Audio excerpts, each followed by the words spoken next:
I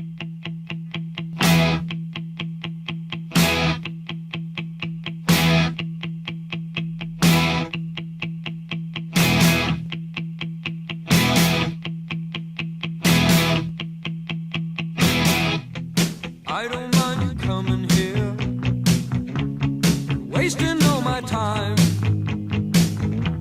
'Cause when you're standing oh so near, I kinda lose my mind.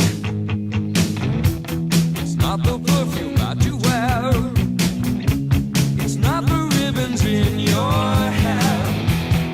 I don't mind you coming here and wasting all my time.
All right.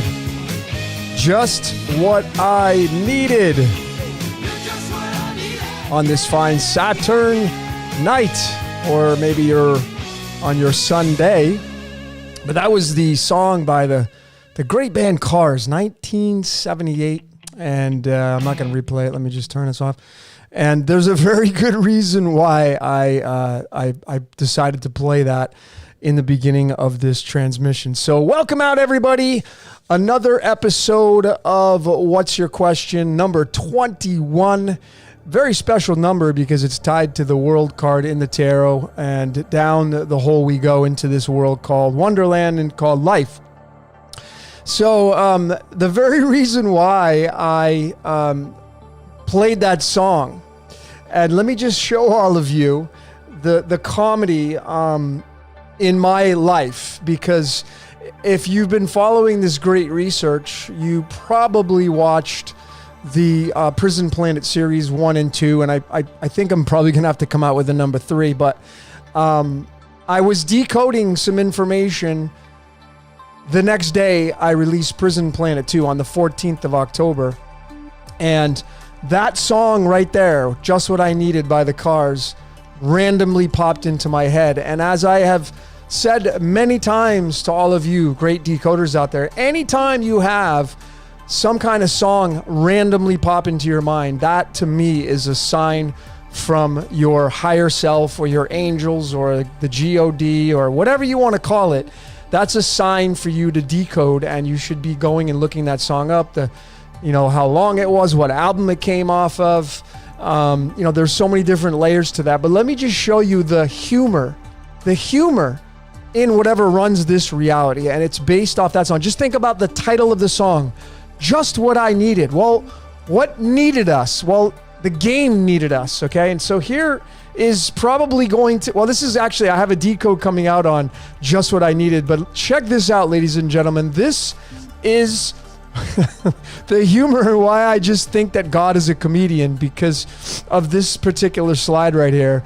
And I laughed. And folks, I got like about 12 different slides for this topic. I have a decode coming out called Just What I Needed. And the I, of course, is the game.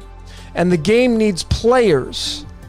And of course, Just What I Needed is a direct match to the words, the game of life. And I was rolling on the floor, literally, because I just find that this reality is so scripted and it is so hilarious. And I can't do anything other than laugh so many times during the course of my life these days because of the things that just pop randomly in my head. And I'm assuming that you, as a decoder, you're having the same kind of things happen to you over the course of your days in your 24-hour period. It's just hilarious. So anyway, that's what I wanted to show everybody on the link to the song Just What I Needed, and why I've decided to play it in the very beginning of this transmission. But yeah, it's an amazing song. It was written by Rick Ocasek and sang by Benjamin Orr, who passed on at the age of 53. That 53 is iodine, which is one half of the I am. No accidents or coincidences there. So anyway, it just goes so deep, and the producer of that song and when it came out and the day that it came out, folks, it's all scripted. And those of you that are here are probably here because you are in resonance with what I have found through my research and what many of you have found, and many of you have given me a lot of nuggets to my decoding. And so a big thank you and a shout out to all of you great decoders around the world that are doing this great research.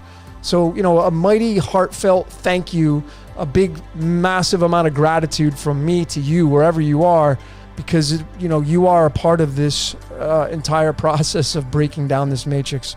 So anyways, but it's just, folks, it's just funny, man. It's just funny. And I wanted to bring some humor into this because I just think it's great to laugh. And I think at this point of the game and where we're at, the crazy looniness that's going on the world stage, the Looney Tune bin that we live in, you got to kind of look back and laugh at a lot of things if you can get in that space. So anyway, that's kind of my intro. Let's check into some of your comments. Ethan, what's up? Yeah, the cars are 74. What's up, Ben? Chris, Derek, Benny, Artorius, Pamela, nice to have you. Anna, Christine Buckley. Hey, Christine, what's up? Marco, nice to have you. What's up, Nigel? All the way from China. That's what I love about this technology is we're able to all connect, and we're doing good with this technology. So big shout out to the Devil's Playground. If you're not subscribed to their YouTube channel, go check it out. They got a lot of good content. Him and Harry, Nigel and Harry, the makers of the Devil's Playground. They're pretty good. Big shout out to my special friend, Jordan over at Waters Above Crypto. If you're a fan of cryptocurrency, then I would highly suggest you get over to Waters Above Crypto and subscribe, put on the bell notifications, all that, keep up to date. He's got master classes you can do with this Patreon, and he's just a beautiful soul. And we've got 3 podcasts now. It's a series, and it looks like we're going to be moving into a 4th one, and there's no kind of time constraints or limits on what we're going to be bringing to the world stage. And also, let's a big shout out to the Syncretism Society, my friends over at the Syncretism Society, Mr. Santos Bonacci, Mr. Daniel, Anne Marie, Sarah, Ricardo, all those that are working for the Syncretism Society. Big shout out to you guys and gals. You guys are very special people. I'm an instructor over there. If you're a part of the Syncretism Society, if you are a member, you all know that I have a brand called Cosmic Sugar. That's my brand over there. And it's kind of an extension of this, even though I'm getting into some more health and wellness. I'm going to be doing a nutrition class over there sooner or later. So if you can become a member of the Syncretism, they got Ken Wheeler as an instructor. They got David Weiss, who's if you like the flat earth, he's a huge proponent of that. And of course you got, the Backbone Santos. So, if you're a fan of all these people that I just named off, then you might want to head over there and get a subscription, It's not much money for what you get, and the content is phenomenal. It's not just watching instructional videos. They have things to help your physicalness. They have breath work and yoga instruction and workout instructions, and they have content coming out every day. And my friend Daniel over there, big shout out to him, man. He's hustling. He's putting together a platform unlike no other, and it's like a Gaia on steroids is what it is. It's not even like that. And I don't mean to disrespect any platforms, but you kind of get the gist of it. But this Syncretism Society is growing, and it's becoming a large community. So if you can get over there, big shout out to those guys and gals. So this is my first live in a couple of weeks. I've been a busy bee, and as you know, I just put out my last one, Prison Planet Part 2, and I dumped my heart and soul into that one. And if you haven't seen it, please check it out. If you haven't seen the first one, you might want to check that one out. They don't have to be in order, but you may want to check those two out. Those are my two latest decodes. And I have another decode coming out called the Superstar, which of course is going to be tied directly to the sun. And it will be involving a lot of nature, showing you the patterns of nature and getting away from what the church has grabbed from nature and brought down and put it into a book and all this stuff that came with that. And I'm going to be showing you the specialness of the number 13 and how it's tied to the sun, where you get into the 13th zodiac sign, Ophiuchus. And, if you're a fan of the Ophiuchus, which is supposedly taking up a chunk of the zodiac sign Sagittarius. So nonetheless, thanks all of you so much for your subscriptions, your donations, those of you that have gotten readings. I mean, I've been getting really hammered with a lot of you that are wanting readings, which I'm extremely grateful for. I just don't have a lot of time to give all my attention to the readings like I know some of you would like me to do, but they take a lot of my time, because when I do a reading, especially my most popular, it's about 3 to 4 hours, and it just literally, I just put everything I have into it. And it deserves that, because those of you that are wanting readings, it's because it's calling you and it's your time. So if you feel the voice in your head that runs you, if you feel that it's calling you to get a reading and you can swing it, by all means, listen to that voice in your head. And you got to really follow that inner voice, that inner guidance, and it will direct you where you need to go. So, nonetheless, I wanted to talk a little bit about health today. I'm going to get into some health stuff. I have just to the right of me right here, I have my supplement regimen. Those of you that are into the physical, I know this is what's your question, but we're going to get into some physicalness today, because, I've been a gym rat my entire life. I've been working out since I was 16. I mean, really, when I went in the military, and I started working out heavily when I was 19, I haven't stopped. So it's been a long journey for me, and I'm a huge proponent of health and wellness. I'm certified in nutrition, and I'm going to be showing all of you great decoders out there what I take on the daily of my supplementation and the reasons why I take these supplements. And I'm going to give a thorough explanation of that in the most simplest form that I possibly can. So let's get into some of your questions. Wyoming in the house. Heavyweight. I do not have a list of words. I do have some words that are listed out.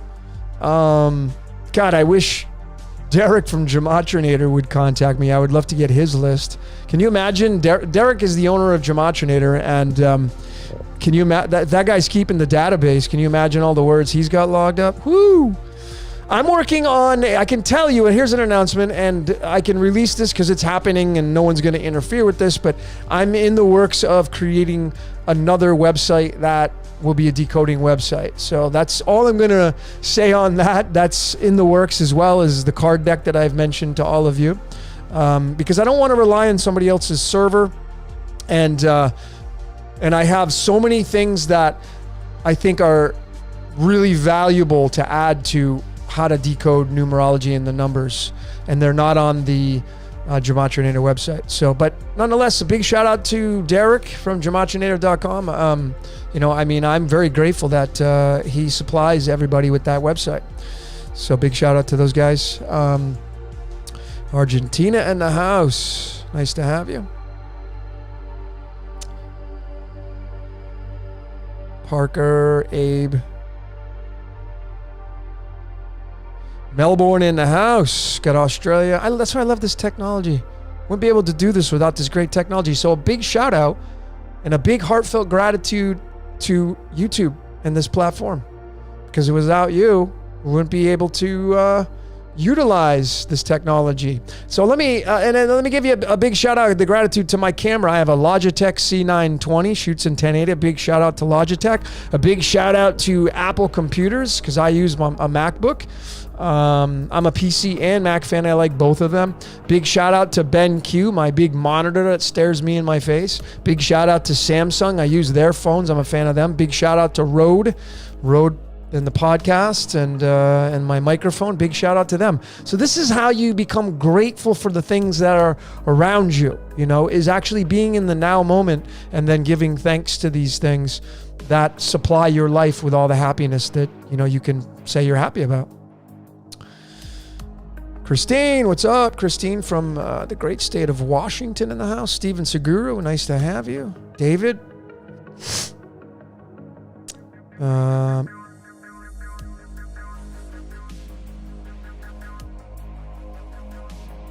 Is Mark Pasayo the real deal Mason? I have no idea. Don't know the guy. I've watched a lot of his content. I think he has some good content. I haven't watched any of his content in a very long time. I've just been so consumed with mine, and then those of you that folks, I get so many emails now, which comes with the territory, of people, can you decode this? What do you think of that? And besides the readings and the mass amount of emails, I try to get to all of them. I don't get to all of them, and I'm not a fan of email. So if you're sending me emails and I don't respond, please don't get offended, because I just, I wish I could respond to all of them, but it's just not possible with the amount of things going on. But a lot of you inspire me.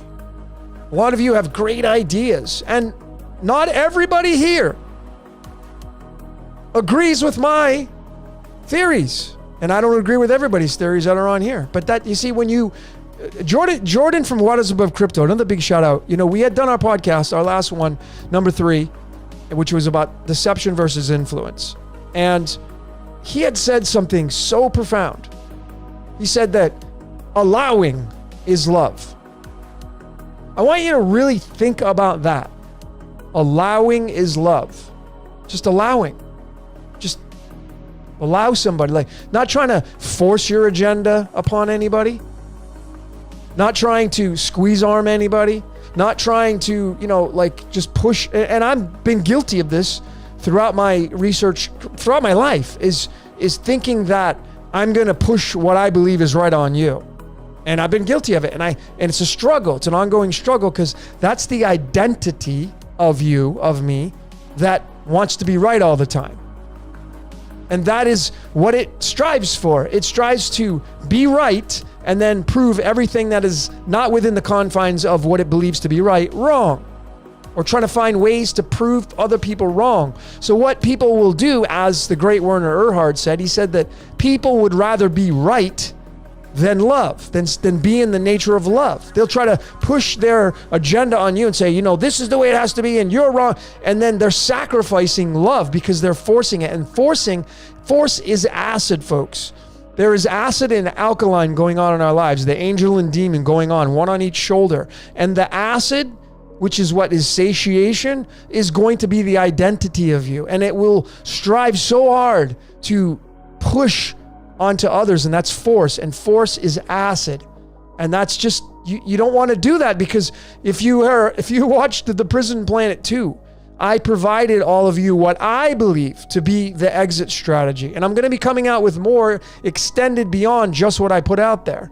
But you see, when you're in the neutrality position, the middle path, you become an observer.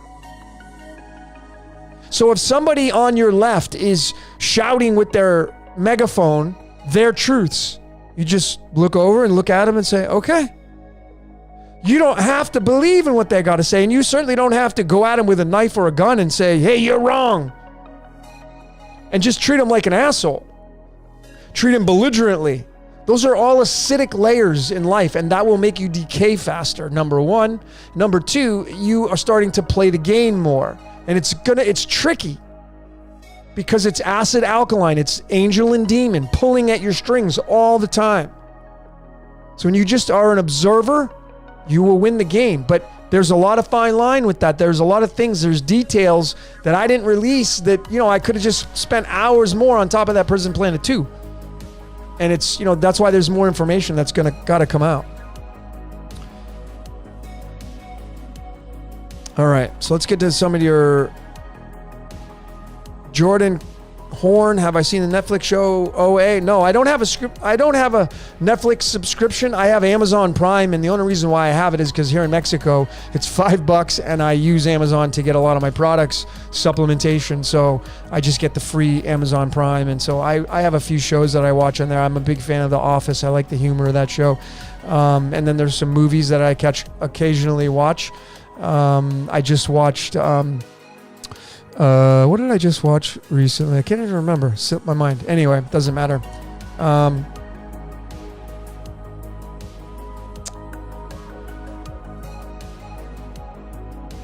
Glenn, what's up, my friend? You did the angels and demons. Yeah, I've already done those as well. The angels and demons, the 72. Nice job on that. I'd love to see what you have, Glenn Pros. The angels and demons, the 72 that are talked about. If you break those up, you're going to get, the demons are 14 in Chaldean now. The demons are 1477 and the angels are 1457, I believe. Don't quote me on that, but I think it's 1457 and 1477.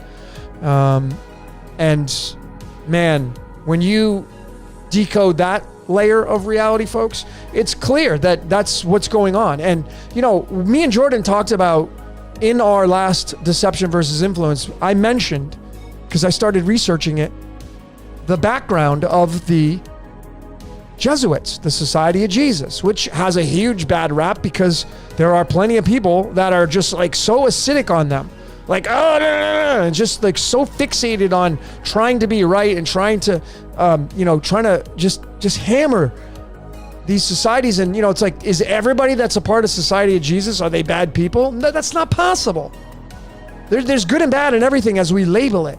But if you study the history, which obviously the major decoders out there that are bashing it haven't done that, you'd go into the history of it, it'll tell you that Ignatius of Loyola, the founder of the Rosicrucians, the founder of the Jesuits, the Society of Jesus, He had built this retreat that you'd go to in the mountains.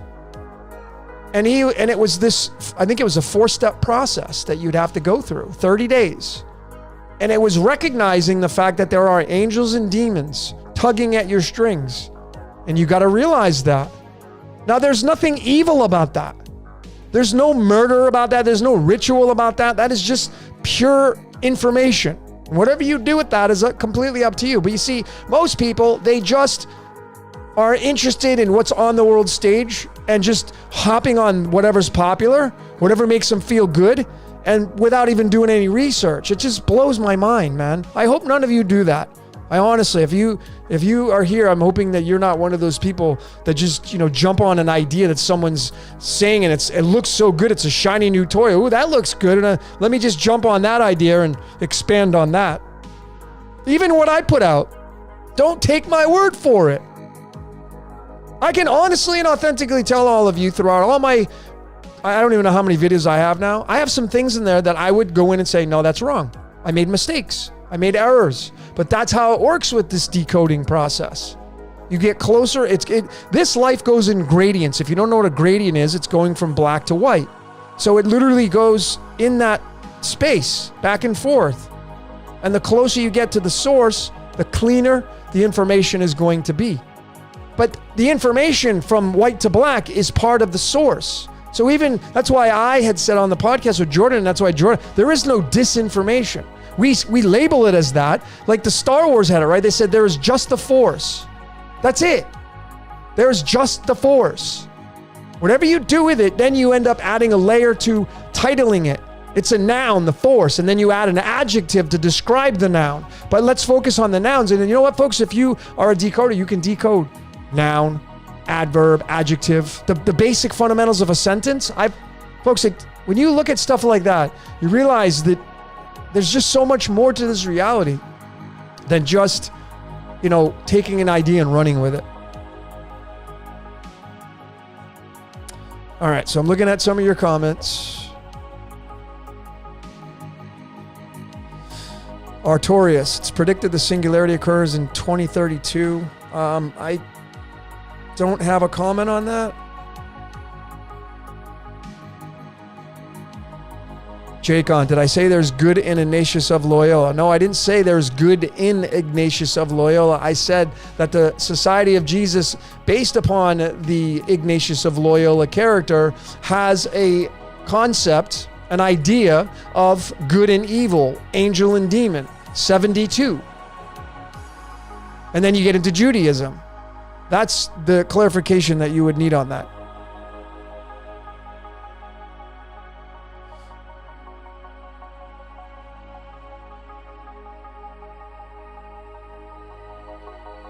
Yeah, so, look, folks, if you're here as well, how bad of a rap does the Society Freemasons get? How bad of a rap? I mean, when you hear that word, this is a good test for all of you, okay? Personally, because it's all about you. Remember that. This is not about anybody here in the chat, what they think, what I think, what I say. It's solely you. Life's a solo journey. So when you hear the word, if you close your eyes just for this exercise, close your eyes, and you hear the word Freemason, what comes to your mind? What's the first thing that comes to your mind? The first thing that comes to your mind is what you're programmed with. That's number one. So if you get a vision of, if you have the ideas come to your mind, the very first one, that it's leading to evil and all that kind of stuff, well then that's how you're programmed. Now I'm not saying you're wrong, but I'm just saying that is exactly how you are wired. Just like if I ask you to close your eyes and I say, what's the color of your car? Instantly you're going to get a color of your car. You're going to maybe see it in your driveway or whatever. That's because it's on the forefront of your mind. That idea of your car is attached to the color. That's it, the first in line. So any idea that you hear or see, and you attach that to something else, that is what is on the forefront of your mind. That is what's going to lead the way. That's the most popular vote for you. And so, the Freemasons, Freemason just means a free man in duality. That's what it means. Free equals 20, Mason equals 20. Freemason, 2020, 2020 vision. 20 is duality, 20 is calcium. 20, and I'm going to be, tonight I'm going to be showing all of you, I wanted to have fun tonight with my preview. So I decided to take, I don't know, I got like maybe 10 or 12 slides, all random. I used to have a series called Random Thoughts, and I actually have to finish number 9. I never finished it. I ran a contest and I just never finished it. And I got to go back to that Random Thoughts. And it's when I took, several different thoughts, all different, and tied them all together. They all just went together. Well, this is what this is going to be tonight, the preview. For those of you that stick around, I don't know exactly when I'm going to do it, but I'm not going to do a marathon tonight. I've already made that decision. I'm not going to go 6 hours tonight. I'm going to probably shorten it a little bit. I just don't know how long, but nonetheless, I'm going to be showing all of you what I'm working on, some of my one hits. I have also another brand called One Hit Decodes, One Hit Wonder Decodes, just kind of for fun, like the song One Hit Wonder songs. I just made it up, One Hit Wonder Decodes, and it's on my social media page. I use it just for fun because I have a lot of decodes, as probably you do. A song will pop in my head or something, or somebody will say something, and then I decode it. I'm like, wow, and then I create a slide, and then I just don't go past that slide. It doesn't get into like 10, 15, 20 different slides. So this is going to be kind of a culmination of different one-hit wonders tonight. It's going to be fun.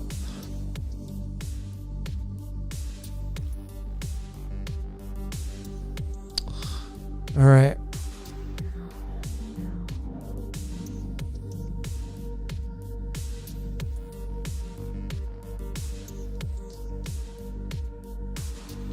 Reading some of your comments.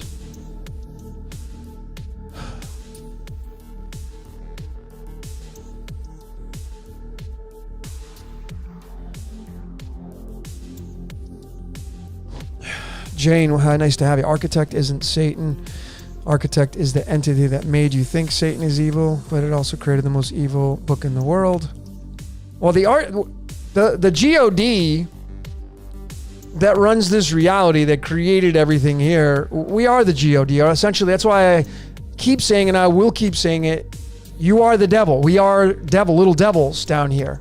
When I do my readings for people, not my tarot readings, but when I do my number 1 and number 2 readings and I involve breaking down your astrology chart, I start by showing you your natal chart, which is round. And the very reason why astrology charts are round with a circle in the middle is because that is the representation of one of your eyes. I don't know if you knew that or not. Many astrologers don't know that. I don't know why. But your astrology chart is your eyeball. That's why it's round. And in the very dead center of it, if you go in the mirror and you look in your eyes, you're going to see a black circle called your pupil. What is the definition of a pupil? Well, it means student, obviously. That is black. See, everybody listening to this transmission have two sets of eyes, or one set of eyes, sorry, 2 eyes, 1 set.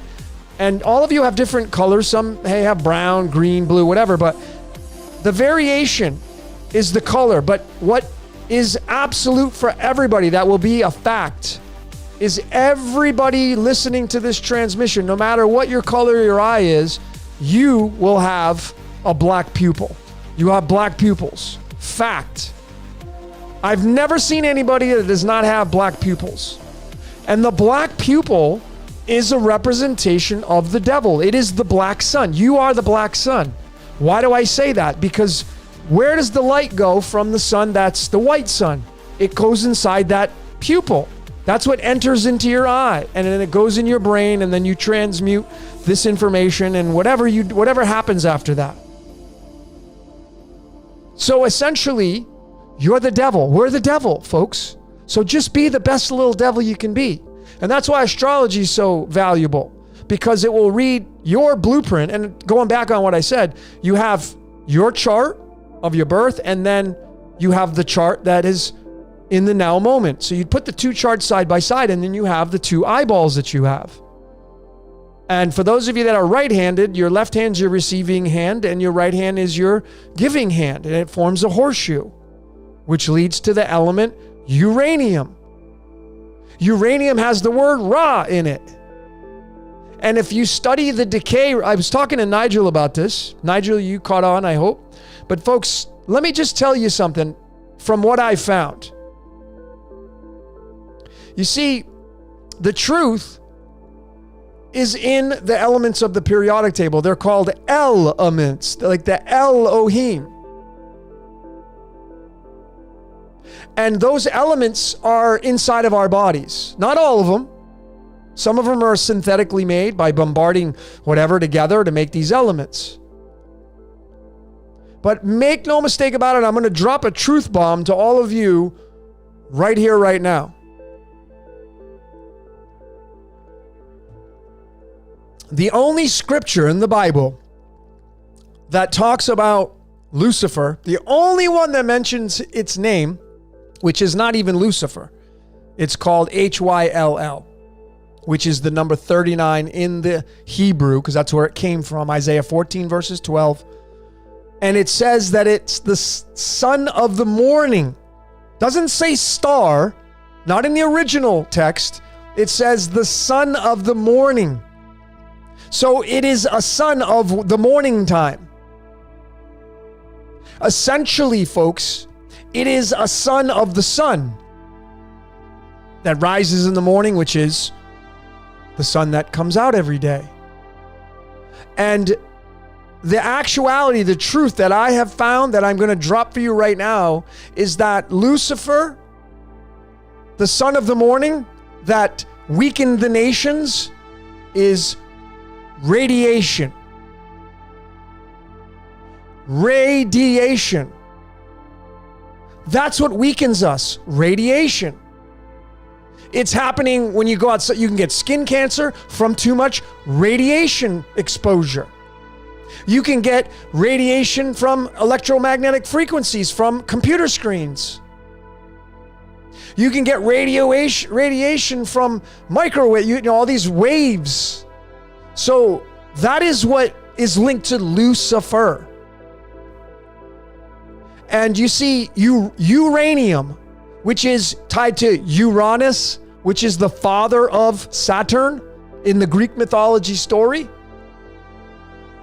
Uranium, if you study uranium, most people don't study this stuff. If you study uranium, it has what's called a decay breakdown. Like over time, it breaks down, it decays. Where do you think the decay rate goes as it breaks down? Well, it turns into different elements. Radium, number 88, which is linked to the sun god Ra, is one of those elements that uranium decays into over time. What happens when that sunlight comes down to Earth?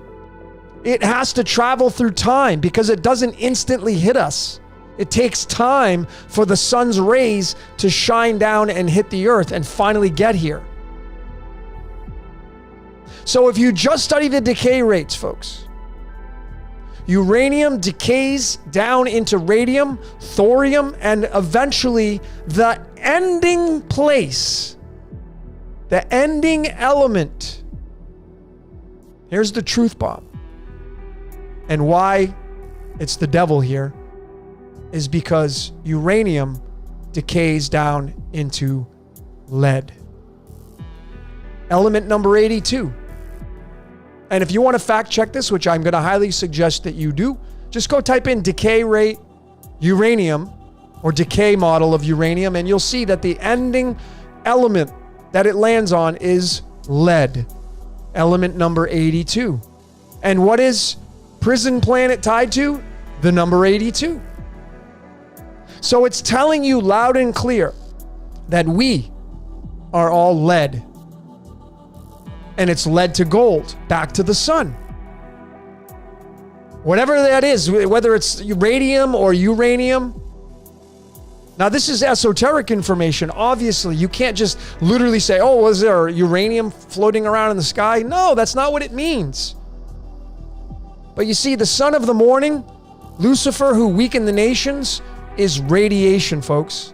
That's what it is. It's radiation, the sun. That's why Lucifer's tied to Jesus. And I don't know if anybody knows this. And I'm not saying that because I'm trying to, whatever. I'm just telling you, folks. I don't know. I found it. I discovered it studying this stuff after Prison Planet. Just the other day, I found it. And folks, that's where it's at, man. That's what weakens the nations is radiation. And it's tied to the 5G, obviously. The invisible enemy, 5G. That's what caused the Spanish flu, was a step up in technology, which weakens the nations. So you can say technology is the devil. And we're the devils. So there you have it. And yeah, exactly. Lucifer means light bearer, light bringer. Well, what brings the light? It's the sun rays that come down from the sun. So it may be that Lucifer is not Jesus, the same character. It could be they could be separate. One is the sun itself, and then the rays that come down, the carrier of those rays. I had shown the 3-step process of a baby being born, which is the placenta, the umbilical cord, and then the baby, before that it's a fetus. And the umbilical cord is the number 40. It's a 24, but it's a 40 overall, which is tied to zirconium, which means gold colored, gold currency, going back and forth. And it's a never ending loop. And can we get out of this loop? Well, I provided what I thought to be the exit, but folks, it's not that like, oh, I found it and that's it. Oh my God, breath of fresh air. Folks, do you realize it's challenging? Challenging to do. To disconnect. That doesn't mean you have to go live off the grid in the woods and shit in an outhouse. It's not what it means.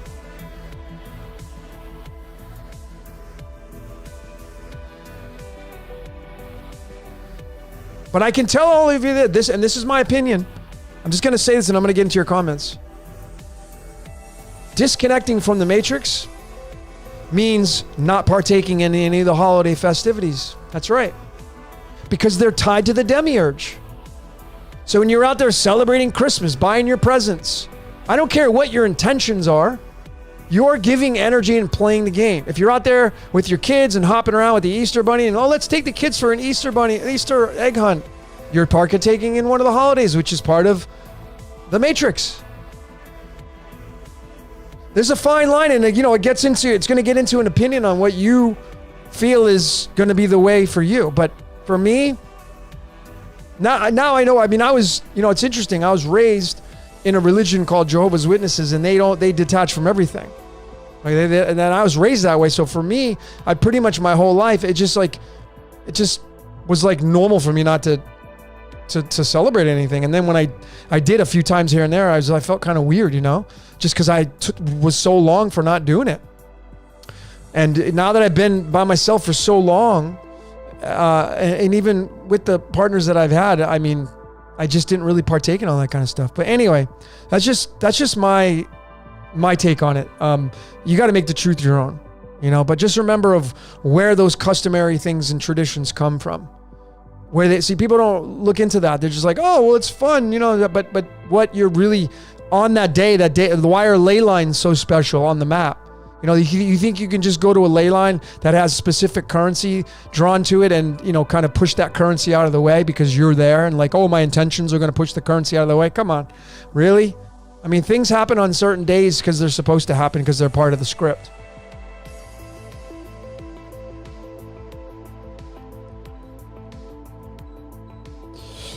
All right.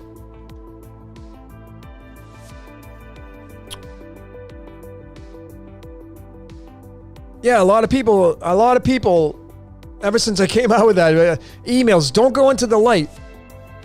Well, I mean, okay, right? I mean, I'll remember that when I die. And, it may have, if I have that choice. If we have that choice, obviously, going into the light would be obviously, I would think you'd be going back to the sun, which would get you, I've shown, it's the recycle process. Sun, moon, earth. That's the Trinity. I don't know how much more I'd have to show at this point to all of you that are non-believers of that. Christy, nice to have you. Do I drink pee? No, I don't. I've done it one time and it was absolutely horrible. It took me hours to take a sip of it, and I took a couple sips and that was it. I would do it if I had to, but I don't have to. So I don't do it. I know a lot of people that love it and, they say it's very healthy and all that kind of stuff, but I just... There's a lot of other things that are healthy that I partake in that don't gross me out. So,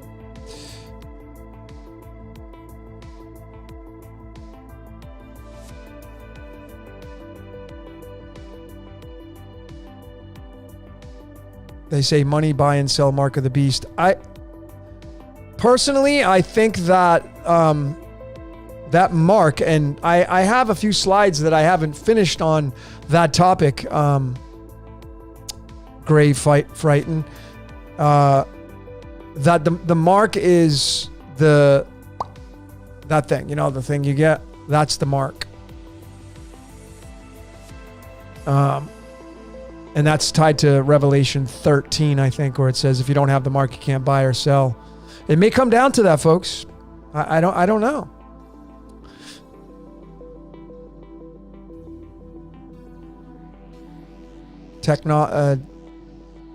D348 technology is the beast. Well, this world is the beast. Everything inside this matrix is the beast. So yeah, technology would be a part of that. But I guess all of us love the beast because we're all sitting here using that technology. So it's kind of interesting.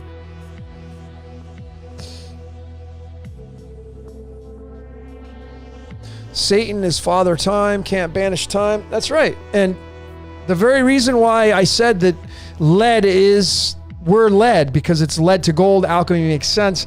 And then, yeah, Satan is 14, time is 14, pi is 3.14. See, folks, we're stuck inside that round, perfect circle.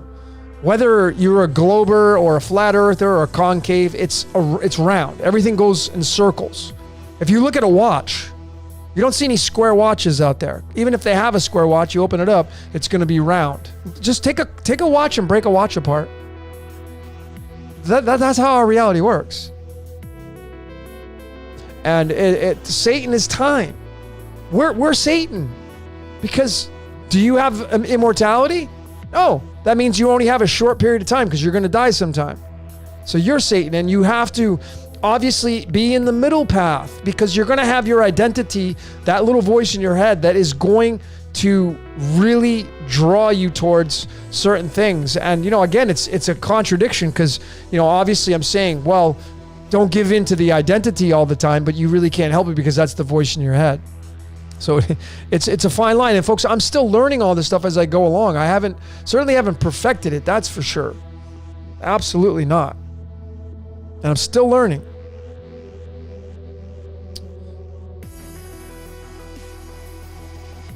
Time is color. Yeah, of course. There's a band that came out in the 1980s. Now that you mention that, Glenn, thanks for that comment. There's a band that came out in the 1980s called Living Color. Living Color. They had this song come out called The Cult of Personality. One of my favorite songs from the 1980s. Cult of Personality. If you haven't heard this song before, or you haven't listened to it in a long time, go to YouTube, type in Living Color, Cult of Personality, go listen to it. I think it came out in 1986. I broke that song down in the band members and the lyrics. Folks, the handwriting was on the wall. Again. Those guys were being used. That song tells you, this is what it says in the lyrics. I'm everything you want to be. I'm the cult of personality.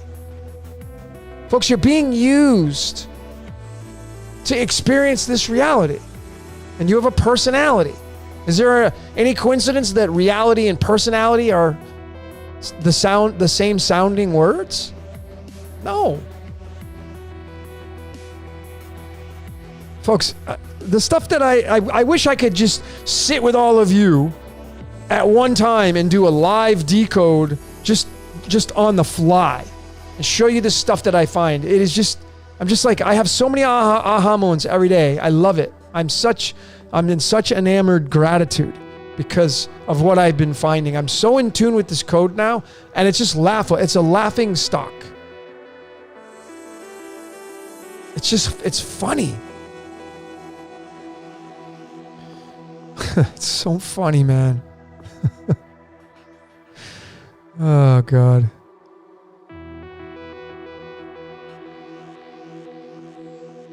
Portals are around. Yeah, portals are around. Everything goes in circles. And it's the snake that eats its own tail.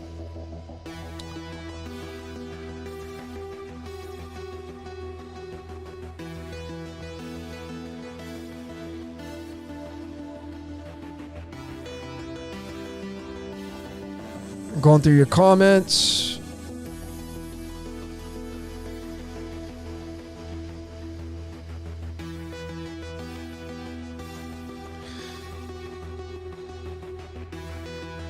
So somebody's asking, Chris C, is my last name Payette or Jason? My last name's Payette. If you haven't, obviously you haven't been watching any of my decodes, and maybe I don't know, but my last name's Payette.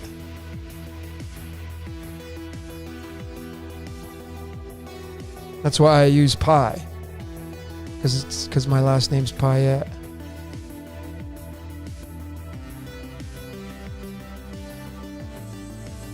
D Vortex, we live in the belly of the beast. Absolutely. We absolutely do. We essentially, you know, what I've come to realize is that I had shown in my, I had done so many now. I think it was in the Jacob's Ladder decode, but it was showing the belly of the beast and the chakras, and how cosmically I feel that we're inside the solar plex chakra of the cosmos, and we got swallowed down by the throat, the mouth, and we literally, light goes in the mouth of the cosmos, the black hole, whatever, and it could be Jupiter, I don't know. Just, you got to really be really abstract with this stuff. And then we go down, because everything's as above, so below. So if we eat, what do you think happens up there in the cosmos and space and whatever it is out there? Same thing. It's the mirror of that. It's just in a different form.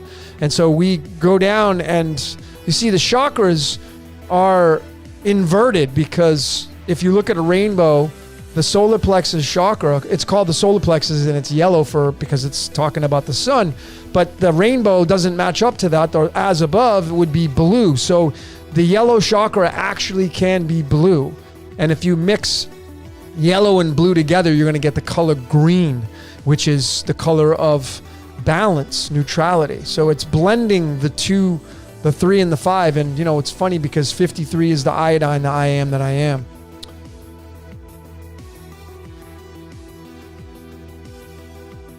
Trying to shut my air conditioner off here. Okay.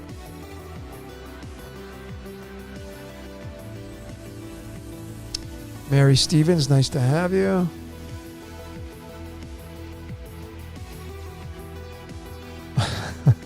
Yeah, I know. So we get this urine things, and Dom's like, "Nah, I'm good. I'll stick to water." That's funny. Thanks for that comment.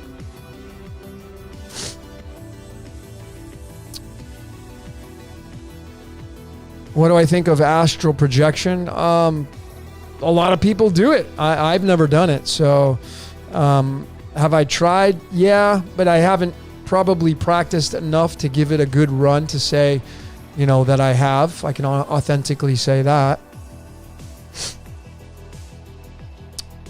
Miriam, nice to have you. That's right. Miriam Love brings up a great point. That's right. So here's the topics. Here are the nouns that are part of the game that you have to detach from. Politics.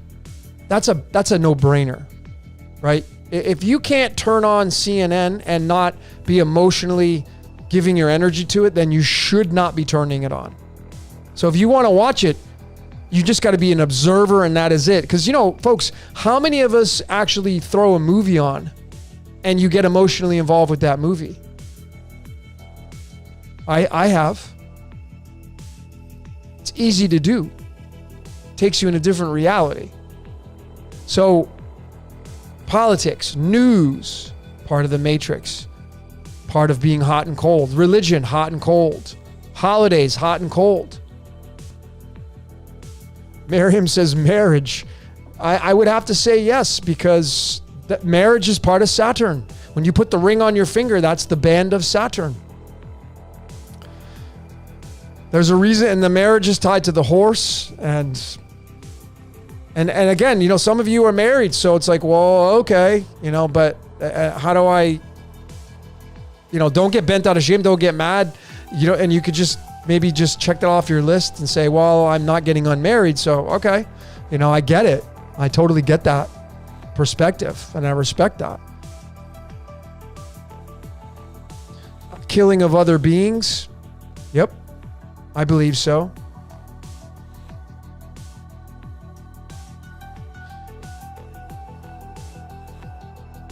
It's really challenging, folks. I mean, I've sat with this so much after I found this exit strategy, and it's just, I've pondered it and dwelled on it, and obviously it goes off in so many different angles. And it's, again, you got to make the truth your own. You can't rely on what I say. You have to, and that's why I suggest, go into your own thoughts, meditation, go on a long walk, go sit in the water, in the ocean, go swimming, however you connect, and think of these ideas of like, okay, well, what would it take to exit this game? A lot of you don't want to come back to the game. But do we have a choice? And I pose that question because it's a valid question. Will we have a choice? We might not. Okay, so imagine that we don't have a choice. When you die, you're coming right back. That's the way the game works. And it's very possible that's how it works. And so, that's why because you cannot cross it off the list. Just because you don't believe in that option, it would be very stupid, I feel, very unwise to write that off and say, nah, that's not a possibility. Because it could be. So we have to take all possibilities into consideration. That would mean that if you do have to come back, you better make sure that you be the best little devil down here that you can possibly be.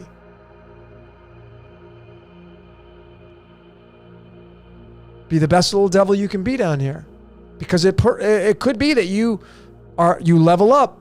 Like I had thought about so much as I've studied so many athletes and musicians and artists and actors, actresses, and people that have a lot of, influence on the world stage. And I look at their cards and their birthdays and the day of the year they were born, where they were born, the latitude, longitude. Folks, I go all over the place and I look deeply. And I'm like, I take like Tom Brady, quarterback for the Buccaneers. And I say him because I was once a fan of the Patriots, right? Growing up in Boston and Connecticut area. And I was a huge sports fan when I was asleep. I was giving a lot of my energy to those organizations, and I wasn't getting anything in return. That's how I know it's an energy vampire. They don't even know they're energy vampire. It's an archetype sucking the life out of you. But anyway, that guy, why did he get chosen to win a record 7 Super Bowls? Why does he have all those rings? Why did he get to marry a supermodel? Why did he have this chosen life? That guy, he's got that guy, Tom Brady. I'm going to share with all of you, and I've shared this before, but this is Tom Brady's card of illumination, his birth card. 10 diamonds. Card 36. The title of this card is Fortunate Blessings. Do you think Tom Brady's fortunate? That goes without saying. The 2 other people that come to mind that have this card are Prince, the musician, Michael Jackson, the musician, Michael Richard Pence, the former vice president, all have this birth card. And so I think to myself, well, why? How come they got that? Why did I get what I got? Why do you got what you got? Why did they get that card? Why did they get that birthday? And it's possible that their previous life, they leveled up. Maybe they figured the game out. Maybe they just were a really good person. So if you're not checking these things off the list, like taking care of your body, and we can get into that because your physicality has so much that, folks, listen, if you're not taking care of your physical body and you have to check that off the list and you don't level up, man, what if you have to come right back and do it all over again because you didn't take care of your body? Those of you that eat like shit, those of you that, are taking in, way too much of certain things, you smokers out there, you guys that smoke too much this, do that, folks, it's like, it's all acid. Like I purposely brought this for this topic that I'm going to talk about. This right here is wine. This is complete acid. This will make you decay. That's what it does. Yeah, it gives you a buzz if you drink enough of it. But it will make you decay because it's acid. This would be considered the devil right here. Many people think that it is. But if you just have like a couple sips here and there, like I'm gonna, have this one glass, whatever, it doesn't rule me. If I have a glass, whatever. But if you have a glass every day, that's acid every day you're putting into your body. And guess what your body has to do? It's got to neutralize those acids amongst all the other acids you're putting into your face. What are acids? All animal-based protein. All those of you that eat meat, and again, I'm not saying you shouldn't be doing that. That's not my point. But all animal-based protein, all acid. Any kind of processed food, acidic. Beer, alcohol, acidic. Cigarettes, acidic. Popcorn, chips, acidic. Pretty much everything that we're wired to love that cause satiation. Think about what I'm saying. The word satiation starts with the first three letters of the word Satan and Saturn. Satiation, S-A-T. We are wired to kill ourselves because this is the stuff that we love. But this is the stuff we have to take in moderation because acid will completely drain you so fast. And you must be in the middle. And this stuff pulls you down to the acidic side, to hell. This is where you burn in hell right here. The analogy that I'm using. So moderation. That's what will win the game. So maybe leveling up, you got to take care of your temple. Those of you that are not working out, why? Why are you not working out? And are you fully extending your capabilities? Like, can you go to the gym, but you decide not to? Like, nah, I don't feel like I'm more important to do this. I'm not saying that is the ticket to get out of here. But folks, you got to be in the middle. I show the exit is, it's not just believing like, oh, I'm not going to believe in this. I'm not going to give my energy to this. But if you're a polluted, toxic temple, maybe, just maybe, that you ain't going to ascend and get out of here because you ruined this physical temple. I don't know. I'm just throwing these ideas out there. I'm purely speculating. But folks, the acid alkaline game is angel and demon here. And the way to win is pH balance. If you study pH balance, the blood is very specific with its pH. It's around 7.35 to 7.45. If it gets any higher or lower, you'll be dead. Well, the body, the interstellar, the fluids that run through you, a little bit different. And so if the majority of us are, going towards satiation, going towards acidic things, well, then your body has to buffer those acids.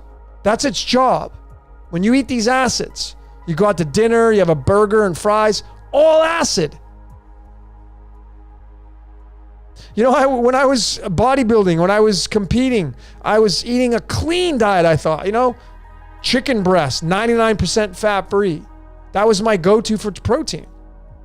Because, red meat was higher in fats. And then when you're a bodybuilder and you're competing and you're going to get on stage, you normally, the regimen is you switch to fish. What's fish? Acidic. There's no alkalinity to fish. None. Zero. Zilcho. It's all acid. So it makes you break down much faster. That's why if you go plant-based, notice the word plant-based. I'm not saying vegan, plant-based. The base of your food is plants. You will give yourself life. You will start to become healthier. That I feel is part of winning the game and checking off the list that you are in the middle. But if you're consuming a ton of acidic foods all the time and just polluting your body and stuff, how's that winning? I just don't think it is. I really, really don't. All right. Anyway.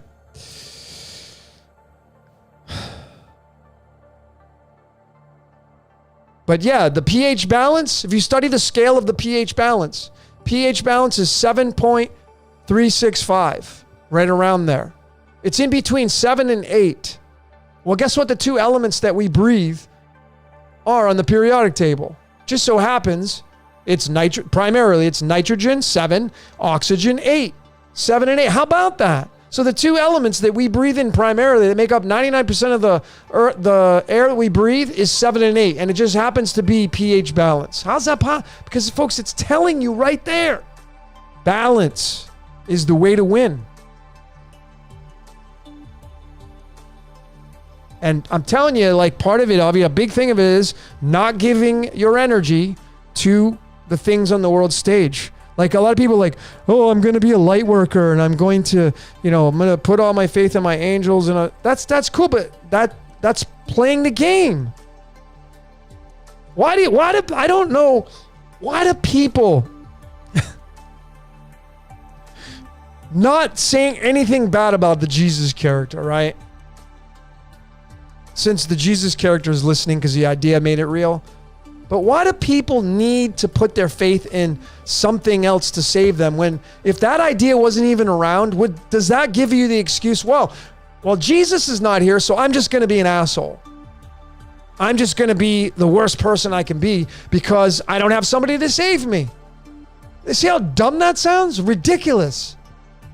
I don't need to put my energy into something I have no idea where it came from when it really comes down to it. I don't need to do that.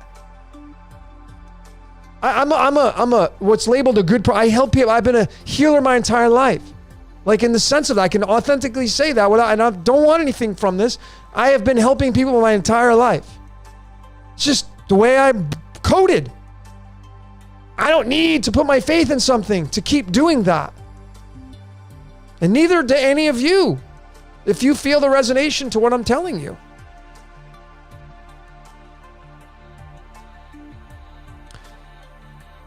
That's right. Jim Carrey is a 10 of diamonds. Thank you for reminding that, Moonrock. L. Ron Hubbard, Ben Franklin. Awesome. Somebody's been doing their homework.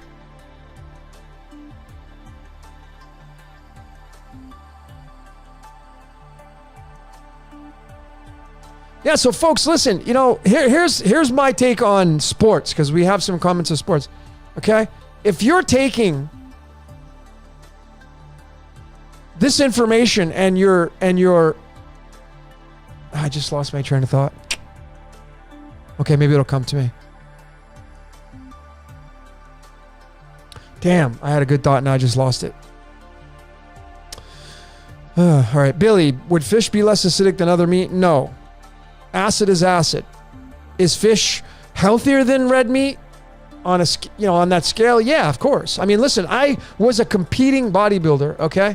I was much bigger back in the day when I was all about my identity and all that kind of stuff.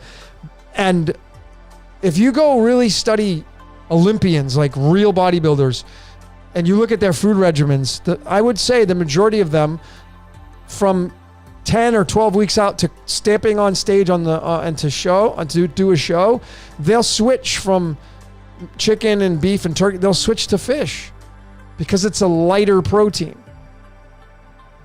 It's a cleaner protein. But that doesn't mean it's not acidic. All animal-based stuff, all animal protein is acid. That's a fact. That's a fact in science.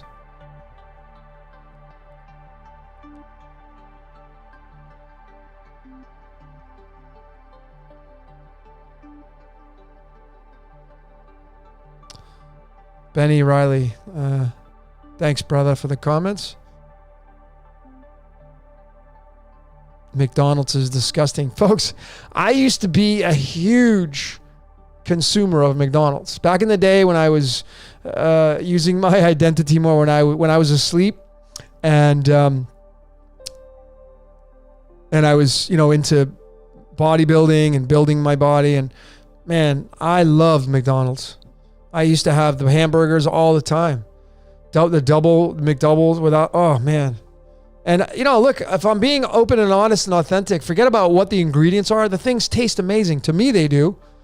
I mean, I'm just keeping it real with all of you, right? I don't eat that stuff. I don't remember the last time I had a burger from McDonald's, but man, I used to I'd have like 3 or 4 of those at a time. Amazing. Documentary Network, nice to have you. Kagan machine. Well, I think the Kagan machines are cool, although the Kagan machines, they use magnets to raise the alkalinity of the water. And that's not how Mother Nature does it. Mother Nature alkalizes water by the sediments and the rocks and, the natural elements that you find in nature. Like, when the water runs down the rocks, it runs down and it runs through, it's got magnesium and whatever it's got in there. So for those of you that live in the Los Angeles area, those of you that are watching this, I have a really good friend of mine. His name's Johnny, and he owns a company called Zutra Water. The website is drinkzutra.com. I don't get anything from this, but he has the best water in Los Angeles. I've been to his facility many times. I've helped him with some of his marketing. He's an amazing guy, loves water, loves everything about helping people, truly an authentic, genuine human being. So you're getting somebody who really cares about his customers, and delivers in 5-gallon glass bottles if you don't like the plastic. And trust me, folks, you don't want to skimp on your water. And if you just go to Drink Zutra with a Zutra, and you just contact them, tell them that Logan sent you. I'm sure he'll give you some kind of discount if you just tell him that, hey, Logan sent me and I found him off this and that. That's what I would do. When I was in LA, Zutra Water, baby. Unless you got a home filtration system, forget about the store-bought stuff. Forget about buying, like this right here. This is... I got this sometimes when I'm in a pinch. I'm at the gym, and the gym buys it from Sam's Club. This is Members Mark. Nothing against them, but I tested this water, and it's acidic. Right? I just have the bottle because I went to the gym and I was in a pinch. But most of the bottled water I've tested with my pH strips, and the majority of it on the grocery store shelves is acid. And you really want water that's pH balanced. You want it in the very middle. It doesn't need to be high alkaline. The reason why it works good when it's high alkaline is because we as satiation beings consume way too much acid, and it's nice to balance that out. So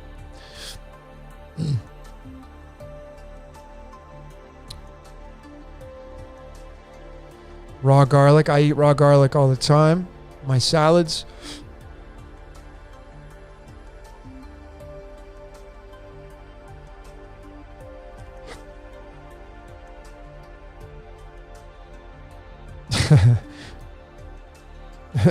Unite and create. My mom just asked if I wanted popcorn, and I said no, it's acidic. That's funny.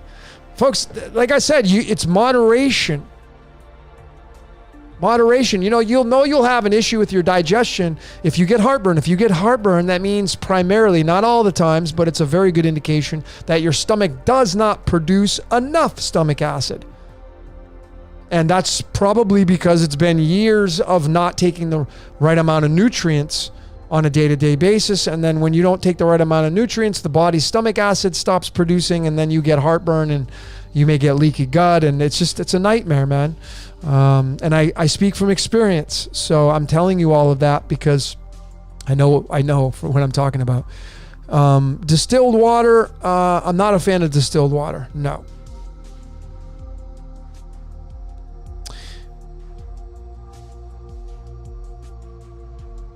Copper is great. If you buy one of those, I have one. If you buy one of those, copper flasks, I have one in my refrigerator. You put the water in, leave it overnight. That's great. I think drinking copper water is great.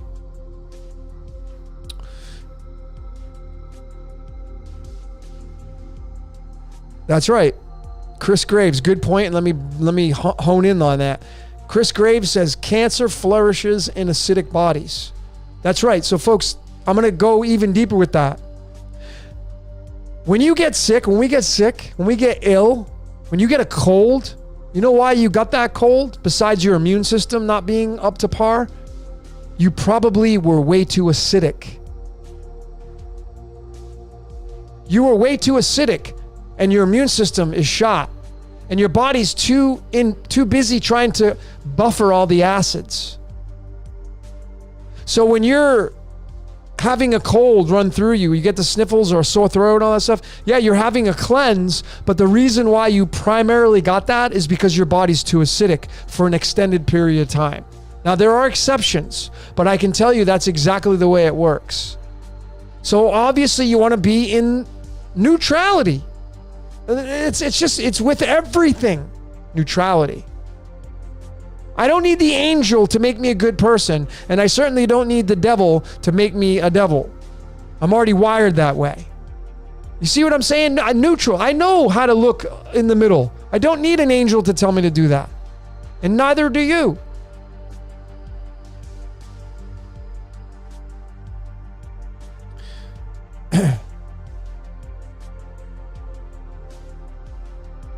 Distilled water is like nature's water. I don't agree with that, because nature's water, when it comes and runs down the mountains, is certainly not distilled.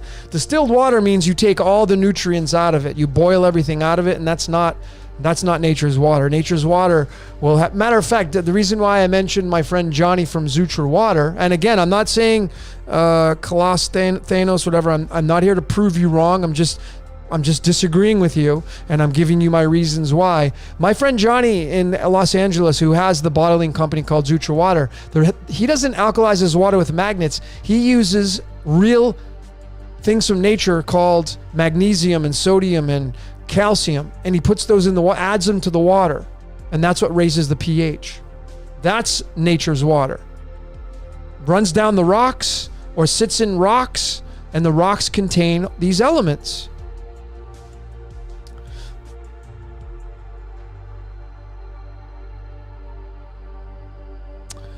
Chris, do you have a Jupiter-Venus conjunction? I do.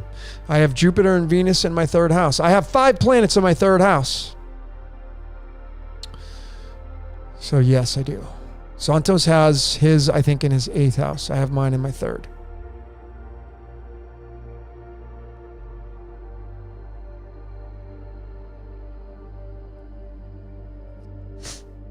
No, Venus, my Saturn's in my 7th house in my Western, and then it's in my 8th house in my Vedic.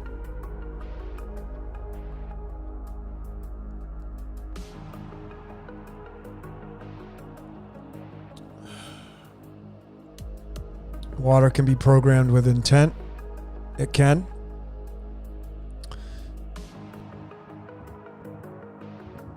Apple cider vinegar is in my water. Apple cider vinegar is badass.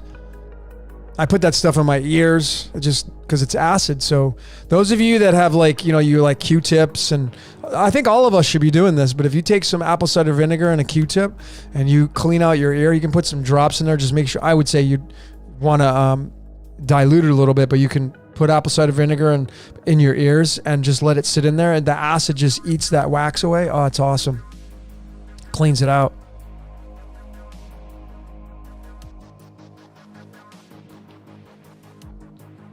What do the houses in astrology mean? Marco Leonard. Well, I'll quickly go through the 12 houses of astrology for those of you that are interested to answer Marco's question. And I will actually... Let me get a couple of yeses from people before I jump into this, because otherwise I'll just briefly mention it, because I know a lot of you may get bored with this. But if you're interested to know how I do my readings with the tarot cards and the astrology houses, I'll show all of you. But only if I get like more hell yeahs from people. Otherwise, I'll just kind of briefly. How do different charts in astrology work? They have, well, for instance, in the Western astrology, I am a Scorpio rising, but not in the Vedic. I'm a Libra rising. And then you would ask the question, which I get a lot, well, which one's right? Both of them. So you're a blend. I'm a blend of Scorpio and Libra rising. In the Western, I'm an Aquarius, but not the Vedic.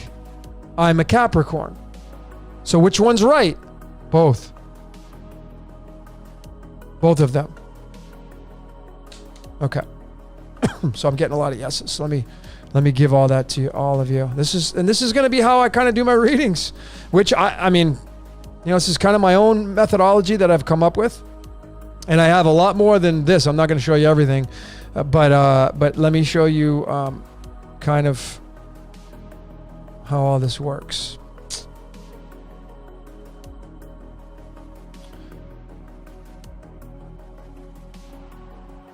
Okay, see if I have all 12. Chiron, 2nd house. If you, those of you, what's up, Ryan? Double Helix. Chiron is your spiritual wound, okay? So wherever your Chiron is at, then you need to work on that spiritual wound you have. Chiron is an asteroid, and the asteroid means it's broken off from the planet. So that's the as above. The so below is, it references your wound, what's broken off from you, and you got to fix and fill those holes in. So wherever your Chiron's at, you got to know, and this is why numerology synchronizes with astrology. So if you know what the numbers 1 through 12 mean in numerology, well, then you can synchronize those with the 12 houses of astrology, and then you'll know what the 12 houses of astrology, and you'll kill two birds with one stone. So that's all you have to do. Go get a book on numerology. There's great ones. Just go on to, do I have any recommendations for any? Numerology and the Divine Triangle is one of the ones I have, really studied for many, many years. I'm not in complete agreement with what they say the tarot cards go with the numbers, but they have some really good information in their book. Numerology and the Divine Triangle is a good book. Hold on, I'm trying to get more of my cards. There's 7, 9. But wherever your Chiron's at is something you're going to have to work on. And Chiron in the second house, Ryan, means that you got to work on your money and the way you your feeling of money and duality and procreation. It's linked to, and depends on where your Taurus is at as well, because Taurus runs the second house. But it's linking to the number 2. 2 means procreation. 2 means duality. 2 means your money. 2 is connected to 5. 2 and 5 are connected to 8. 2, 5, and 8 are connected to 11. Which is Aquarius, Scorpio, Leo, and Taurus. Those are the 4 fixed signs in astrology. Those 4 are connected. Then you have your 4 cardinal, then your 4 mutable. Those are all connected like that. Strong tie-ins to those. So we know that Scorpio is this card right there. It's the 8th card in the tarot, which means strength. And Scorpio is our spinal cords. And this card is tied to the what rules over your money, your 8th house. It's the ruler of all your money and all that stuff. It's death and regeneration. So of course it's going to rule over your money. So it's going to rule over house number 5, which is run by Leo the lion, which is ruled over by the sun. And then that's going to rule over house number 2, which is ruled over by the high priestess, which I can't seem to find, and Taurus and Venus, which runs your sexuality and procreation.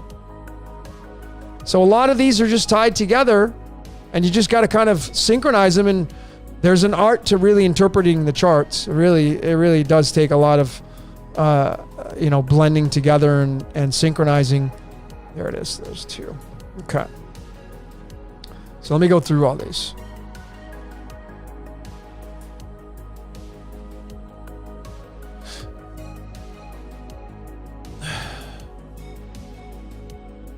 So what's up, Anne Marie? Chiron in the 12th house. Well, that means your wounds to the 12th house. So if you just go to your favorite search engine to make this quick for everybody, okay? Wherever your Chiron is at, whatever house it's at, you just go to your favorite search engine, type in Chiron, Anne Marie, Chiron 12th house. And then you'll find probably over 1 million hits on what it means to have that Chiron in your house. And then just start clicking away at those links and taking notes and finding what resonates with you. You'll find the links. That's how you do it. That's about as simple as you can get. 2, 3, 4, 5, 6, 7. I'm just putting these in order. 8, 9, 10, 11, 12. All right. What is magic? Everything. Everything's magic. We create magic through our emotional responses. We create magic by our activity. This is magic, just moving air. It's magic. It moves energy. It's just magic is just energy movement is what magic is, and it comes in so many different forms. The 8th gate, what does it mean to have a stellium? Stellium means 3 or more planets typically within 5 degrees of one another.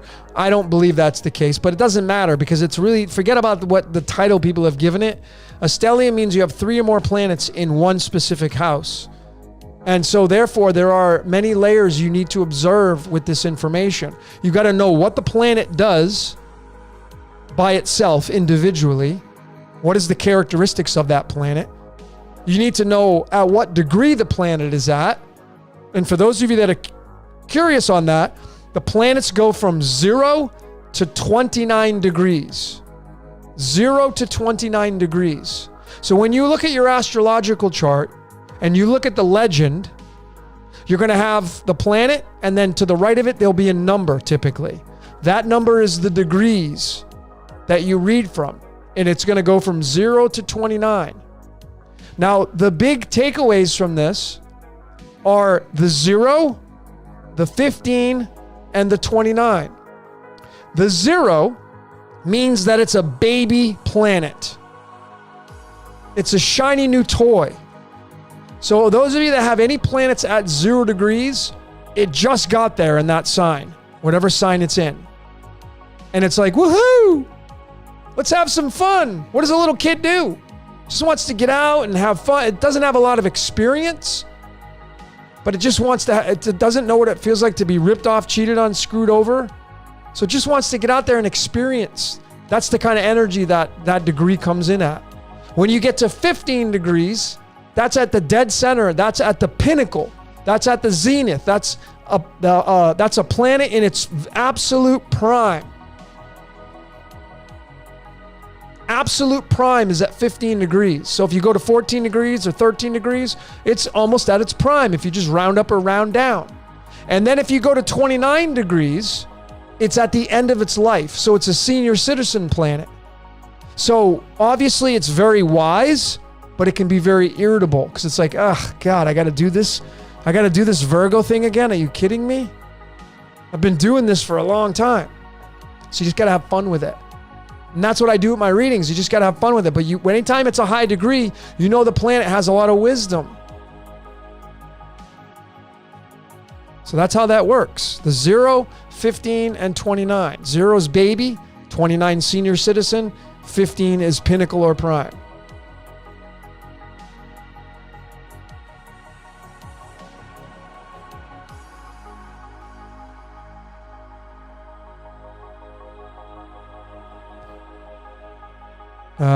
Fest 02. What am I talking about? What am I on? I don't know. What are you talking about?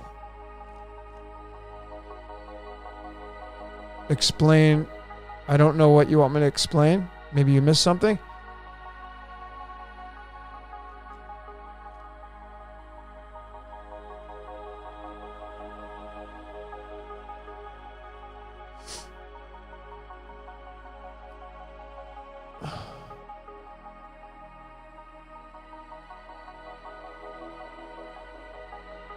Okay.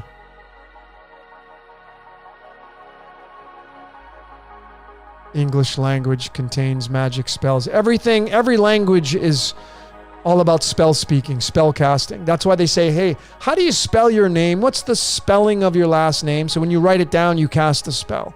When you speak it, you cast a spell. That's why the Bible, it's a script, because that's why it has the word scripture in it. It has the word script in it. It's a magic spell book, and the most popular spell book on the planet, what do you think is going to happen with those spells that have been spoken? I mean, it doesn't take a rocket scientist to figure that out, folks. Do I think we can ever change our scripts? No.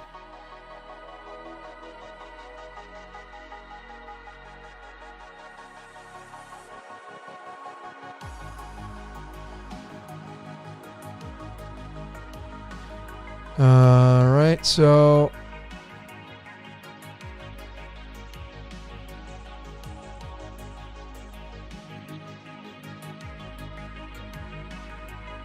okay, so let me get into the, let me kind of give all of you that perhaps maybe you're interested in a reading and you have questions about how I do it, or those of you that are just curious, like here's part of how I do my reading. I do my readings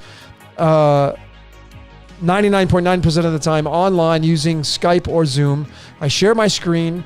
My most popular reading takes 3 to 4 hours. I synchronize astrology, numerology, tarot, cards of illumination, human design, life path, all that kind of stuff, because they all go together. And one of the graphics that I use is a natal chart with all of the 12 tarot cards surrounding the 12 houses, perfectly synchronized with the 12 houses. So I'm going to go in order, and I'm going to tell you exactly what they are linked to in the default, because these are defaulted now. They can be placed in different areas depending on your chart, because I doubt that your chart is going to be exactly the way the default chart is. And you must also remember, ladies and gentlemen, those of you that are fans of astrology, is that there are two specific astrology natal chart wheels that are in position of the time of your birth. There is the one that you actually create when you come out of the womb, the so below chart, but then there's the as above chart that's kind of fixed. And that is where Aries starts off at the 9 o'clock position, and then the rainbow makes up Aries through Libra, and that creates the top of the chart, but not in the so below. The natal chart that all of you have that you normally would read from through your favorite astrology website. I use astro.com or astro-seek.com. Those are the two primary ones I use for my sidereal and my western, but they're going to show you your so below chart, which puts Aries at the 9 o'clock position, and it wraps underneath through Libra, and it goes through the bottom. It goes Aries, wraps around from the 9 o'clock to 3 o'clock position. So it just mirrors and flips. But if you place both charts together or overlay one on top of the other, you now have another layer of how this reality is read. And typically the Cancer and Capricorn, which make up the two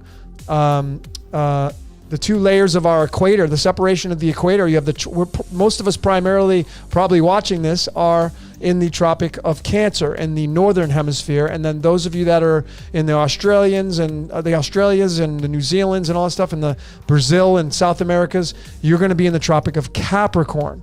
And there's a very specific reason why. If you've really thought about that, like, why is it Tropic of Cancer and Tropic of Capricorn? You ever ask yourself that question? Why? Why did they choose those two zodiac signs? Why not Gemini and Sagittarius? Why not Aquarius and Leo? Nope. They chose Cancer and Capricorn. And the equator separates that. And that's because the default chart, the as above chart of astrology, puts Cancer at the top in house number 10. And then Saturn, Capricorn, is at the house number 4 at the bottom. And that puts Capricorn, Saturn, Satan, on the dance floor. The dance floor is the earth plane that we all live out. So it's a blend of Cancer and Capricorn, because that's what the sun does. You see, the sun, as it moves through the 12 months, it goes up and down. It zigzags. And the winter solstice, December 21st, is Sagittarius. And then the summer solstice, June 21st, that's summer and winter. But it goes up and down on the Tropic of Cancer and Tropic of Capricorn. So I thought that was worth mentioning to all of you. Okay. So let me go through these. Cards one by one. House number 1. Okay. House number 1, which is located in your natal chart from around 8 o'clock to 9 o'clock. If you place a clock over your natal chart, the first house of astrology classically will be between 8 and 9 o'clock. And that house, of course, is by default is Aries the Ram, which by default would be the color red and the root chakra. And by default, it will be this guy right here. This is the card that makes up house number 1 in astrology. What is house number 1? Well, what is number 1? You're number 1. I'm number 1. Numero uno. You've heard that before. It's your identity. It's your ego. Your personality. That's why those of you that, somebody say, what's your rising sign? That's part of your first house. Your identity. And this is the first card. And that's because the magician needs to start slinging magic. And the very first magic that we all start slinging is primarily when we cry as babies. That's our first words, is crying. That's our magic. So this magician card operates through the first house of astrology. And if you got planets there, then you got to read from the planets. And if you got your zodiac symbol there and it's not Aries, then you got to read from Aries and the symbol that's there. You got two symbols to read from. But this guy right here has all the tools of the tarot on the table to play with. And he's got the as above, so below. And the colors they're using here is red and white, representing leadership and purity with the white. The white is purity, the red is leadership or taking charge. First card, you're going to start slinging magic when you start using your first house of astrology. House number two. House number two. Now you're going to get into the sacral chakra, which is the color orange. The synchronization of house number two is with the default of Taurus the bull, who owns the second house, and the planet Venus. That's the lordess of the house of Taurus. Let me back up. So the number one house is Aries, and the lord of Aries, the lord of the first house by default, is Mars. So you're going to use your masculine magical expressions to navigate your ego and identity in this game called life. Then this guy right here is going to join forces with the high priestess. Card number two. Obviously, they chose to put the two pillars on here, Boaz and Yachin, which is a representation of the two horns that Taurus the bull has. And if you watched my Prison Planet 2 Decoded, I came out in the very beginning, I put the female reproductive system there. The as above is the sun and the moon. The so below are the two pillars, which operate through the reincarnation incarnation process, which I covered in my first Prison Planet Decode.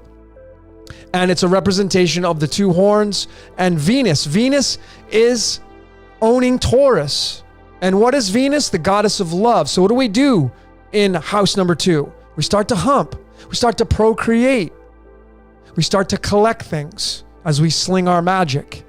And we use this high priestess energy, the oracle, to do our bidding with the magician. So these two come together and they start creating together. Essentially, in astrology, folks, the houses, they all spin. It spins. So house number one, your identity, is gonna, it's like kind of like if you've ever ran track and field and you were in like the 400-meter relay or something and you were one of the runners. What do the runners do? They have a baton in their hand and then they hand the baton off to the next runner. That's exactly how the houses of astrology work. House number one is going to hand the baton off to house number two. So the magician is going to hand the baton off to the high priestess, and they're both going to tie together. And now they both are involved in the race. And then you go into house number three, synchronizing with the sign of Gemini, the two twins, Castor and Pollux. The lord of Gemini is Mercury. Mercury is the planet of communication. So the third house, those of you that have three life paths, those of you that are born on the 3rd, the 30th, the 12th, that add up to the 3, you're really good at communication. You're really good at being creative. This is the solar plexus chakra, the color yellow or blue, depending on how you observe the chakras. They're both. But this third house is all about creativity, communication. It is the operation of your lower mind. So, of course, the opposite house is your higher mind, which is house number 9, and I'm going to get into that. That's owned and operated by Jupiter, the biggest planet, of course. Why wouldn't it be? I'm going to get into that. That's a big deal. So the third house, which is around the 6 to 7 o'clock position, is this card right here called the Empress. She is the queen on the chessboard. She is the one that gives birth to things. Naturally, what would you be doing in your third house? You would be using your solar plexus chakra. And what is the solar plexus chakra? It's your intuition. That's why you should always listen to your gut instinct. Forget about asking people what they think about what you should do, because they're going to tell you what their gut instinct's going to tell you. Stop asking people that stuff. Go within. Ask it, what are you feeling in your gut? Then you're going to create using the Empress. And she's going to join with these other two. And now you have a trio. Now remember that the Queen in chess is the most powerful piece on the board. She's a dominator. Because the female energy, those of you that are feminine, if you're authentic and you're a male, you know the masculine energy is not what's run things, it's what screws everything up. You females are the compassionate ones, the empath. The majority of you are the empaths. Not saying that if you're masculine you can't be empath, but the empaths are typically a majority of females. The feelers, the queens. So that's what you do in the third house, owned and operated by Gemini, the twins. And of course, why is it Castor and Pollux? Because you see, the way you create is through Jesus and Lucifer, Jesus and Thomas, the two snakes that wind the kundalini that goes up. Gemini, because Gemini, as I've shown, that I believe it's the prison bars, the box. It's pi, 3.14. Gemini is the third zodiac sign. Empress is the third card. Pi is 3.14. We live inside the perfect circle, which is the Empress, the creator. Then you go into the fourth house, house number 4, which is the fourth chakra, which is the color green. The fourth chakra, being the color green, is where you're going to get your balance from. Even though pH balance is 7, it correlates to the number 4 because it's 147. Those numbers are in sequence with one or in harmony with one another. So this number 4, which is owned and operated by default. Now, remember what I said, default is Cancer, which is lorded over by the moon. So it's the moon and Cancer the crab, the yin yang. And that's going to be linked to your emotions. Well, what's the fourth card in the tarot? It's the king. So what you have side by side is you have the king and the queen operating your third and fourth houses. So the queen creates and she gives to the king. And she says, hey, my king, let me give you my energy. Let me give you what I think you should do. Because we know you females run everything. That's why there's this art of seduction. Females usually get their way if they treat their, if they typically treat their partner right. If you do it authentically. Us males are pushovers. So it's, and the king, think about it, the king on the game of chess, it's the weakest piece. But it's the piece everybody wants to put in checkmate. What does everybody want to put in checkmate on this world stage? Your heart. What you fall in love with. And that's why it's owned and operated by the emperor, because this is the one that's going to make the final decision on what you feel in your heart, which is operated by the moon and Cancer, the crab. And remember, the default, the as above, is Capricorn, the goat. Saturn, father time. So then you go on to the fifth house. And this right here, this house is my favorite. House number 5. Number 5, if number 5 in numerology, those of you that have birthdays that fall in the number 5, 23rd, 14th, those of you that are straight up 5s, born just on the 5th, you people are busy people. Can't sit still, ants in your pants. Those of you that have a 5 life path, if you don't know what a life path is, it's when you take your birthday, your total birthday, and you add it up. And then you get a double digit, which is your authentic number, and then you're going to reduce down. But you got 2 different ways to look at it, but that's for a different story. But anyway, the number 5 is tied to this right here, which is what I'm using, the throat chakra. This is where you speak all your magic spells. Those of you that are fans of theology, the Bible says God was the Word and Word was God and the Word was God. That's right. What was the first words that were spoken in Genesis? Let there be light. What did God say? What did he say? Through his throat. Let there be light. And there was light. So creation starts with magic being spoken through the throat. which in the Vedic system, the throat chakra has 16 petals for a very good reason. That's 16 tied to sulfur. But the number 5 is tied to the lion, the king of the jungle, Leo. So your 5th house, got to look and see what's there for you. That is your dictator. You're the dictator. Okay? All of you out there listening to this transmission, your 5th house is where all your manifestations operate from. So any of you that have like planets in there, you got to know what those planets mean. Then you got to know what's in the house opposite that in Aquarius, because that forms a Jacob's ladder. But that house number 5 is extremely valuable to know exactly what it means. By default, Leo is there, the lion. And what is the lord of the 5th house? It's the sun, of course. The boss, the architect. The king of the jungle, Leo the lion, is lorded over by the sun, of course. And then you get into the constellation Leo, and then you'll know that the brightest star in Leo is Regulus, which is the royal star of the lion. And that's the number 69. And it just goes off in so many other different layers. But this right here is card number 5 in the tarot, called the Hierophant. This guy right here is the card that operates through you, or you operate through it. This is the representation of the Pope. Now, how much power does the Pope have? Well, he runs Christianity and all the other religious or sects that fall underneath that. And according to the statistics I have, about 40% of the world's religion is run by the dictator. And of course, what's Christianity? Worships the sun. Obviously. It's right on the Bible. Hello? Any kind of sect of Christianity, sun worship.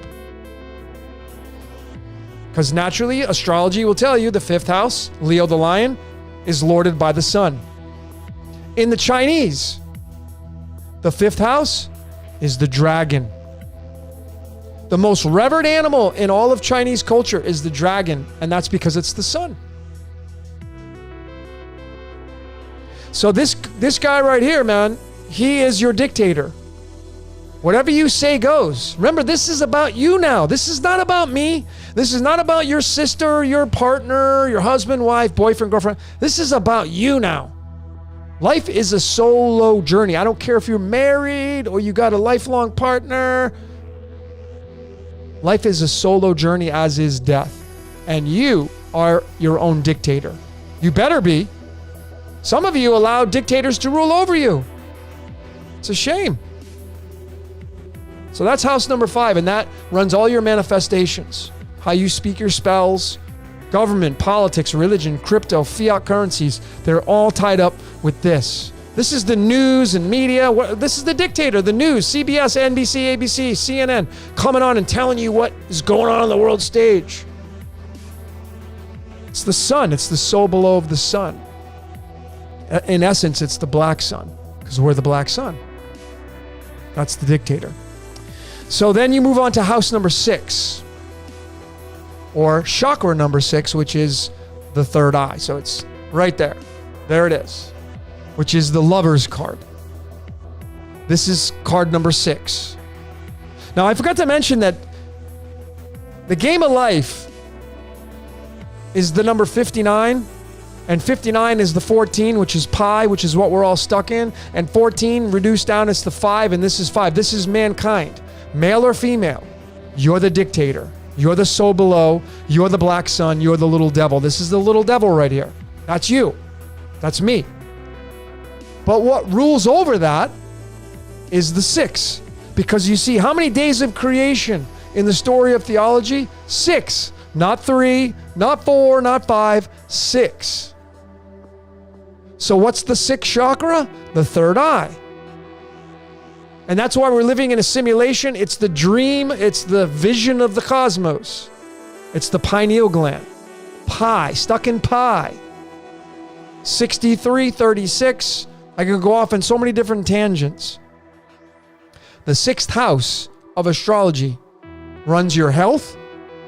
It runs a lot of your family's tied in there, but it's the house of, I refer to it as the house of mastery, because on the sixth day of creation, that was it. Creation was done. So the sixth is a day of mastery. Because typically the seventh day is a day of rest. So 6 has to be a master number in that context. And the pineal gland is the master. It's the crown it's the crown jewel of the mind. Pineal gland. That's why when you close your eyes, if you close your eyes right now and you block out the outside world, you have no distractions, no limitations. There are no illusions that can jump in front of you. Nothing can scare you. You close your eyes and you start using your third eye. This is what you should be operating through right here. That's why the Vatican has a pine cone inside their Vatican City, because they know what's up. The pine cone is the pineal gland. Hello, it's pretty easy. So the sixth house of your chart is extremely important, and it's tied to meditation, which all of you should be doing on a daily basis. All of you.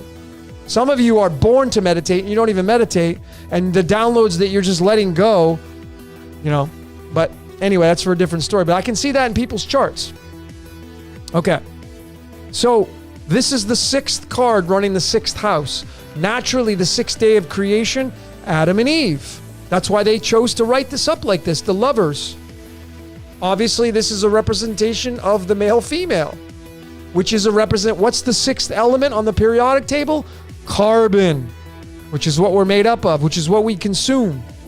It's called the king of elements, carbon is. It's the 666 element, which is what we're in. We're in the beast. We're in the beast. We're in the beast.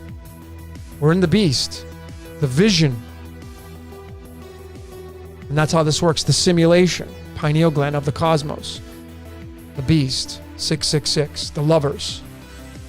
Having to live out life. And so the sixth house of astrology is tied to your health. It's tied to your family. It's tied to your mastery. What kind of legend you're going to leave behind when you leave this place. Some of you are destined to leave behind some massive legacies. It's tied to your sixth house. And then, of course, what's in the opposite house? The 12th house. By default, Pisces and the hangman. Surrendering. Okay. Then we get into house number 7, which is the crown. Owned and operated by default of Libra, the 2 scales. Because what do you do on the 7th day? What are we told to do on the 7th day? Rest and reflect. And what are we resting and reflecting on? The previous 6 days that we just went through. To figure out what we need to keep doing that's going to be productive and what we need to scrap that's not productive, or it's wasting our time, or it's making us decay faster, or it's bringing us down, or we need to excommunicate some people from our lives. That's what we're typically supposed to be doing on day number 7. Imagine you're the creator of this reality, and you just created this reality in 6 days. Whoo! You're tired. That was a long-ass 6 days. I think I'm going to take a day off and rest, and put my feet up, sit back and drink some pina coladas, check out what I created. So what do you think the creator would do? What would you do? You'd be resting and reflecting, but then you would be deciding what it is that you're going to perhaps keep, what you're going to correct, what you're going to change. That's what you do on the Sabbath day. When you go to church, reflect. And that's tied to this card right here, the chariot. And this card, typically when you get this in a reading, it's fast moving. And that's because, you see, day 7 is like, the Sundays just seem to go by so fast, don't they? It's like you get to Sunday. Those of you that work Monday through Friday or Monday through Saturday, hold on. I got an intruder damn. Let me get rid of this person. Thank you, someone, for telling me that. Hold on, I was just on a damn roll.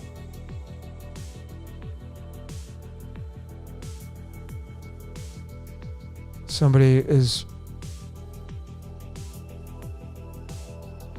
Hold on, folks. All right, so there we go. Webcams./chat.com. Apparently likes astrology. All right. Anyway, it just seems that on Sunday, it goes by so freaking fast. It's like, man, the other days don't seem to go by that fast. Sundays, phew, it's Monday already. So it's just kind of fitting that the chariot is typically the card that is like, when you get this in a reading, it's like things are about to move fast. So when you get that, you know that you're on your way. And to me, you know, the 7 is the gateway to the next realm, to go to number 8, the number 7. And that's owned and operated by Libra, because Libra is the scales. And what do you got to do on the 7th day? You got to balance out all the stuff you just created in day 1 through 6, your Monday through Saturday. All right. And then you get into the number 8. You get into the number 8. Those of you that have the life, I have a life path 8. Those of you that have life path 8, birthdays number 8, names and numerology that equal the 8. Well, the 8 runs the 5, which runs the 2. 8, 5, and 2 is Earth, the middle pillar. 8 is Scorpio by default. Those of you that are born in November, the tail end of October, Scorpio. Scorpio is our spinal cords. The tailbone is the stinger, if you've been paying attention. And the 8 is the house of death and regeneration. Typically in astrology, New Age now, the newer part of it, Scorpio will be ruled by Pluto. But in the old school, it'll be Mars.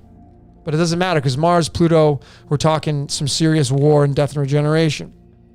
And that's because we are death and regeneration. That's the funny and humor in this. Since we're all Scorpios, in a sense, because we all have the 8th house. There's no escaping that. That's why if you have a lot of planets in your Scorpio, well, you got to read from that. That's going to give you heavy energy there to death and regeneration. But in the tarot, here's the 8th card. It's strength, of course. And it's perhaps the Virgin Mary taming the lion. I personally feel this is taming the lion of house number 5. And the infinity symbol is over her head, and the 8th house is going to be your battery. It is going to be your infinity symbol. It runs your 5th house, which runs your 2nd house. They're all in sequence, those 3, I should say. And the opposite of the 8th house is the 2nd house, which is Taurus. So Taurus and Scorpio, 2 and 8, 28 is architect in numerology. 82 is lead on the periodic table. And as I mentioned earlier in this broadcast, the decay of uranium goes down through radium and ends in lead. And that's what we all are. We're the little devils called lead, turning lead to gold. But that's what Scorpio and Taurus have in common. And I'm going to be coming out with that in my upcoming Superstar Decoded. I'm going to show you the sun's patterns and how it's undeniable. It will be undeniable unless you don't believe in this kind of stuff. But that's, not everybody does. Okay. So going on to house number 9. These 2 next houses, 9 and 10, are absolutely huge for all of you. So I'm going to suggest you pay attention. Number 9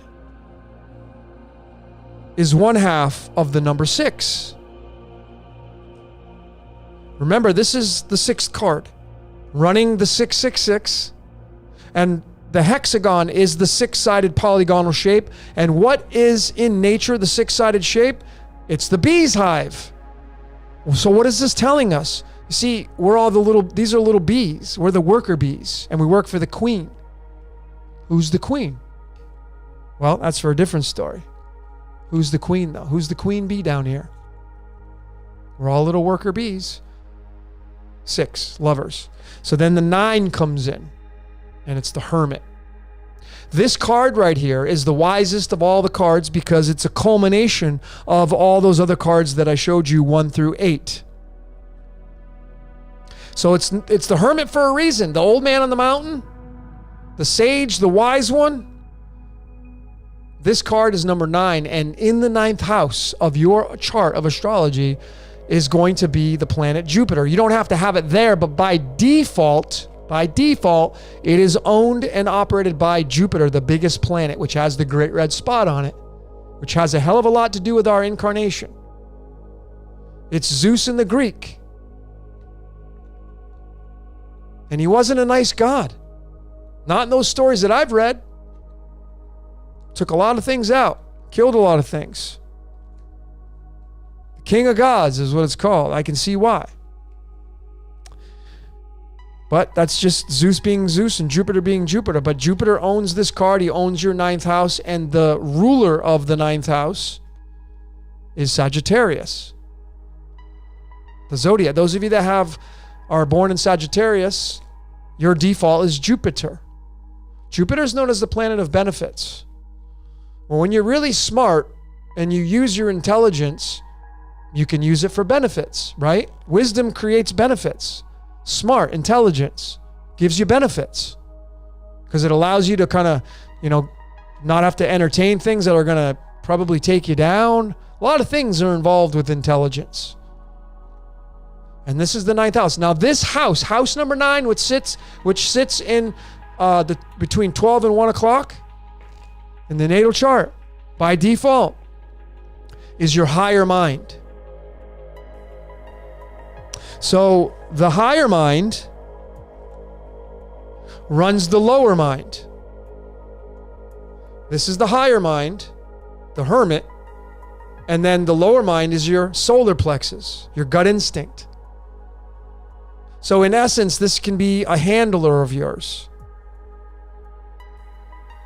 And this house right here is where all your ideas will come from to then give to the Father. You see, if Jupiter, so a lot of people think Zeus is Jesus.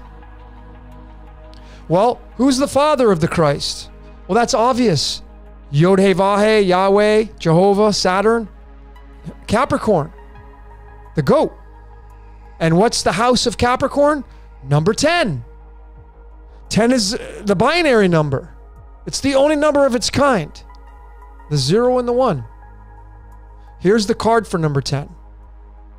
The Wheel of Fortune. So your 10th house has this card there by default. Your 10th house by default is owned and operated by Saturn, Father Time. And the zodiac sign that it rules through is Capricorn, wintertime in the Tropic of Cancer, but it's the summertime in the Tropic of Capricorn. You see how that works? So if you're a Capricorn and you're living in Australia, you're going to be having your birthday in the summertime. So it means that Capricorn's not cold. Capricorn can be hot because it's in the depending on which part of the hemispheres you're at. But nonetheless, in your house number 9, it's the hermit, the wise one. And what this card does, it's the sun, Jupiter, giving to his father. He gives his wisdom. Let me do it this way. He gives his wisdom to the father and says, hey, Dad, let me give you what I got. Let me give you my ideas. And then Dad's going to spin the wheel. So your 10th house is your execution house. Your 10th house is typically tied to what's called your midheaven, the top of your chart. And your midheaven is called your MC on your natal chart. That is your service to the world, not to your identity. Let's get that straight. Your midheaven, 10th house, as you spin the wheel to determine your fate, owned and operated by Capricorn, the Grim Reaper, is your service to the world. Because you see, ladies and gentlemen, this reality is not about you. It's not about me. It's meaningless. When you pass on, you think life's just going to stop? No.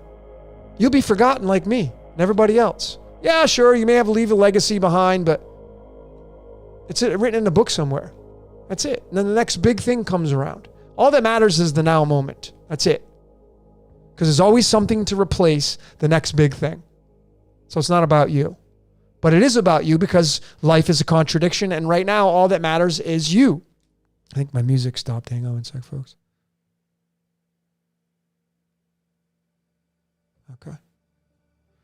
So those are the 9th and 10th houses. And of course, 9 and 10 is 19, 9 and 10, 19, 19 is the battery. So it's Jupiter and Saturn, father and son, the wisest of the two cards, and then the card that you spin the wheel to determine your fate. On this Wheel of Fortune card right here is the Yod-Heh-Vah-Heh. So whoever drafted up these cards obviously was influenced by Judaism and the Israelite nation, the Israelite god called the Yod-Heh-Vah-Heh, because it's right on the freaking card. It's right on there. And it's got the angel and demon on there, representing the 72 names and the 72 angels and demons. So then you get into the latter part of this chart and house number 11. Your house number 11 is your house of Aquarius. House number 11. It's the house of electricity. Aquarius is the water bearer, but it's the house of electricity. The age of Aquarius is known as the technology age. I know thyself. How do you become very wise about yourself? Technology advances. Folks, when I was growing up, man, we had rotary phones. You had to like call the operator to say, hey, can I do an emergency breakthrough? Because I get this person's busy on their phone and I got to talk to them. Now it's just like, think about the technology, how it's advanced. We're in the information age. I know thyself. Aquarian age. So the 11th card, tied to the 11th house, this is your house of magic. It's where your currency comes in. It's tied to this card right here, called the Justice card. Very fitting, right? Because in the age of Aquarius, we all hope, those of you that want, justice to be brought to the world, we hope that this is going to come true. It's justice. And when you kind of synchronize and do the Jacob's ladder of these two houses, house number 11, the house of Aquarius, and house number 5 across the way from that, which is Leo the lion, it's going to look like that. It's these two. It's Aquarius and the Hierophant. It's Aquarius and Leo. House number 11, house number 5. Justice brought to the Pope. We hope anyway, right? But of course, we're in the dark age, so that Pope seems to be a little bit dark. Well, if you go back in time, way, way back, do you think that the Pope would be as dark as the Pope now? No! Time decays. Satan is time. It's just so easy, folks, when you can see this and get this stuff. Time is our nemesis. Time. And then your identity. So the last house to finish this whole thing up here is house number 12. And this is kind of the tricky house because it's like, this is a house of typically surrendering. It's owned and operated by Pisces, the two fish.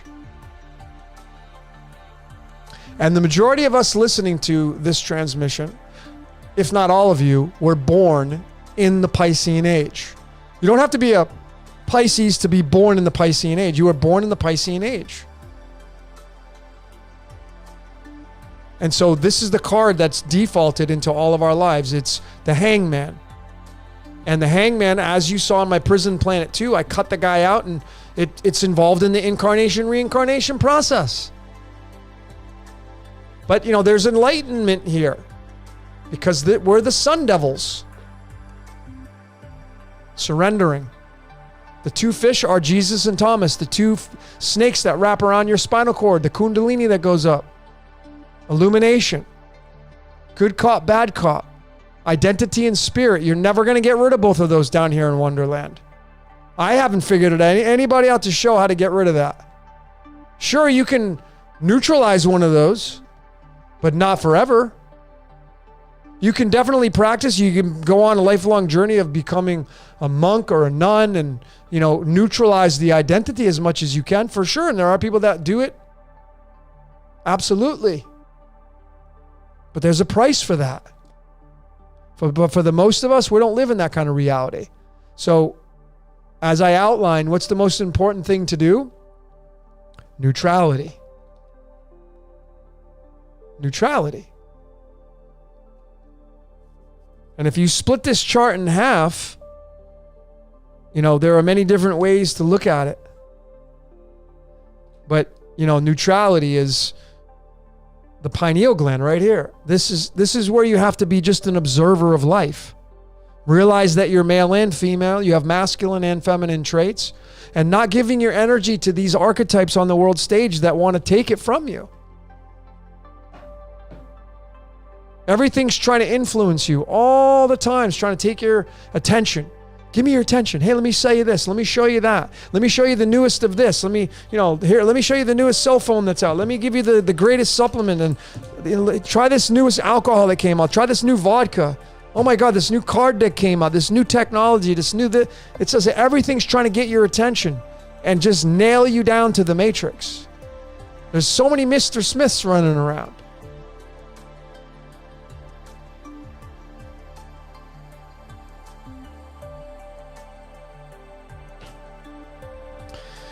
Anyway, that's my rendition of it, folks. I hope you enjoyed that. For those of you that were here for the whole time, that's a big, not a big, that's a part of how I do my readings. And then, of course, you got to put these into where the planets are at in your chart, and then those planets are going to influence you because those are your personalities and what houses they're in, the degrees, the zodiac sign, the default position, then the chakras, I bring those in. And so it's complicated, but it's when you know what you're doing and how to interpret them, it becomes pretty easy.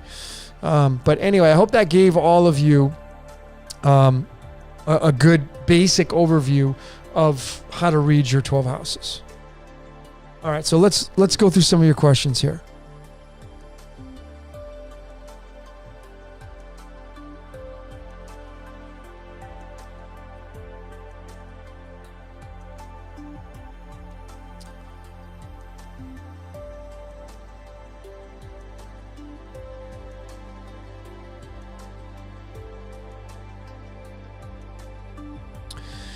Heavyweight, sine and cosine wave. The sine and cosine wave, that's a great question. Heavyweight's asking, sine and cosine, I've seen your videos.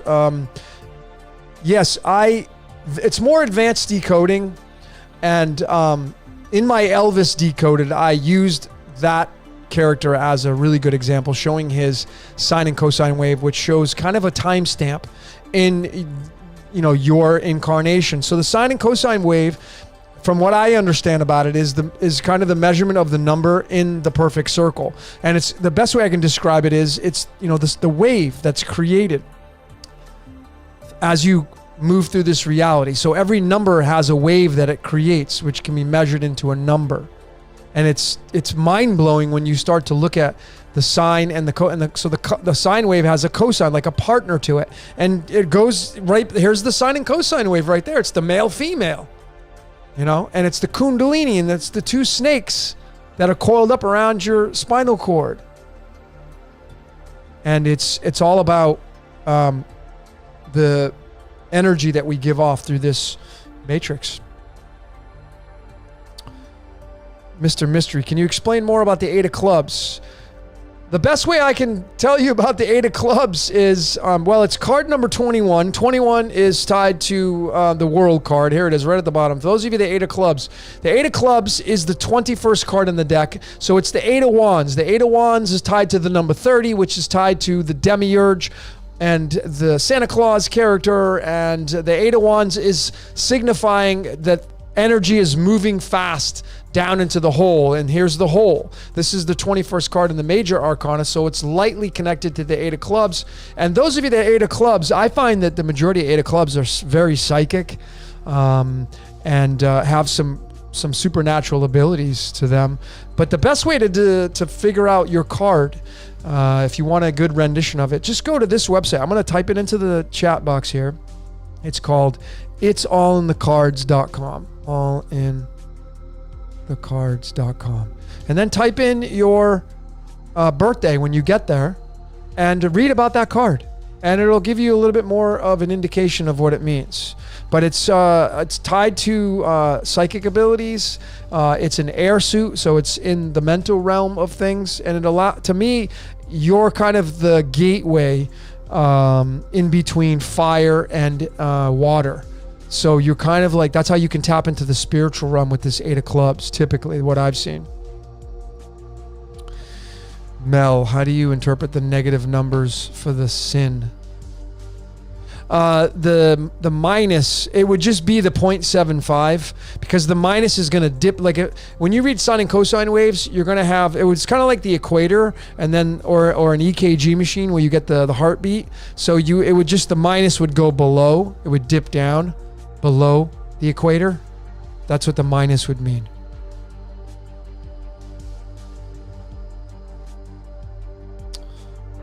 Queen of Hearts, same thing. A history person. Just go to It's All in the Cards, type in your birthday, and go read about the Queen of Hearts.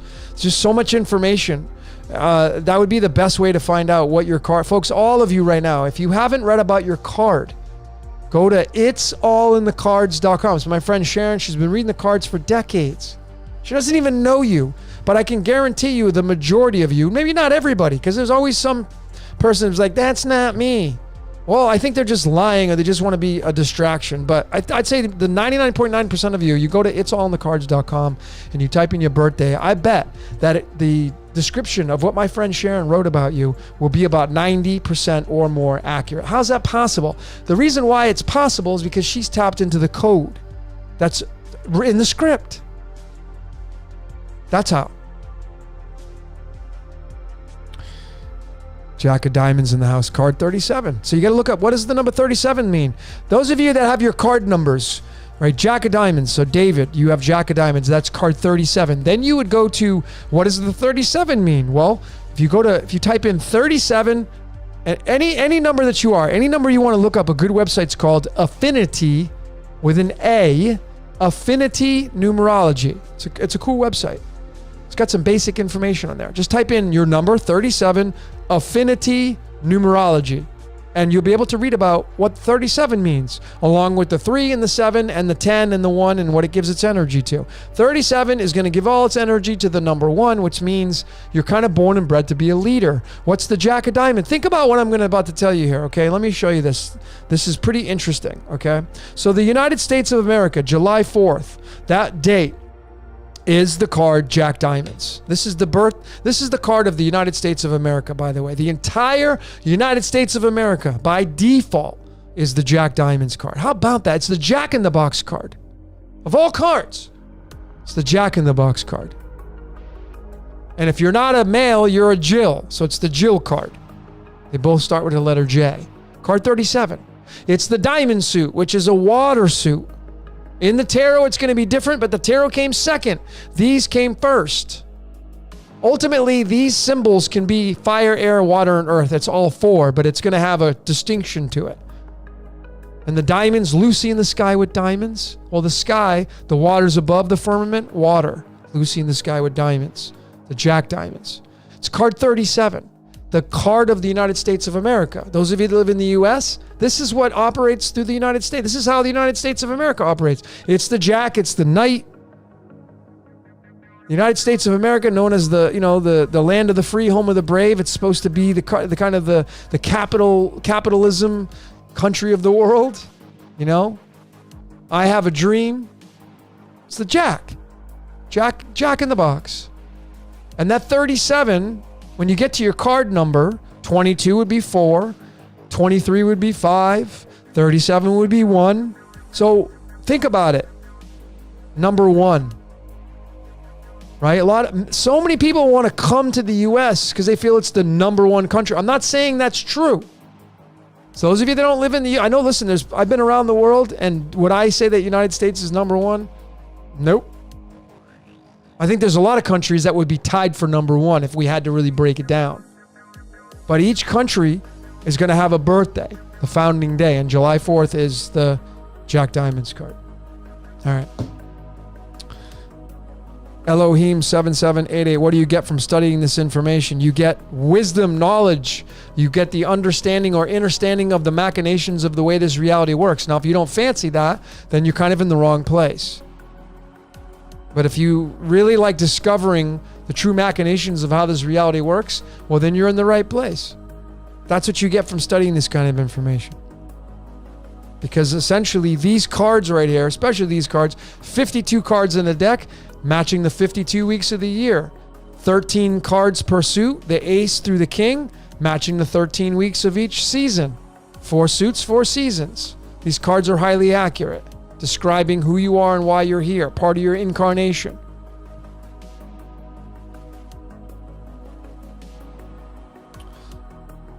Ace of Clubs, card 14. Go type it into the, with a dev, go type it into the it'sallinthecards.com. It'sallinthecards.com. Folks, if you don't know what your card means, please go to it'sallinthecards.com. I'll type it in again, just to make it easy. I can't get to all of you. I'm trying to simplify everybody's life here. Ace of Clubs is a card of, it's the seed plant. Any aces out there, you have aces. If you're an ace, you're a leader, a fire starter. You're the one that has the ideas.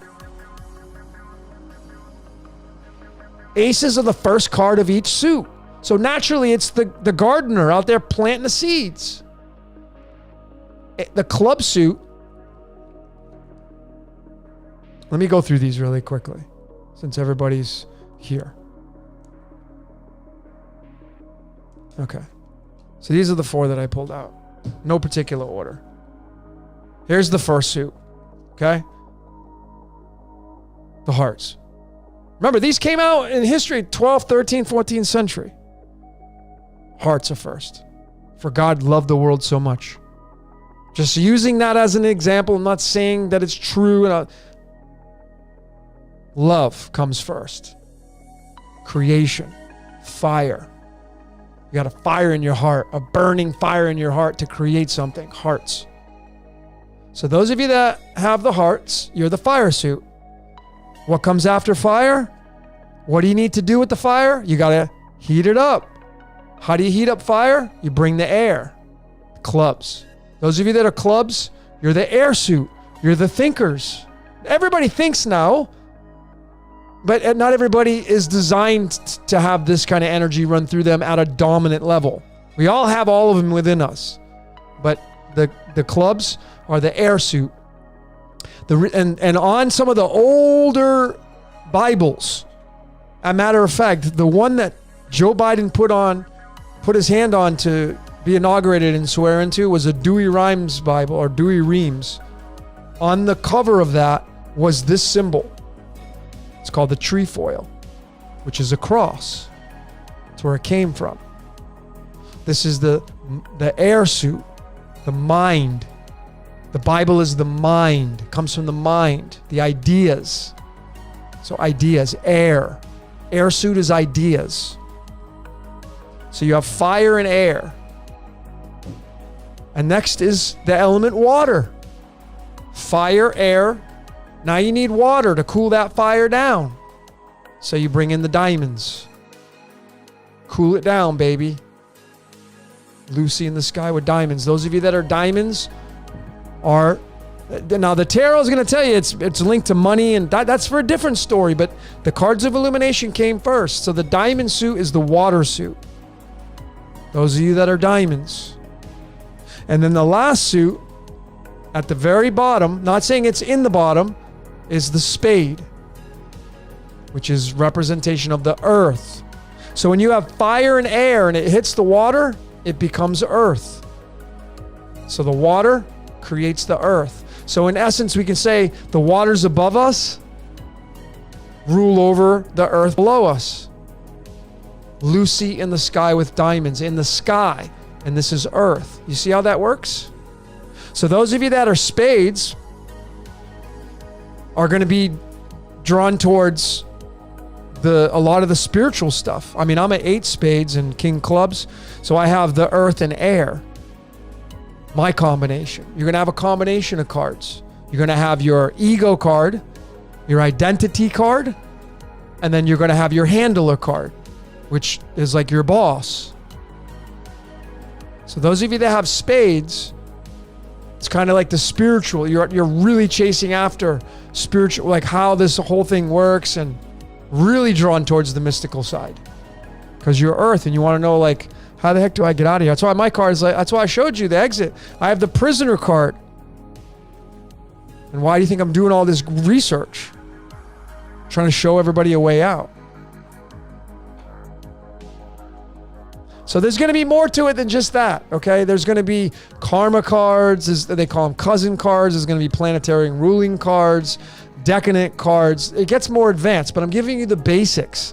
And you will have 4 basic cards in your chart. And I include those in my readings as well. They fit right into your astrology chart. And that's kind of, you know, how I do your readings and stuff like that. All right, let's get into some of your questions. 9 clubs. It's my sister's birth card, card 22. Extremely wise person you are there. Elohim 77788, whatever. 9 clubs. Super smart people.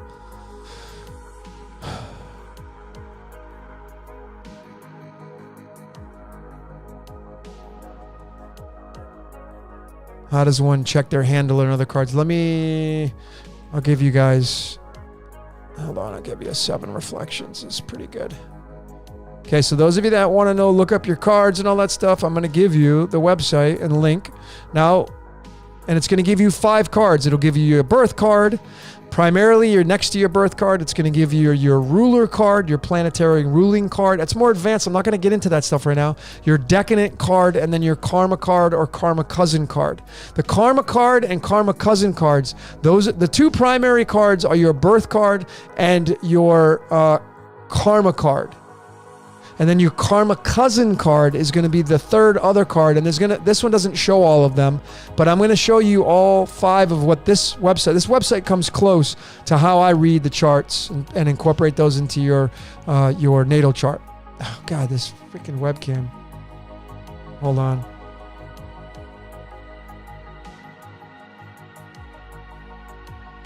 Hang on, folks. Okay. So here's the website that I think is pretty good. It's called 7reflections.com/cards. If you go to that website, type in your birthday, it's going to give you your birth card and then your tip. Now, it's not going to be this for everybody because some people have fixed cards and this is for other advanced stuff. But you're going to have your 5 cards laid out. And there's a card, and this website doesn't show it. There's 4 primary cards that I use in my readings. And this one doesn't show it. It's going to give you 3 of the 4 for the majority of you. All right? And you should be reading through all those.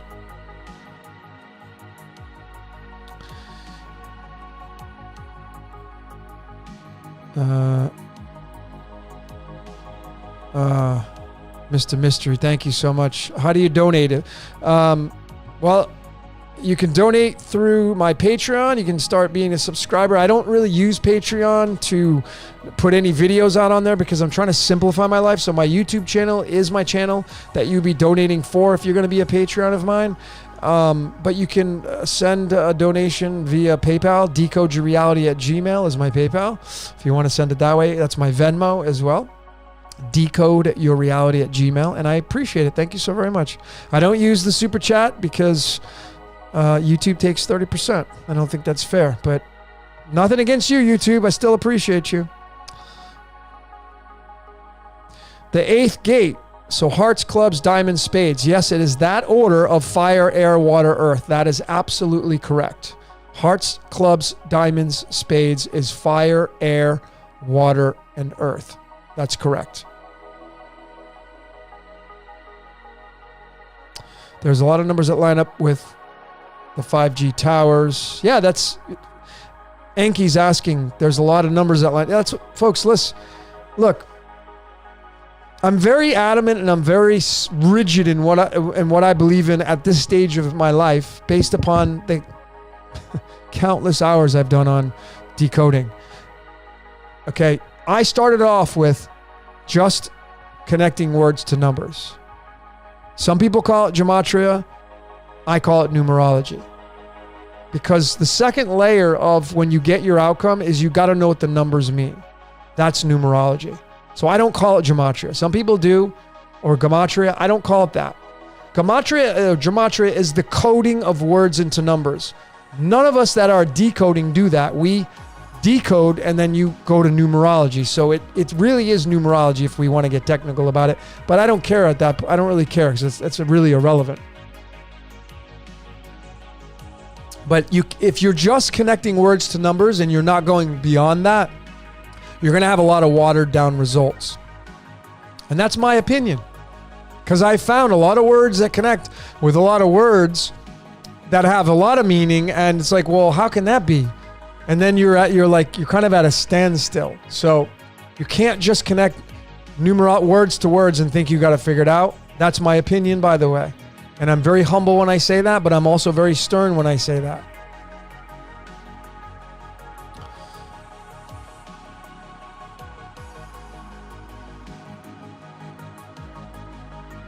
Eight diamonds in the house. 8 diamonds, card 34. 8 diamonds sits in the crown line, sits in the Jupiter line. Heavy Jupiter energy.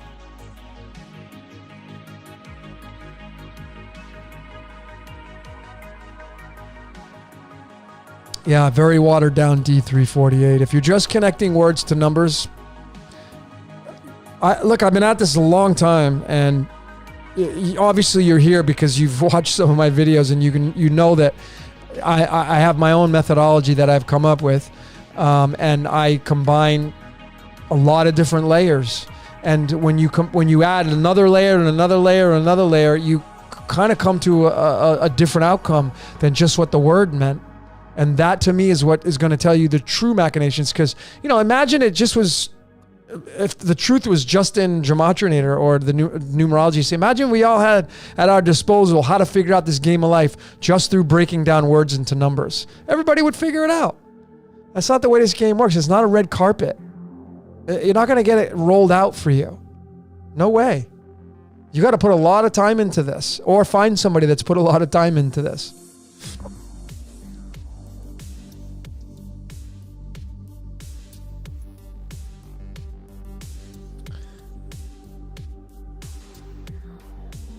Seven of Hearts in the house. Nice. Lisa. Michelle, nice to have you. Thanks for joining in. I'm going to check out some of your comments. Let me see if I can just get rid of this. Damn. Come on, folks.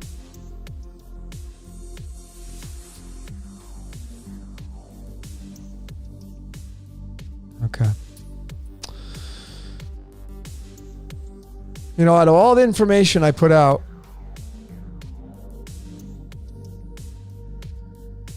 and the amount of research that I put out and stuff, I just have these haters that they just keep coming, and it's just amazing because they're rookies in my eyes, because I just transmute the energy. They don't even realize it. Their anger, they end up becoming so acidic. If you're a hater, if you don't like my research, that's cool. Why are you even here? But if you're watching my videos and you're coming there for a reason, and then people, they get so angry, maybe because they weren't the ones to find it, or they want to be in I don't know. But then I get some people that are just so bitter about what I'm putting out that they become so acidic, that they become so low frequency that their whole job, their whole mission in life is to get at me. And just to try to do whatever it takes to pull me down. And it's just amazing. And it's just like, that's the rules of the game are not in your favor by doing that, for those of you that are doing that. And you have that much hatred in your life to get that angry at me for I'm like so neutral to things, and I'm just putting out my research, that you just keep coming at me, and it amazes me. Some people, and I've had to block. I've used the block feature, and this pisses people off, because I'm not going to sit there and listen to a bunch of bullshit from people. I'm just like, I don't associate with that kind of stuff. You don't have to agree with everything I say, but when you start coming at me like that, that's it. I don't have time. It's toxicity. And, for me, I'm still learning how to live in that layer of neutrality. I can honestly tell all of you, I can go and listen to politics and not get involved with it emotionally. I can just be an observer. But not all the time can I observe some people that are just coming at me with a knife or a gun, not physically, but just like coming at me with that kind of energy, and just be able to tolerate that stuff. I'm just like, I'm not at that level right. I would rather just cut it out of my life. I don't want to deal with it. It's a cancer to me. So I just delete it. I get rid of those people right away. And I would encourage all of you to do the same thing. If you're engaging with somebody who's toxic, that's trying to bring you down, you got to, first and foremost, anybody that's on your social media page commenting on, that's really kind of like pushing your buttons, that old saying, and you can't handle that, you should be either excommunicating from those people, 86, whatever you want to use, unfollowing, unfriending, get rid of them if you can't handle that. Because if they're out there pushing your buttons, why are they doing that? Why are they pushing your button? For what? Why are you here? Why are you here on my page doing this pushing? For what? What's your objective? Certainly not to raise my frequency. If you're not on my page to raise I don't care if you're neutral. That's totally fine. I don't even care if you disagree. Not everybody agrees with what I put out. That's how life is. But if your position is to start poking, I don't even tolerate it. Nope. I mean, there's a difference between poking and disagreeing.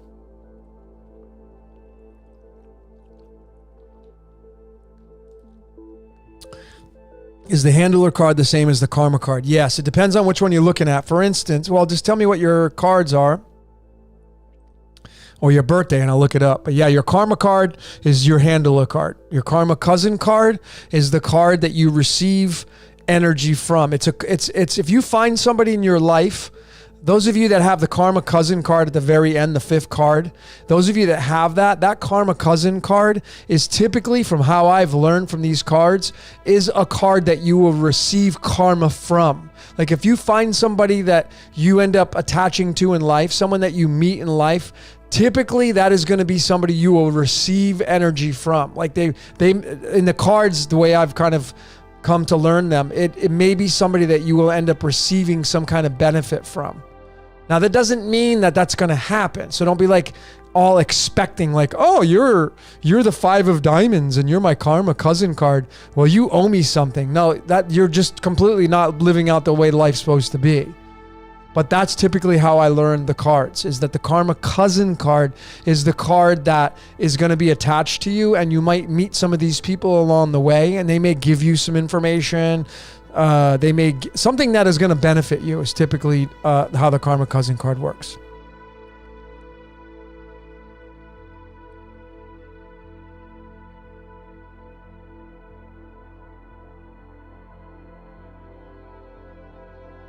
Yes, toxic people do counterbalance our positivity, exactly. But when you stand in the neutral layer of life, you're neither positive or negative. You're in the neutrality position.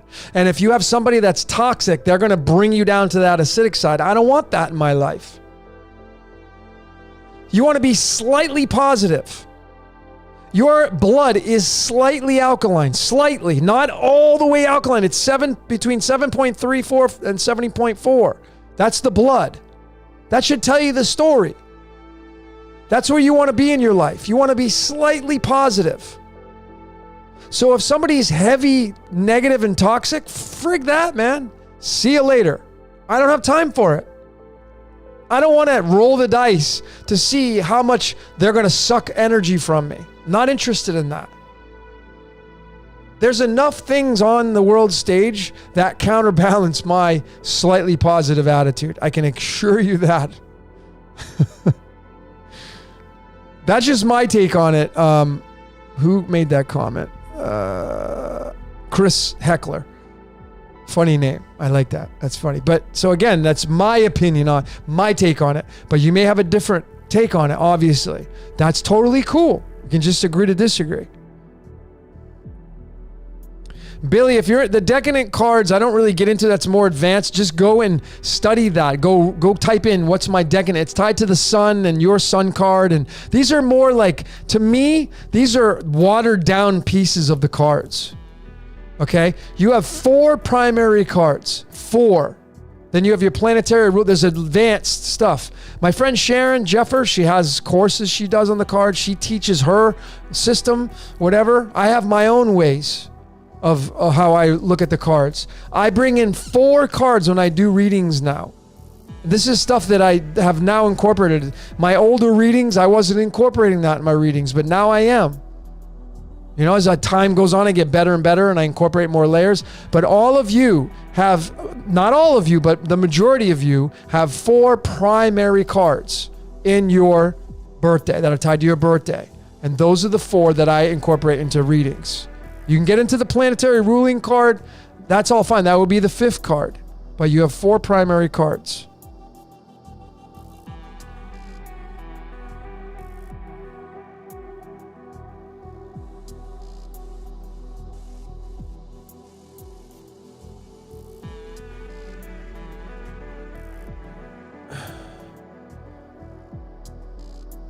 What's up, Sabrina? Coming all the way from Pakistan. See, that's what I love about this technology.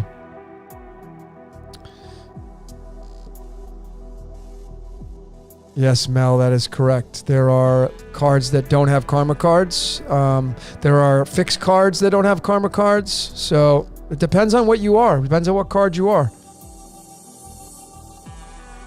The Iola 98, I think it's Iola. Excuse me. The karma cousin is to balance your birthday card. No, it's not to balance. It's tied to you. It's an extension of you. Your karma card is an extension of you. That's the best way I can describe it. So when you read about the karma card, I promise that you will resonate with it. You'll be like, wow, that's kind of a lot like who I am. Yeah, that's why they're called karma cards. Yeah, see, that's why I have this. I made this shirt. So the big shout out to my sponsor, thehealersproject.com. So this is my own creation. I have another one in red that I'm going to be wearing. And I thought this was cool. So the idea I had was, growing up, I was a big Pamela Anderson fan from Baywatch. And so this is the font for the show Baywatch.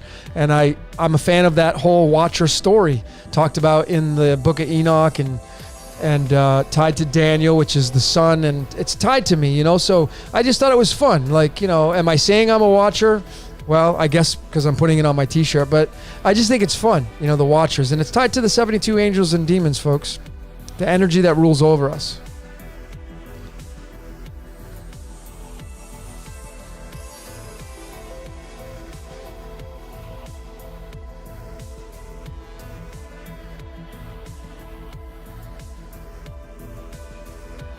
All right, so I'm just going through some of your comments.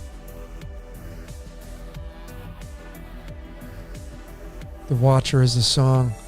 Yeah, All Along the Watchtower by Hendrix did a great rendition of it.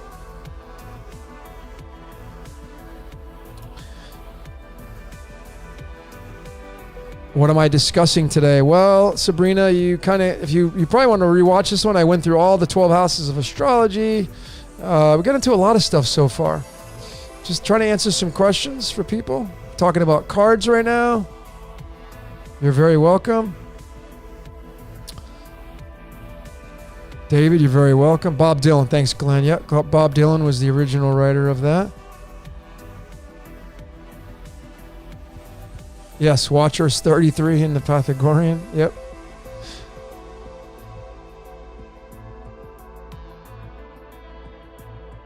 $33 ain't bad. No number. Every number has a polarity to it, folks. Every number has a duality to it, including the 33.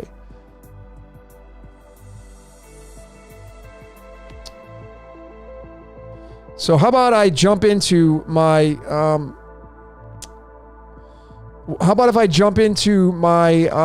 my slides tonight and kind of random thoughts and what kind of like you can kind of get into the mind of Logan a little bit and just kind of show you some of the decodes that I've been working on.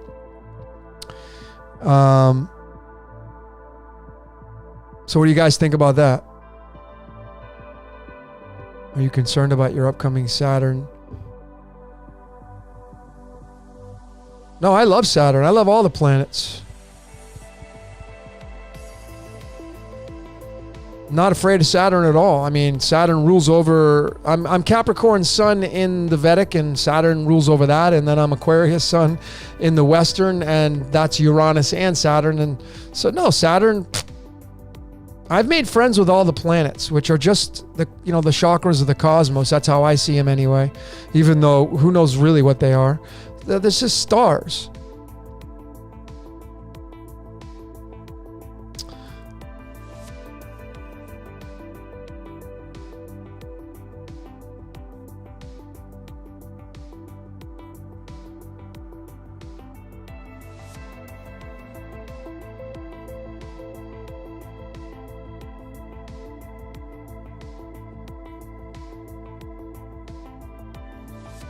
Going through your comments. Okay.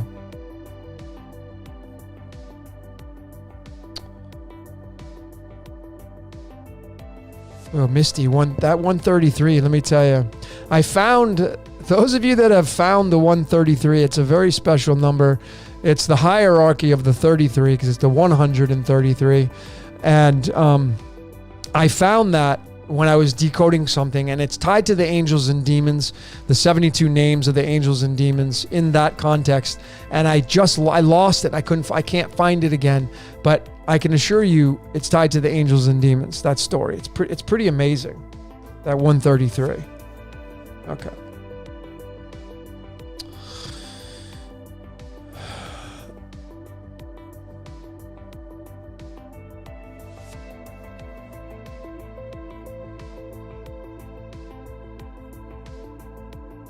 All right. 603 score 6 is 133. Yeah, I'm not a huge fan of the Pythagorean. I don't really use it that much, but you'd have to go deeper. That's why exposing the dirty few too. Thank you for that. That's why I'm not just a fan of connecting words to numbers, because there are over 30 different ciphers. Where do you go with that information? So if you were to type in 603 score and 6 into all the ciphers, you're going to get so many different variations. What do you do with all those variations? Where do you start? Where do you end? Where do you connect from there? You know, and that's why personally for me, my methodology, I started out with the septenary. When I first started decoding, I started decoding through the septenary. And the reason why I chose that one is I started decoding around 2013. And, you know, the very reason, there are two main people that I got involved with, and the reason why I started decoding, and the first one is Zach Hubbard, who, you know, I don't follow anymore just because I don't like the way his attitude is, but I give him props because he has brought a lot of people to decoding. So let's just kind of leave it at that. And then the other person that I was a fan of, and I still am, is Marty Leeds. He exclusively uses the septenary. And what I've come to find with these ciphers, ladies and gentlemen, is they all, like the Francis Bacon, you got to use them in certain situations. They all have their claim to fame. And so it's not just as easy as like, let me just use the 4 basic ciphers and like the reverse and all that stuff. If you don't know what you're looking for, if you don't know how to use them, you can easily get sidetracked. So I started with septenary in the very beginning stages of my decoding career in 2013, 2014. And then I switched to Chaldean because I became an avid follower of numerology. And I learned that the main base numerologists that I followed, the ones that I felt were my mentors, were through Chaldean, not the 1 through 9 Pythagorean. You can use it because numbers encroach. So the 8 gonna blend in with the 9. And that's why if you do your numerology, your name through those different ciphers, you can read from the numerology of the Pythagorean and you're gonna get a different outcome. And you'll have some truth there, right? So we're really just DJs cherry picking. That's exactly how my life coding system works, is you're cherry picking from these different ciphers and you're making the truth your own. But make no mistake about it, I switched from septenary to the Chaldean. But the septenary, if you know what you're doing and knowing how to use it, it's really tied to, and I'm going to be bringing this out in my upcoming Superstar Decoded, because in the sun's pattern, in nature, the septenary will be shown in that expression of nature. In the sun's pattern, it's using the septenary, which is 1 through 7, back down to the number 1 again. It is right there. The sun's pattern is connected to the 1 through 7, back down to the number 1. And I'm going to be showing that in my upcoming Superstar Decoded, and it will completely blow some of you away. Not all of you, but some of you, you're going to be like, whew, it's going to be heavy. Because it will be undeniable, because it will be nature telling you, not somebody interpreting it from a book that you don't know where it came from. It won't be from me. It's going to be straight from the patterns of nature and real math and real numbers. That's what's going to tell the story. So it will alleviate, it will scrape away anything that you read from a book, and you're going to find out when I come out with this you're going to know where the Christ came from. Now, I'm going to say in this upcoming decode, I'm going to specifically tell all of you that I'm not here to deny that the Christ, this Jesus character, was a real dude. Because there is no way possible that any of us can prove he was or wasn't a real guy. Not possible. You can read as many ancient texts as you want to. There is no way to prove that it was a real dude. Nope, not possible. The only thing that makes the Christ real is the idea. That's it. And then what you bolt on beyond that, and that will be through decoding. I mean, Jesus is 27 in the septenary, but he's an 18 in the Chaldean. Where do you go with that? From where do you go from there? Then he's a 74 in the English. Where do you go with that? So where do you go from there if you're a fan of decoding and just numerology? That's why it gets so confusing and why that is a watered down way. And I'm not here to poo-poo on those of you that are just decoding. I started out doing that, just connecting words to numbers. That's how I started out. I mean, if you go into grade school and you look at math, where do you just go automatically get taught trigonometry and sine and cosine waves and the X and the Y? No, it's your times tables. It's 1 + 1 = 2. You got to start somewhere. So from the basics, you go into the advanced, and then you get into other layers, and you really start to see that the ciphers themselves, they have specifics about them. And you got to know how to use them. From my research that I found, you can't just plug words into numbers, into the ciphers and say, oh, there's a connection. It just doesn't work that way. It just doesn't.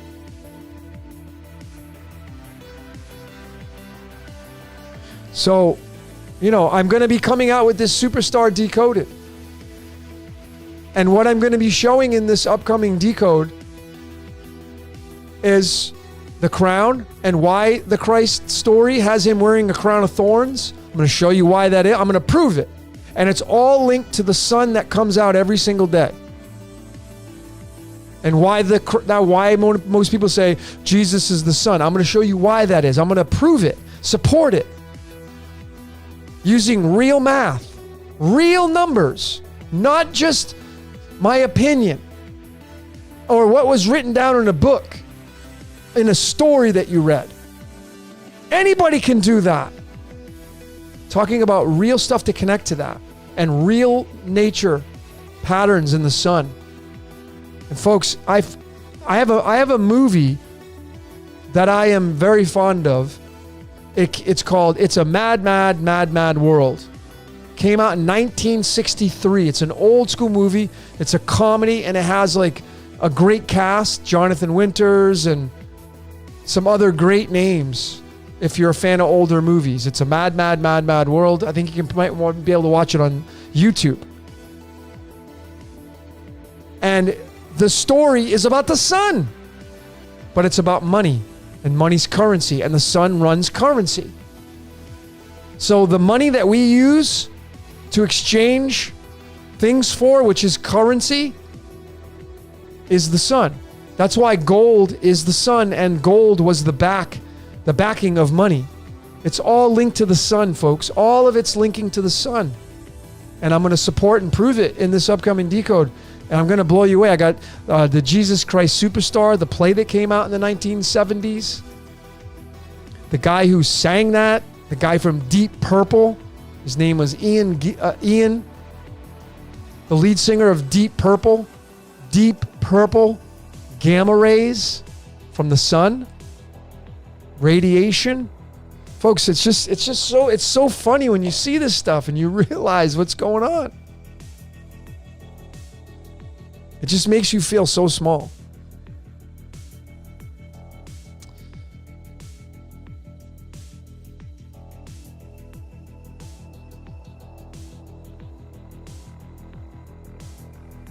Christ is a metaphor. Well, we're all the Christ.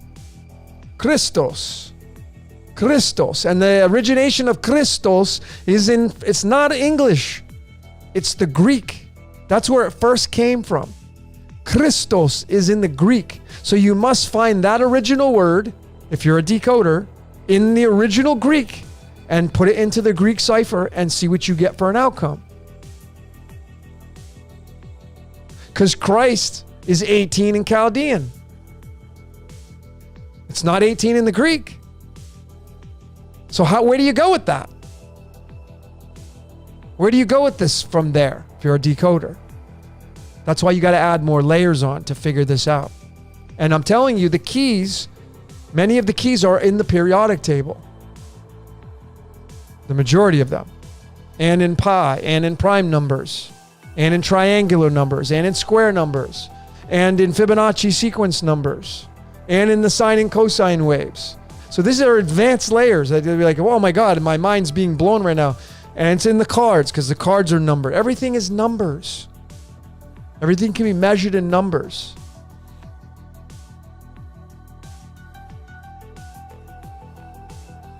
Currency, money is time, time is money. Yeah, it's all linked to time. Everything's stuck in time. Everything is here in time. And there's only a short period of time before the ending comes, and then there's a new beginning, and then the game starts over again because life is cyclical. Golden age to the dark age, and then it repeats.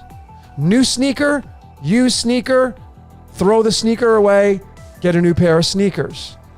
Brand new car you drive off the lot, you put miles on it, it gets used, you may trade it in and get a new car, or it ends up in the junkyard. New car. That's exactly how our reality works. The game is new, and then as time, I've shown this before. This right here is, let's just say this is the source. Right here. This is the starting point of our reality. We start here. And then we have time. And we move away from the source. And as we keep moving, 2021, 2022, 2023, 2024, you get farther away from the source. You get this is the golden age.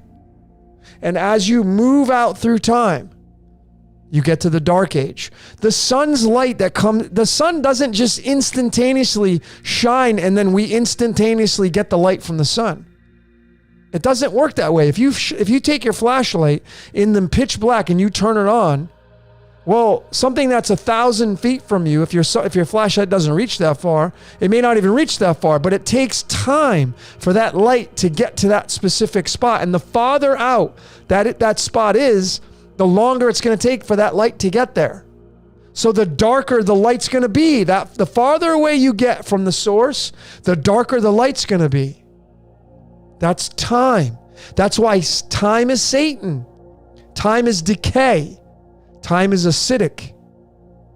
And time is against us. We only have a short period of time. We are the devils. And we're so far away from source. And when the game resets, the source wants it all back. So in essence, what happens is the cosmos, it breathes in and then it breathes out. And the breathing out is the Big Bang, the explosion. The breathing out, taking the breath outward, pushing outward from source.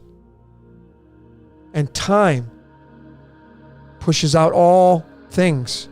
And then now the cosmos is going to breathe in. And what's going to happen to everything that's come out of this source? It's going to go all back to it. So it's going to, and then it's going to go back to source.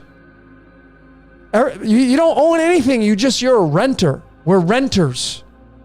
We're not the landlord. We're renters having an experience.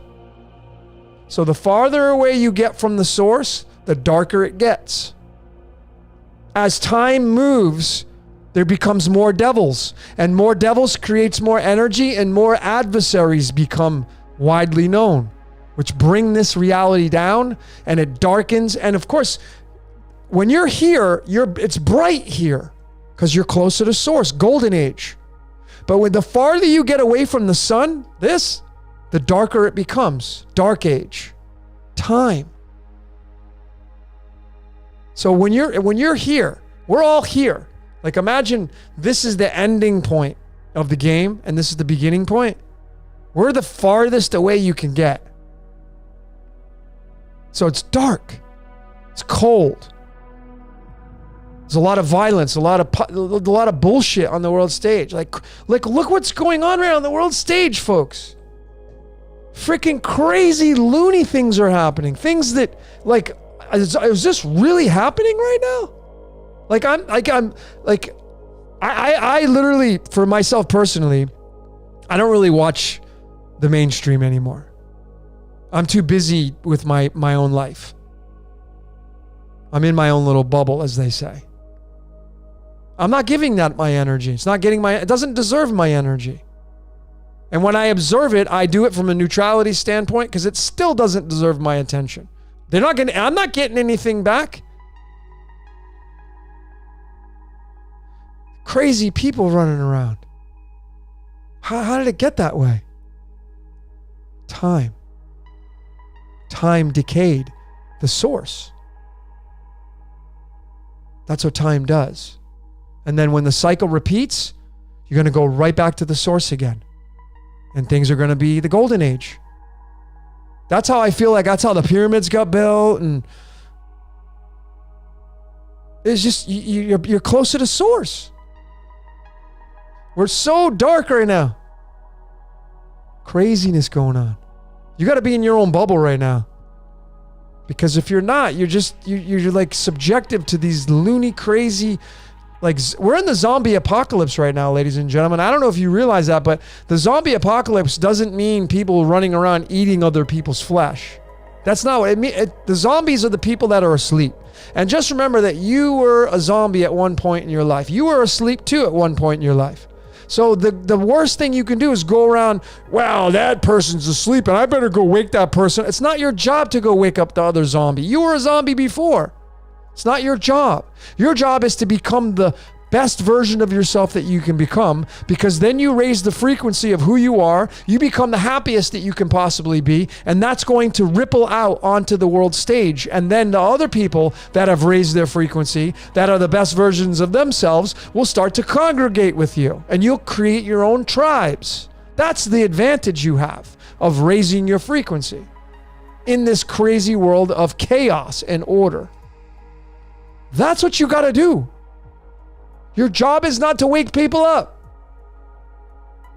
And if you're playing the game, if you're watching the news, if you're involved in this and this and that, if you're like giving your energy, listen, I'm not saying sport, like sports is a big thing. If you're giving your energy to sports and, you know, like how much do you give your energy to it?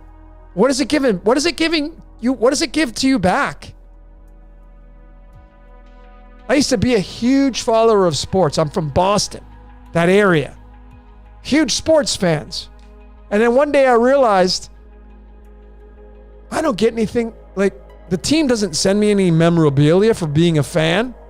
I don't get box seats for free. I don't get anything back. There's no exchange. It's just sucking me dry of my time. And at that point I was like, no, I may watch a game or here and there, and you know, okay, like I'm watching a movie or something. But when I watch a movie, I don't watch it for the entertainment. I watch it for what it's going to give me. Not what are you going to give me in return? I'm after the wisdom. That's what I want. I want to know how it works.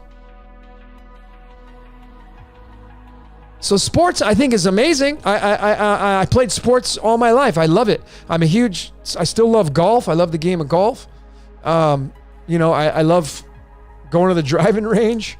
I'm obviously I go to the gym, but I don't know if you consider that a sport, but I do that for the health purposes at this point. Before it wasn't that, but now I do it for health. But like, how much of the game, the Matrix, how much of that owns you? If you really be authentic with yourself, how much time do you spend giving to the Matrix? I mean, I get that we have to work and you have to get out there and survive, and that's obvious. There's a fine line, and I haven't figured it all out to tell all of you, like, okay, what's the step-by-step of how to win the game? I've given you the overview. Don't participate in the game. Politics, participation. Courts, participation. Sports, all that stuff, participation. Like if you're doing that, you're giving that your energy. It's sucking it. Your energy is precious. And many people I see, they just give it away. They just give their energy away. Like it has no meaning to it.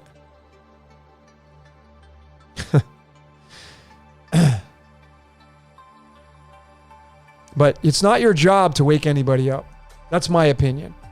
If you feel differently and you feel like it's your mission to go out there and I got to go wake as many people up, and so you get frustrated. Man, we all can attest to this. It's like when you go out there on the world stage and you are trying to wake people up and they're not doing it, what happens? You get frustrated. Like, God, what's wrong with these people?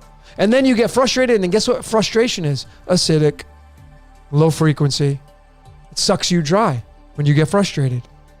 When your toleration goes, it's all acidic. That's going to make you decay. Why would you even want to get involved in something like that? Not me. I'm not interested in that. Personally.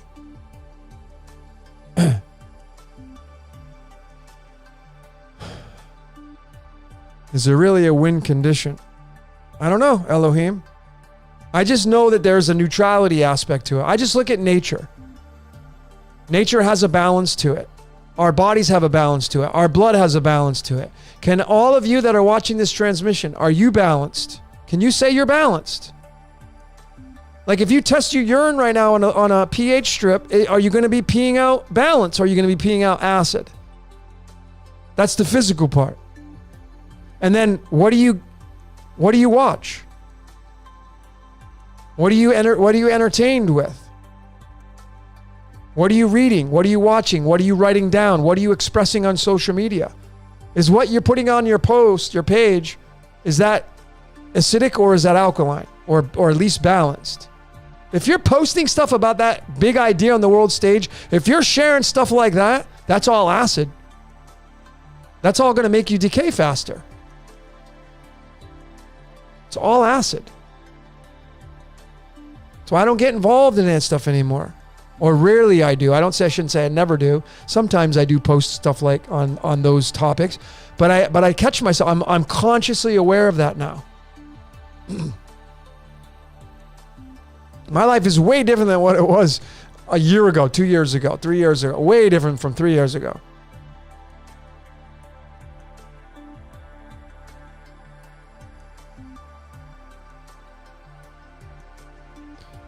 Would I agree that there are two directions? Fear, love. There's only two emotions we have, fear or love. There are only two layers of the pH, acid or alkaline. There's a duality in all that, black and white, hot and cold, up and down, left and right. So with that in mind, those are definitives. So what would you choose? If you choose left or right, you're choosing hot or cold. I want the middle. Neutral. I'm just the observer, realizing that life's a joke. And it's not even real, to be honest with you. And that's pretty heavy. And that may be something you can't wrap your mind around. I'm still having a hard time trying to wrap my mind around it. Out of all the research that I do, and that's not better than anybody. We're in a simulation. It's not real. But it's real. And that's the contradiction that messes with your mind. And you know why I know it's not real? Because if it's real, then we have whatever created this reality is a freaking demon. It would be considered a real freaking bad guy that certainly doesn't care about you. I've proven this with asking people's opinion. Those of you that have children, those of you that are parents, if you knew that your child was suffering, if your kid called you on the phone, said, "Mom, Dad, I'm really in a real bind right now. I got into a car accident and I'm in the hospital and whatever." What would you do? You would be at their side in a second if you're a good person. You would do whatever it takes to end their suffering if you knew they were suffering. Whatever it takes. Right away. You wouldn't even have to think about it. And we're sinners. Let me remind all of you that we are wired towards decay. We don't die, we kill ourselves. We're wired towards acid. We are wired towards the things that make our taste buds explode. That's acid. We're wired that way to gravitate towards those. The things that are good for us, they taste like shit. the roots that we got to take and the herbs. It's like, it's a mind. It messes with your mind. So those of you that have kids and you knew your kid was suffering, you would instantaneously drop anything you could do to help your kid stop suffering. And we're sinners. Okay, so using that same analogy, why is the father or mother of this creation, why is it not stopping the suffering that's going on in the world? It can clearly see that there are a lot of people that are suffering around the world, people starving, dying all the time in wars, tons of suffering going on. And it's been going on nonstop, round the clock. And we're talking about an omniscient, an omnipresent, a perfect deity. Supposedly, that's what we're told. Complete opposite of imperfection. It's perfection. How is that possible? That it's allowing all this suffering? If you ponder these questions, like I have, it's either we have a monster of a creator, absolute freaking monster in the closet creator, or it's not real to that creator. And that's why suffering is allowed. Life's cyclical. The game of life, from what I've come to, all my discoveries, it is cyclical. As I outlined, golden age to dark age repeats. New car, junkyard, new car. New sneaker, old sneaker, new sneaker.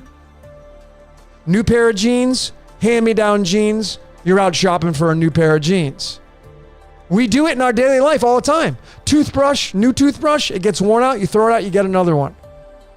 Always, we're constantly death and regeneration. Why do you think this reality would be any different? It's not. So, we're at this point now where we either have this monster of a creator who just loves and feeds off your suffering, or this reality is not real and suffering is allowed. Because it's not real to whatever created this reality. It is literally living out what's called the West world. That's my take on it. Because I would never pledge, I would never bow down, I would never pray upon, I would never give thanks to some creator that has no compassion for suffering going on. I'm not a fan of suffering. Neither are you, I might add. Neither are any of you a fan of suffering. And we all have to experience it.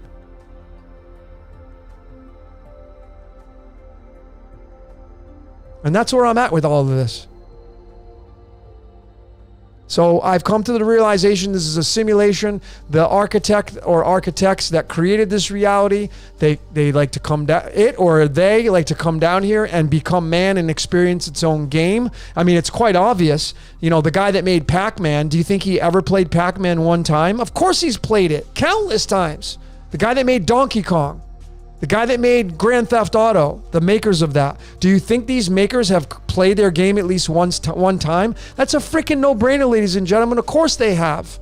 So why is it so far-fetched to think that whatever created this reality doesn't come down here to play out its own game? Of course it does. So it's a game to whatever created this reality. And it's like, oh, that's why I really resonated with Westworld. Because it's not real. And oh, I want to go down this I'm going to go incarnate into this dude and I'm going to be a serial killer. I'm going to go see what that feels like. Experience that life. How else are we to describe this kind of craziness?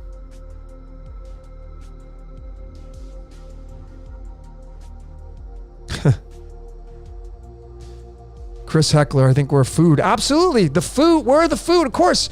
Folks, the simplest way to tell you how this reality works, it's very simple. We live inside of a battery. Okay?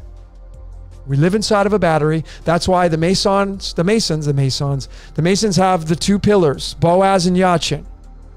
So let me show you. Okay? It's right here. Let me just show you exactly how this is, just so you can see it with your own two eyes. Right there. This is the second card of the tarot. You see what there's there? There's the two pillars. That is two pillars because it's duality. Love and fear. Right there. Love and fear. It's right there. Black and white. Up and down. Hot and cold. Left and right. Right there. Duality. 2. 1, 2. Duality. Taurus is the zodiac sign that runs that. The bull. Operated by Venus. Because you're here to repopulate the earth. Go out and populate the earth. Go hump and make babies. Because every human being that incarnates on this plane is currency. It's an ugly game to observe when you see how the machinations truly work. But it's a beautiful game. It's the contradiction. Once you keep coming back for more because there are good times. Many good times. I love life. I'm all into nature and animals. I hope most of you are too. It allows you to disconnect from the crazy loonies on the world stage. Don't want to play that game.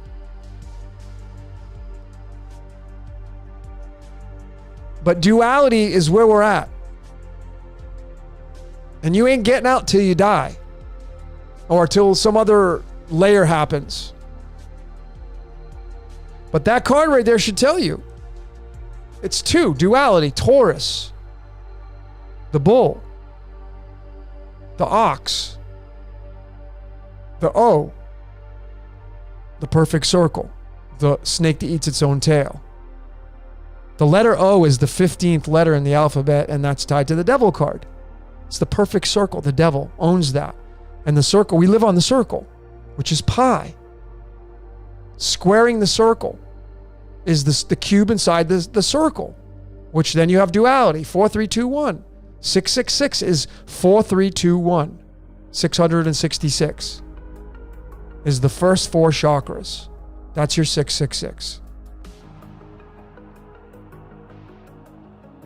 And this duality has you, and it's right there on the card. It tells you.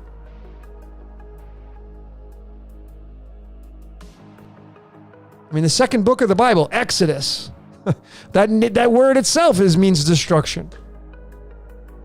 You can't miss it when you synchronize all these layers. You know? I mean, I'll remind all of you, right now we're in the year of the ox, Taurus, second Chinese sign. It's a big year. And then you got the Rosh Hashanah and the new year for the Judaism, and we're in 5782. Next year is 5783. It's between now and next year, folks. I mean, unless something happens that is beyond the scope of the machinations of what I see right here, there's going to be some massive change on the world stage. I welcome it because it's going to happen whether without my freaking blessing or any of you. It's already been written in the script. It's reality. It can't be real. There's no, because if it's real, then we got a monster of a creator. That's all I know.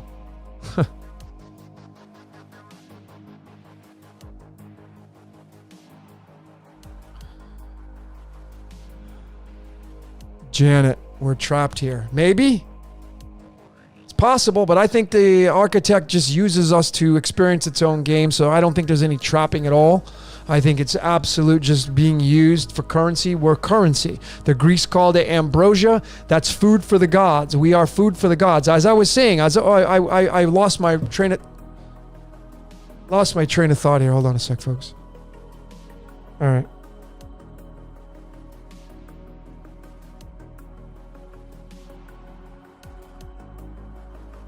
Okay. So duality again is 2. The 2 horns on the bull, Taurus the bull, which is run by Venus. Procreation. Go procreate because you create more human beings. Human beings are the cells. We are cells inside the cosmos. Inside your body right now, you have trillions of cells that are working for you. You don't have to tell them what to do. They're already pre-programmed. They have specific jobs to do. Those cells. And without those cells having their jobs, you wouldn't be alive right now. So the so below of you is the cells in your body. And then it goes obviously much deeper in the microbiology world. And if you haven't studied the microbiology world, well, you wouldn't have any keys of how the micro world works, because that has a lot of keys to the kingdom.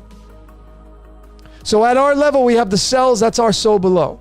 That's running our battery. We're a battery. Men and women are batteries. We are batteries. And we feed something. And a battery has a positive and negative terminal on it. When you open the hood of your car, it's got a positive and negative side. You pull one of those off and your car's not going to start. You need to connect those 2 points. So in the Temple of Jerusalem, you have the pillars, Boaz and Yachin. The positive and negative, the anode and cathode, the positive and negative, the angel and demon. And if you don't have one, you don't have the other. Not possible. You need the connecting point. It's not possible with just one layer. You can't just have all light. It's not going to work. It needs to go somewhere. The dark collects the light. So the 2 cables on your battery are right there. Positive and negative. Duality.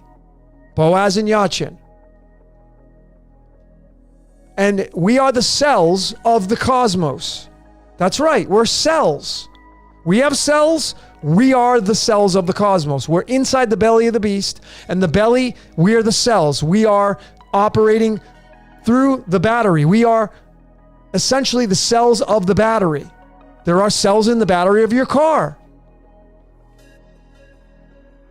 So we are the cells inside the battery, ladies and gentlemen. And our energy, our emotions of love and fear, they give off, they create the sine and cosine waves, and that feeds the battery. So that if you take that concept and you move it into politics, the government, the Democrats and Republicans, whatever, any government is a battery. It's an archetype. And unless it has cells, which is our agreement, like, oh yeah, I'm going to turn on the television. Let's listen to what the presidential debate's got to say. Well, when you turn the TV on, you connect to the battery, which is the television and the political debate, and you're the cell that operates the battery. The battery is the politics. The church is the battery. These are archetypes, otherwise known as mini batteries. Amazon is a battery. How does Amazon stay charged? By you logging on to Amazon and buying shit from Amazon. You're the cells of Amazon. You see how it's so easy to see it. It just trickles down. So why do we drink water? Well, what do you think's inside of a battery? Liquid.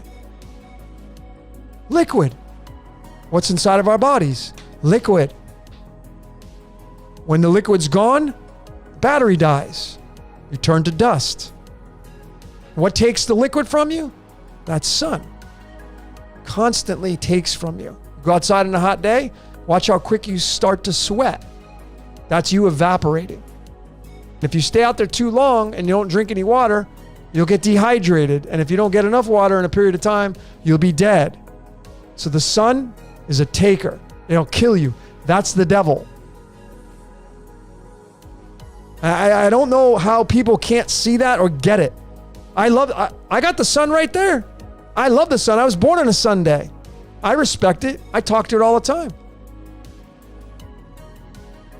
And we may not have a choice of going back to that thing. That's the architect. That and the moon. Ark of the Covenant. Potassium and argon. Spells our ark.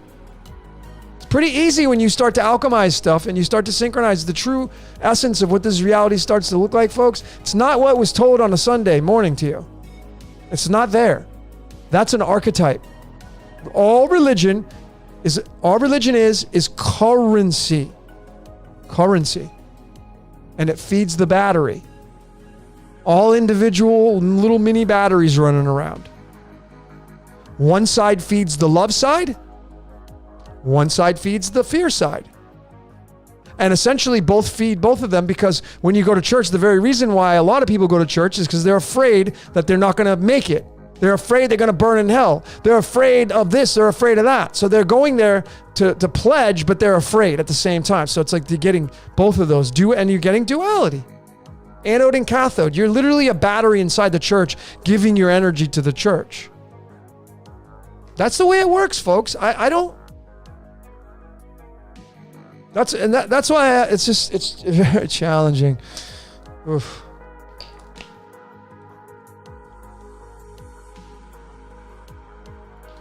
But that's the thing. Glenn, yes, exactly. You're having a good time. And that's the thing, ladies and gentlemen, is that When I found the exit strategy based upon my birth card, and now I know why, and there was much more I could have shown all of you, but I think it was pretty concrete that what I found with tied to my birthday and why I exposed all this information. Whatever you do with it is up to you. But I realized at that point, I got really emotional, and I was like, I believe that the life is cyclical. It's golden age to dark age, and then it repeats. So it's like, think about it. And, like the majority of us here, you're born in the dark age. Yet you've had a pretty damn good life. Most of you. Some of you are, kind of self-sabotaging your own life because you constantly just feed the acid and you just crave the acid. Got to get rid of the acid. Acid makes things decay. So anyway, I got really emotional because I realized, like, okay, well, wait a minute. If this is the way it works, like, I want you to imagine again, what if there is no getting out of the game? Now, I know some of you, a little voice in your head's like, no, I'm getting out. This is my last lifetime. Okay, great. If that's the choice that we end up having, great. Cool. Maybe I'll sign up when I get there. I don't know. All I know is this. All you know is this. No one has ever left to be able to prove. They don't have any camcorder. They don't have a camcorder video of where they were in and then after this life and came back and played it for you on a television screen, or at least showed you with solidified proof of what's after this reality. That is a fact now. That's not my opinion. That's a fact. So the only thing we know is this. Okay? So if we have the choice of leaving this reality, great. Then you'll have a chance to sign up. But if you don't, and there isn't that option, which is very possible that you just get recycled back in the game, well, you may come back to the golden age. You may come back to an age where you're able to build the pyramids again. However they did that, because I know they weren't bringing it up with a rope and the freaking wooden wheels and shit like that to build a pyramid. That's stupid. The whole stories of Atlantis and how they were using telepathy and all that stuff, that may end up being the case in the golden age. And if you're sitting there in I'm using this as an analogy, you go up and you are looking over this reality from the heavens, and you reflected back on some of the amazing times you had when you were a human being. And then you look down and you're like, oh shit, they're in the golden age right now, where there's no freaking loony crazies running around. There's nobody forcing you to do anything. You're as free as can be. There is no such thing as any kind of limitations or resistance. Would you make the choice of coming back? You see, a lot of people don't pose these questions. They just look at their life. They're like, my life sucks. It suffers. I've been through a lot of suffering and I want out. I'm out. I'm done. But then you may not have that choice. So I'm just theorizing here, right? But make no mistake about it. I think right now all of us are given the chance to level up, I believe anyway. And it's like the free will that I think we do have is part of that leveling up. Like, don't be an asshole, be a good person. Pay it forward. What are you doing to create a better space on the world stage? What are you doing to create a better version of you every single day? What are you doing to create a better version of the people around you every day by being the best version of yourself? What are you doing for the planet to make it a better place? The time you're spending on binge watching your shows, which doesn't, it's a contradiction because you may find some nuggets in those shows for you to level up, but what could you be doing to make yourself a better person on the world stage? So it's really, are you living in the now moment, and are you consciously aware of your surroundings at all times? When you're brushing your teeth tonight, are you really there brushing your teeth? Or are you in Never Never Land thinking about what you're going to do tomorrow? Are you giving thanks to your teeth for chewing the food throughout the course of your life? Your teeth want the acknowledgement too, I know that for sure. Anyways.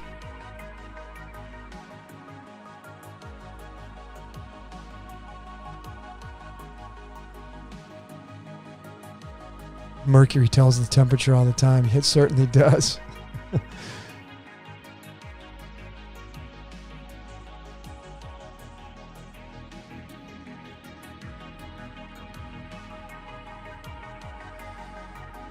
All right. I'm going through some of your comments.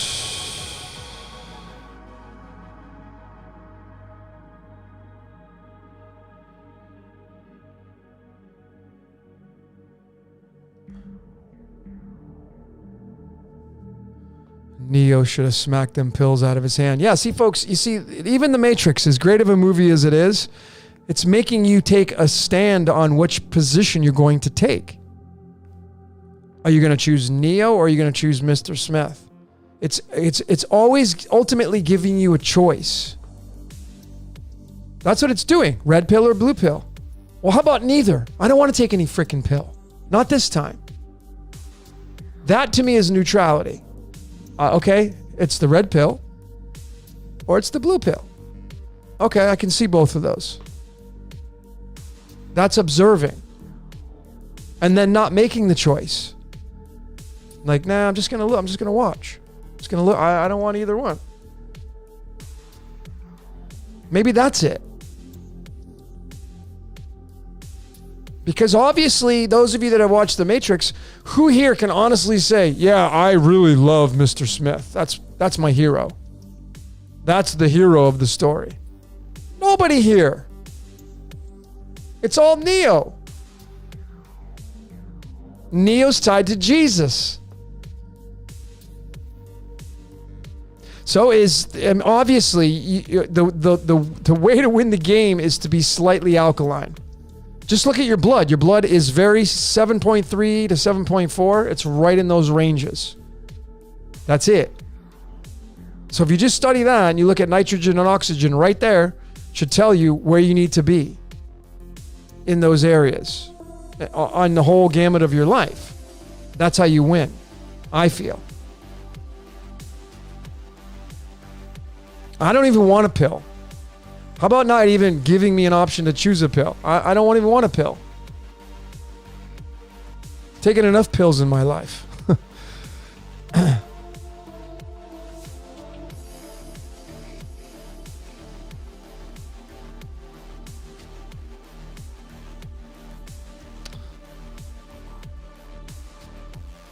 Jesus is the 13th zodiac sign that sits in the center of the other 12. You can definitely observe it that way, Marco, for sure. Some people think it's Ophiuchus. For sure. I don't want the world to be destroyed. I want it to be restored. It will. It's cyclical. It's in a sick stage right now. It's in a dark age, and it's going to end up going back to the golden age, like it always does. It's just so easy to see when you can see it. Keeper of the Keen Bee, what are your thoughts on... What are my thoughts on that big thing on the world stage that they're trying to make everybody take? I've seen the studies on it from the scientists that do real science, and it's acid. It's all I got to do is look at it. Is it going to make my life better, or is it going to give me life or take life from me? Though that's the way I observe life now. And I would encourage all of you to do that. Everything that you do. If what you're about to eat, the food you're about to put in your mouth, is it going to give you life or is it going to take life from you? Which is it? And it's going to be both, because once you digest, there's going to be miles put on the organs. So if what I'm about to put in my body, is it going to give me life or is it going to take life from me? That's the only question that you should be asking. And that pertains to that big idea on the world stage that is being forced on a lot of people. Well, I already know the answer to that. It's not going to give me life. So if it's not going to give me life, then that's my answer. Because I've seen the scientific studies behind it. It may give you benefits, because if you end up agreeing to that, well, then you have, it looks like they're going to allow you to check things off the list. Like, you're going to be able to do this, you're going to be able to do that. That's great, but that's not what I'm interested in. Is it going to make my life better? Is it going to enhance my life from a physical standpoint? And from the studies that I've read, absolutely will not. Okay, well, like you didn't mean that, but that was my answer for that anyway.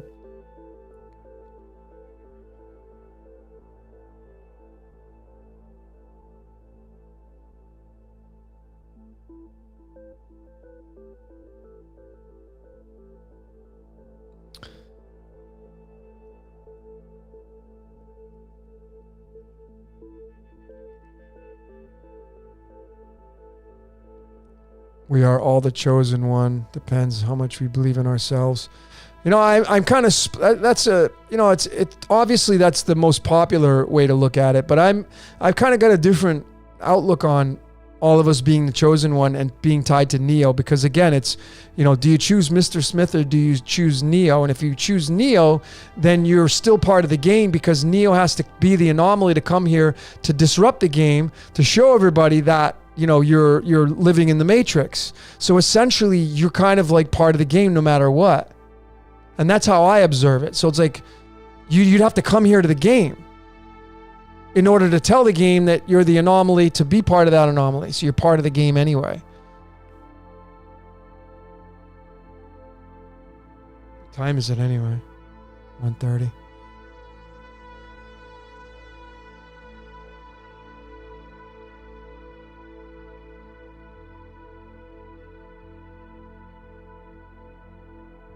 I mean, look, Keanu Reeves, obviously they put him in that position to be Neo, but the reason why, the real deeper meaning, because it was part of the script and the code, and Keanu Charles Reeves, when you do his alchemology, adds up to 143, and 143 is tied to the element neodymium, and that was his name, Neo, and you know, the word man is 10 and the element neon is 10, and that's Neo. So those are the reasons why. It's just, the script's hilarious. It's a stand-up, like I said, whatever created this reality is a freaking stand-up comedian. And this reality is not real. Can't be.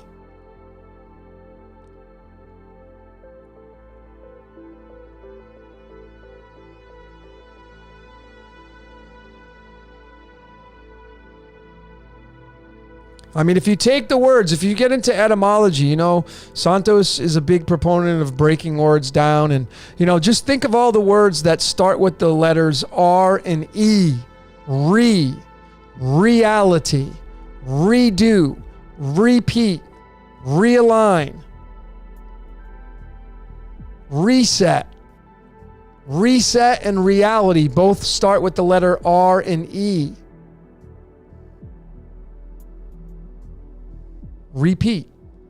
This life that we live is never ending, and it's cyclical. Cyclical. Meaning it never stops. Just changes form. So you just got to look at the letter R is the 18th letter. And then the letter E is the number 5. So how do I view that? Well, the number 5, anytime the letter E is, when you do the etymology of the letter E, and I've done that, it means man. It goes all the way back to the Egyptian hieroglyphics, and that is the man. 5 is man. 5 is boron. 5 is the hierophant, your identity. Let me just show you how the tarot card. You want to I'll drop a truth bomb here. Let me show you how the letters of the alphabet tied to the tarot and tied to repeat, reset, realign, reality. It just spins in a circle. Everything moves in circles. Time.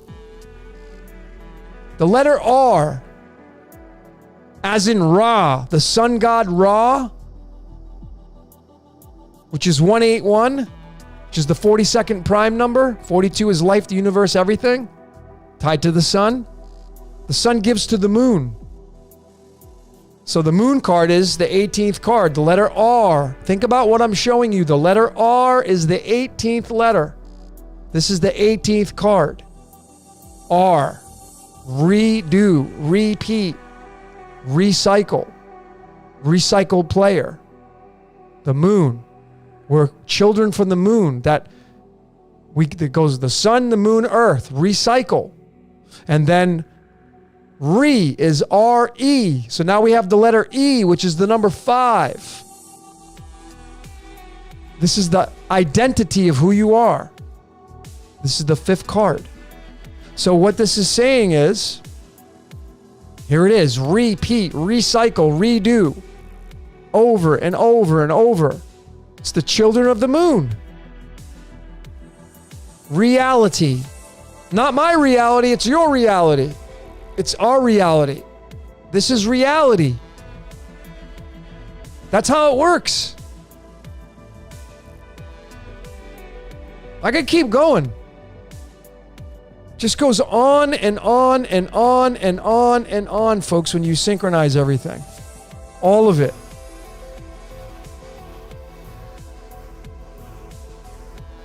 All right.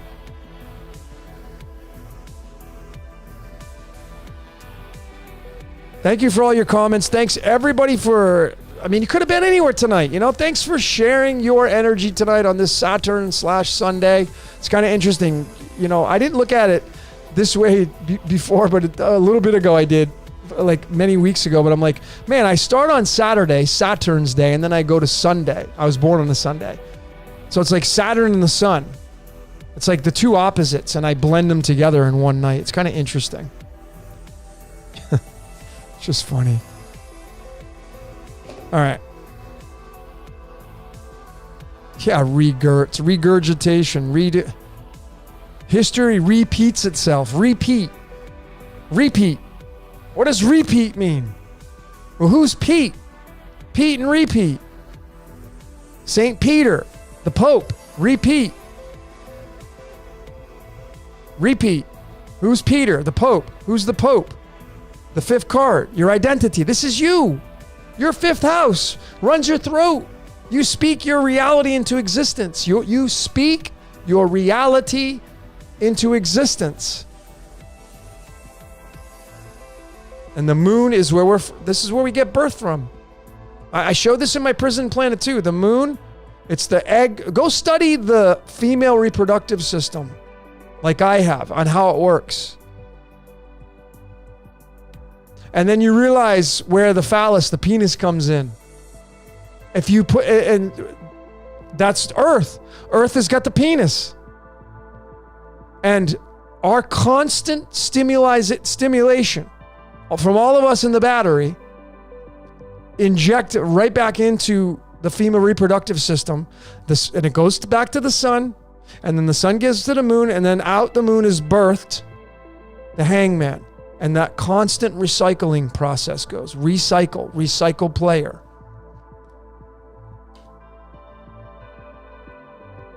That's how it works.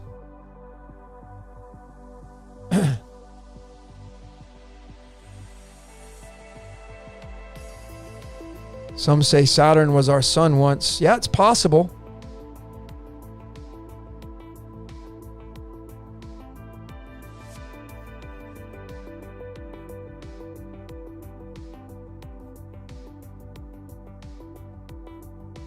All right, so yeah, I said penis. Yeah, I did. Esoterically, it's why do you think the Bible tells you to go and subdue the earth and hump and make babies? Because it needs players. It needs players. Why does the church make you all feel warm and fuzzy inside when you go there? That's its job, because it makes you return. And then it asks you to drop money and tithe is tax. And we are taxed when we're down here in this reality. The word man is 10. The word tax is 10. Is that an accident? In the same cipher called Chaldean. Chaldean in Chaldean cipher is 27, which is currency.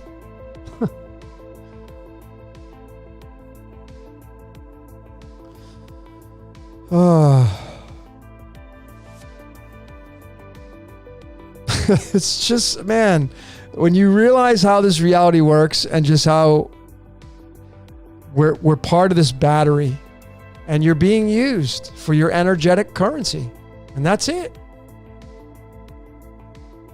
And it's feed the wolf. And you got 2 of them. And you're constantly feeding either one of them. Constantly. One day you wake up and like, oh, you know, I mean, you got these people like this. Let me feed one of my wolves. Let me, I need some attention, so I'm gonna take some pictures of me and then I'm gonna upload them and then I'm gonna do some more. And then that's feeding one wolf, called the identity, the ID. Can I see your ID, please? Show me your ID. You need your ID. Can I see your ID? Identity. You don't hear him say, can I see your spirit, please? Can I see your soul? Need to see your soul, please. No. But you got one. Kind of, I guess. Or you don't see anybody saying, can I see, it'd be kind of funny if they did that. Can I see your demon, please? Can I see your demon? In order to board the plane, I need to see your demon, please. Or can I see your angel? Let me see your angel card before you can board the plane. Otherwise, you can't board without your angel card. It's kind of funny. It's just funny. Make no mistake about it, folks. You are the devil, man. That's just the way it is down here. You're this. This right here is your throat chakra, and this is what you manifest things through. The majority of people, anyway. Some people can't speak, so they have to do the sign language, but whatever. You make do. You end up exchanging your currency for something else, and you use that. But make no mistake about it. Your identity, no matter what form of energy exchange you do, it's going to be through this right here. You're the dictator. You're the Pope. You're St. Peter. If you want to give St. Peter the authority to run your life, well, and obviously we're kind of at a crossroad now because all of us are finding out that, there is currency exchange going on without your consent. That's coming out. But anyways, all right. So let me get into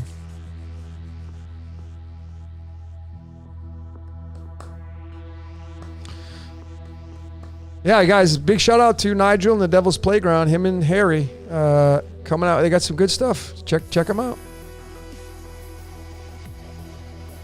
Nigel over there in China. Okay.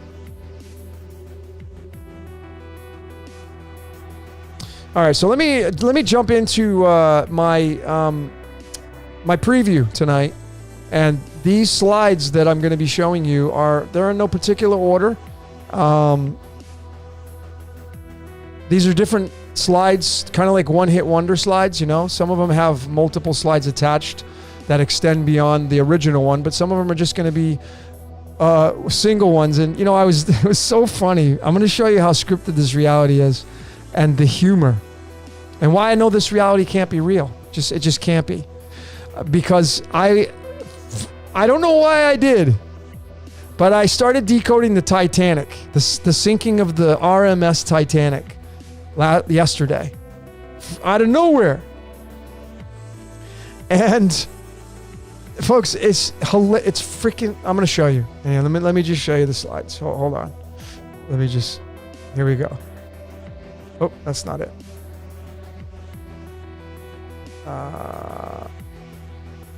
Here it is. No. There it is. Okay. So here's the first one. And I have this decode coming out. It's on the shelf. And I got a lot of requests to come out with this one. Because it's such a popular movie. Directed by the great director James Cameron. And it's funny because we all have these. They're called avatars. And this is the humor in this whole reality. Is that you see this actor right here, Jake Sully was his name in the movie, but his birth name is Samuel Worthington, Samuel Henry John Worthington. And his birth card, he was born on August 2nd, 1976. Of course, the 76 is the Wizard of Oz. 76 is Osmium, the Wizard of Oz. But the August 2nd, which of course can be written 82, and 82 is prison planet. But it's the Jack of Diamonds card, and this is the Jack in the Box card. If you've been paying attention to the decodes that I've been doing, I was literally I couldn't stop laughing when I found this. And his name in the movie was Jake Sully, and the subtleties there is gold, because Jake is 9 and Sully is 16, which is the 97 or the 79, and that's gold. And the funny thing again is, the birth card of this dude he's the 37th card, and you go right to numberempire.com and you see that the 37 is the 12th prime number, which logically it shows you that the Jack Diamonds card, the Jack in the Clubs card, is the hangman. It's telling you you're stuck in the box. You're the hangman. We're all the hangman, and we're all Jack stuck in the box. And you mean to tell me that they casted this guy for this movie, Avatar, one of the biggest movies that have come out in decades, and they casted it with this dude with not only a birthday of 8/2, otherwise 82, and tied to Prison Planet, but he's got the birth card of Jack in the Box. It just makes me freaking laugh, man. The humor in this reality. And again, I mean, do you think they're consciously doing this? I mean, I don't know if you know what goes into casting movies, but it's a lot that goes into it. So try to get all this stuff lined up like this, to me, is near impossible. It just shows you that, that this reality is completely scripted and rigged. Here's another layer of it that is tied to the Jack Diamonds card, and that is the Cro-Magnon man, and that's what was supposedly tied to us and the first fossils to be recognized to this Homo sapien. And Homo sapien is 46, which is tied to not only the word prototype, but of course Jesus and Lucifer and the palladium element and the tree of life. But you'll notice that the temperature at which the average human being operates through is 98.6 degrees Fahrenheit. And the conversion of that into Celsius is 37 degrees, which goes right back to that Jack Diamonds card, the 37th card in the deck, and that's tied to that word Cro-Magnon. You see how funny this reality is, and how mankind could never code this, ever, because of these layers that just get so detailed when you start going into these different topics. It just makes me laugh, man, how coded this reality is. So just enjoy the ride, Yeah, Sabrina, enjoy the shit show. That's it. That's all you got to do. Because it is a shit show. It's beautiful, but it's a shit show. Here's another slide that I came out with, and I'm just showing all of you. You see, we are all the devil. You see, in the string of pi, this is the string of pi right here, 3.1415926535, and it goes on and on. But there it is. Satan, what do you think the odds would be that in the Chaldean cipher, which I feel is the closest to source energy, is Satan character itself? The word Satan is the first letters of pi itself, 3.1415. How about that? Folks, this is not an accident. And I can tell you the church didn't sit down and name it this because they were sitting down with pi and we got to come up with a really good name for the devil because it's got to match to pi. Now that's ridiculous thinking. This reality it's a laughing stock. It's a comedian. And this is telling all of us loud and clear, we are stuck in pi. We're stuck in three-dimensional space, which is 3.14. And the 1.4 is the balance that we all must give out, and the 1.5 is the devil. You must escape that to get out of pi.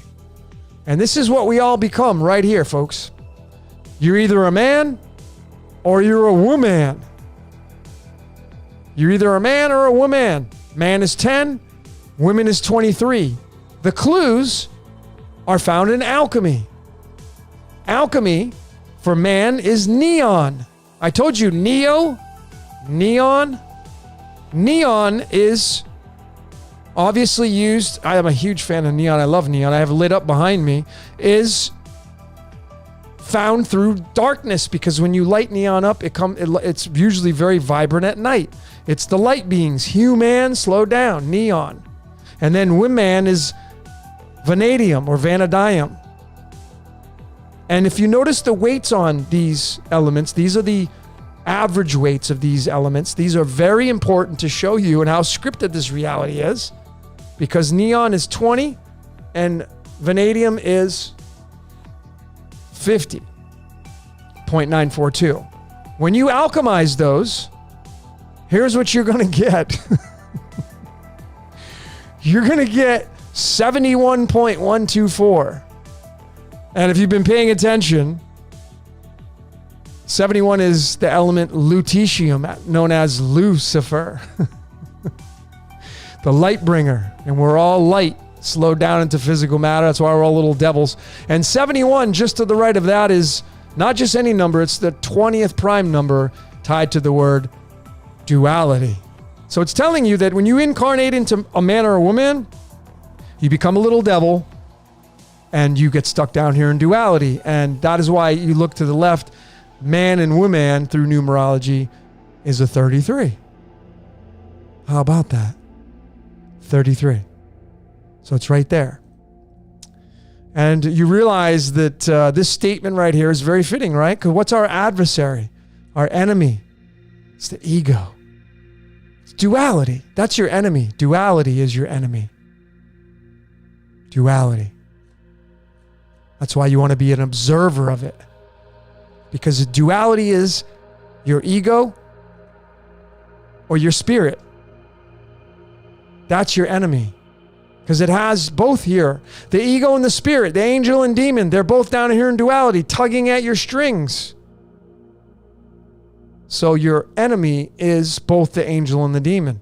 You want to get out of here, you need to just be an observer. Thought this was really interesting. So the word jury, the word jury tied to the word man and tax is a number 10. And if you read just right to the right of jury, it says a body of people, typically 12 in number, 12 being the 12 zodiac signs, are sworn to give a verdict in a legal case on the basis of evidence submitted to them in court. And what's very funny is that the 10th card in the tarot is the Wheel of Fortune. And isn't that the wheel that we must all spin to determine our fate? What does the jury do? Well, they spin the wheel based upon their decision and determine the fate of the one that's on trial. It's just funny, folks. And this, I had this one come out on my on my social media. And this movie, maybe you've seen it. It's a pretty good movie. I enjoyed it. The Passion of the Christ, directed by, oh God, what the heck's his name? Can't remember his name now. But anyway, you guys know who it is. The Passion of the Christ. And I'm working on this decode, but this is how I know this reality is absolutely scripted. Okay, because of this right here. To your left, this is the lady they casted to play Mary, the Mother Mary. Mel Gibson, thank you.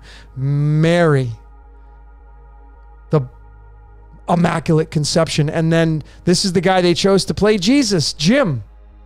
And I have circled their birthdays. So I went into the time and date calculator and I put in their days on the calendar and the number in between their births, ladies and gentlemen. This is the freaking comedy. Okay? The number in between their births was 2,341 days. And it's the 347th freaking prime number, which is a direct match to the word G-O-D. The G is 3, the O is 7, the D is 4.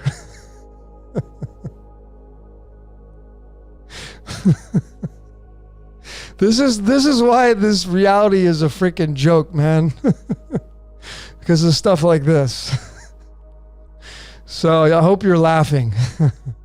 All right, so this is not even on the same basis of that, but I had come out with this as well because this is very fitting. Because remember that the 5 and 6 is the 56, which is lights, camera, and action, which is the theater that we're all living out. And in the polygonal shapes, the 5 and the 6 is the pentagon, or the pentagram, I should say, which is mankind, your identity, the 5-sided polygonal shape.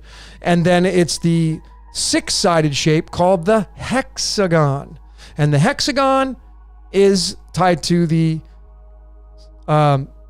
hexagon's tied to the beehive. This is why I have that shape behind there, the pattern of the beehive, the worker bees, which rule over the pentagon or the pentagram. And it's boron and carbon. Notice that pentagon and hexagon equal the number 69, showing you that it's the yin yang.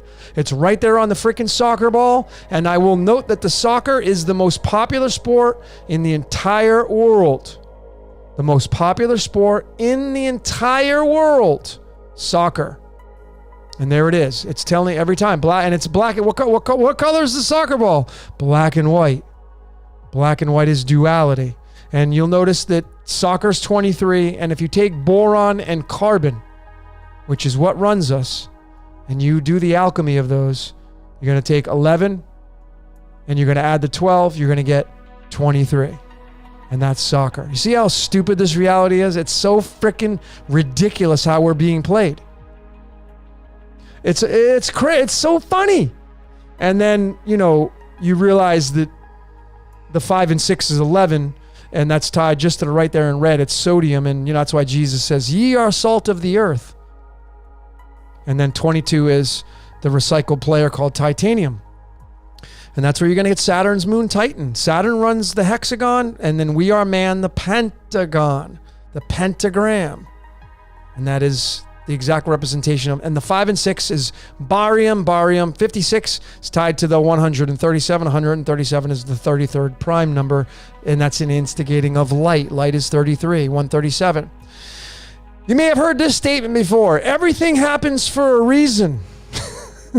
Do you believe that? Do you believe everything happens for a reason? Well, look at what it's tied to, the 113. Now, 113 is a very special number because it's not just any number. It's the frickin' 30th prime number. And the reason why everything happens for a reason, because this frickin' reality is absolutely, emphatically, and 1000% scripted by the demiurge, meaning the god of duality, which is the 30. And demiurge is the 30, which is the rabbit card. And that goes into Alice in Wonderland. Alice is 30 because she chases the rabbit going down into time, telling you clearly that everything happens for a reason because we are living out the life of Alice as we follow the rabbit into time. The rabbit is the demiurge running time, and that's why everything happens for a reason. See all the tie-ins there? This is how this reality is a joke. It's a freaking joke. And it's a scripted reality. So you'll notice I color-coded them for you. Scripted is a number 30. The same as the demiurge being a number 30. So the demiurge is what does the scripting. And then reality is a 17. That's a direct match to the word life. Our reality, again, doing it all over again, is life. And it's scripted by the demiurge. And when you take 30 and you add the 17, you're going to get the number 47, which is the tetragrammaton, which means the box, the cube, Saturn's cube, time, the cube of time, Satan. And then my last one. And how I know this reality is absolutely, emphatically scripted is this one right here. And you'll notice that the Titanic struck an iceberg on the 14th of April, and it sank just a few hours later on the 15th of April. And I looked those cards up, and you'll notice that card 33 is the day it hit the iceberg, and then the day it sank, card 32, is, of course, the 6 diamonds. And what is 33 and 32 the representation of? Well, 33 is when water becomes liquid. And 32 is when water becomes solid. This shows you the sinking of that ship, going from a liquid to a frickin' solid, becoming inoperable under the water. This is the as above, so below, right here, in your face, staring you, telling you the story. Whether, folks, some people like say, well, they want a conspiracy. Well, it didn't really, but listen, it's in this damn script. This is how much of a joke our reality is. This is how powerful the cards are. This is 33 and 32 is the as above and so below. And it's the Titanic above the water and then hitting an iceberg and sinking below the water. And that is my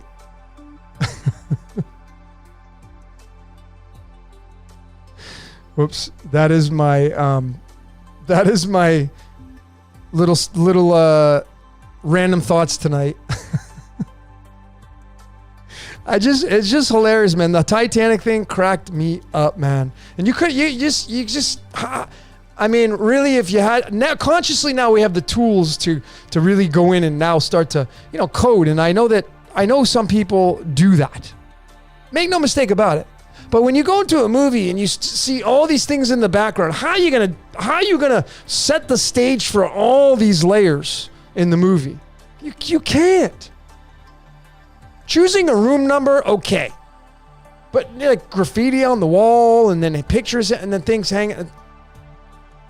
What I just showed you with the Passion of the Christ should prove without a shadow of a doubt. What I just showed you with the Titanic should prove without a shadow of a doubt.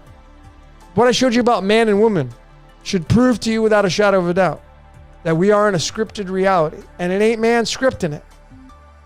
And the people that are pointing the fingers at those, they're scripted. They're just being used. So you just got to enjoy the freaking ride, man. Just enjoy the ride, folks, because it's a joke.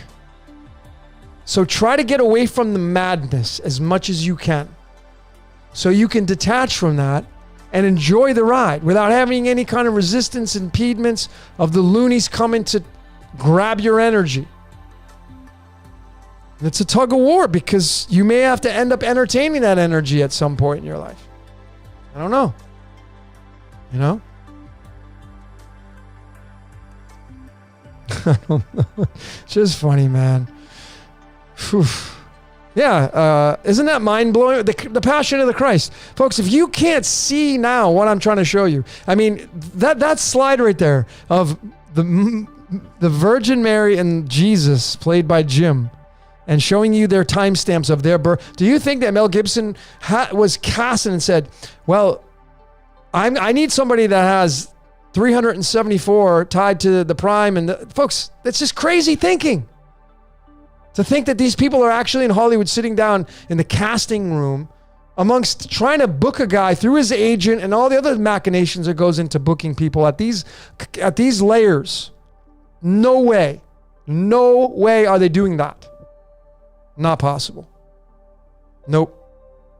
And that's why I know reality is scripted. And that's why this reality is a freaking joke, man. You just gotta have fun with it. Just have fun with it.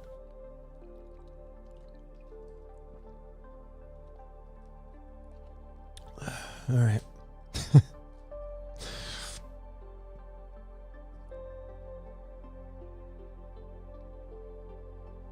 So let me go through some of your comments. Thanks everybody for sticking tonight. I'm glad you guys are here, man, and you're seeing this crazy stuff, man. I mean, I have hundreds of slides like that. Hundreds. No kidding. I literally have 50 topics I can probably decode. 50 different topics right now that I have done, that I can start doing, that I haven't done yet. That's how much time I have invested in this. I have dedicated my life to this. I can honestly tell you that. A lot of sacrifice. And I love every minute of it now. I love it. And when I do readings for people, man, I love it because I show them their power. I show how powerful, like all of you are so powerful. And it's like giving you your superhero suit and saying, here you go. Here's the instruction manual. Now go have fun. You know? It's awesome. And I think that maybe the part of it that allows us to be much more freer than we are. Like I personally have people ask me like, okay, Logan, what do you think about free will? Because a lot of people, I've said like, at one point I'm like, I don't think we have any free will. Maybe you may have heard me say that. I think there is some free will, but it's limited. I don't think we have carte blanche. Abso-freaking-lutely not. No way possible. This is proving it. I think we do have some kind of free will. So, that's where you have fun with it. And I think that may be choosing neutrality and choosing the middle path and saying, I'm just going to be the observer, right? And that's why Prison Planet 2 is blowing up. I mean, a lot of people are now sharing it, and I appreciate all that. But you got to make the truth your own, man. I'm not saying it's the be end all, the end all. But it's a starting point. And to me, it makes a lot of sense. But the free will that I think we have, I think when you wake up to the fact that your natal chart, your astrology chart, that the stars really rule over us, and those may be our handlers. Those may be the marionettists. We're the marionettes. And the Godfather, your Godfather, the stars may be ruling over us. And what happens up there happens down here. And it just simultaneously. That's why if you study theology tell you, we're not fighting a physical war, it's a spiritual war. That should tell you right there, if you're a fan of theology. That's running this reality down here. So you don't have to do a damn thing. Just do you.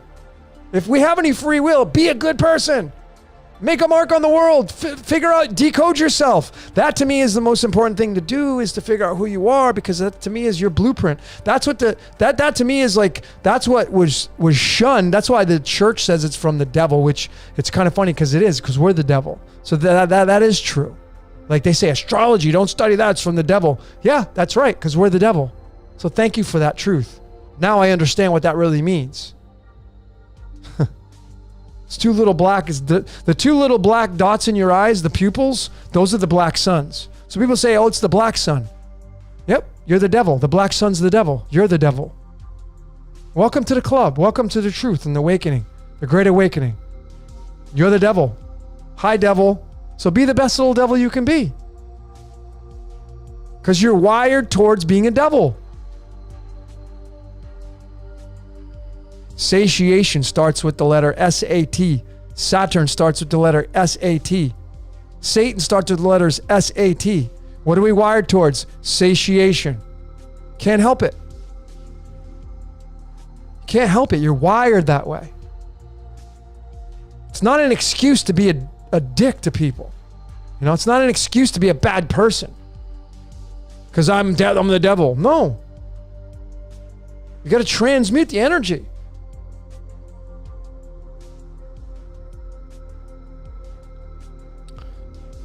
The weather, is it being tampered with? Even if the weather's being tampered with, it's not man running it.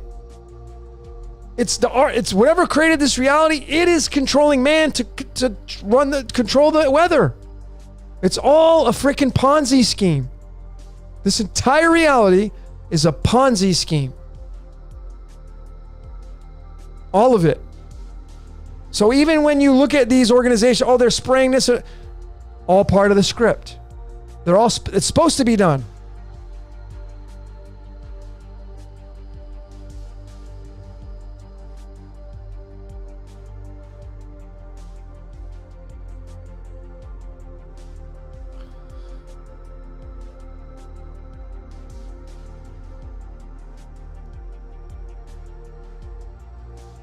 Yeah, where you're wired, exact diesel hound, we're wired for survival, right? If someone chases you with a gun, you're going to run. Someone chases you with a knife, you're going to run. If a lion runs after you, you're going to run. You're instantaneously, automatically, without even thinking about it, when you smell danger, see danger, feel danger, you automatically, by instinct, you will run or get the hell out of there or drive away, whatever it is you got to do. You're wired that way. You're wired that way. Think about what I'm telling you. You see, the trillions of cells in your body, you don't have to tell those cells a damn thing about what they got to do. They are wired to do what they got to do. You are wired to do what you got to do. Part of the script. How people don't understand or see that, I don't know. At this stage of the game. And I'll remind all of you, it is not your job to wake people up. Okay? It's not your job. It's cool if you do. It's like a win if you do. But it's not your responsibility.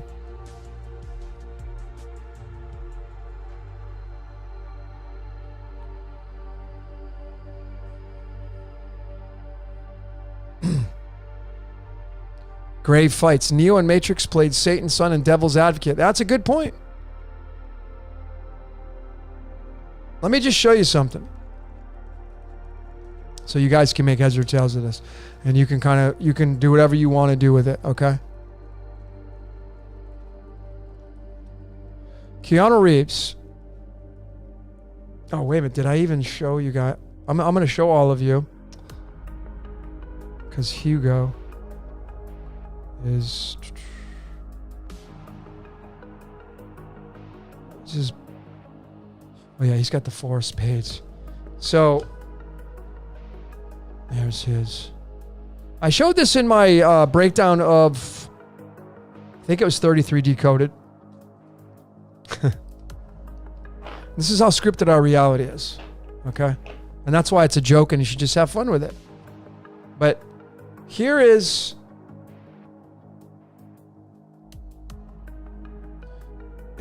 the birth. Now, okay, now you're talking about the Matrix, and the Matrix is Mr. Smith, Hugo, Weaving, they casted. And he's the defender of the Matrix. He wants to keep you busy and playing the game.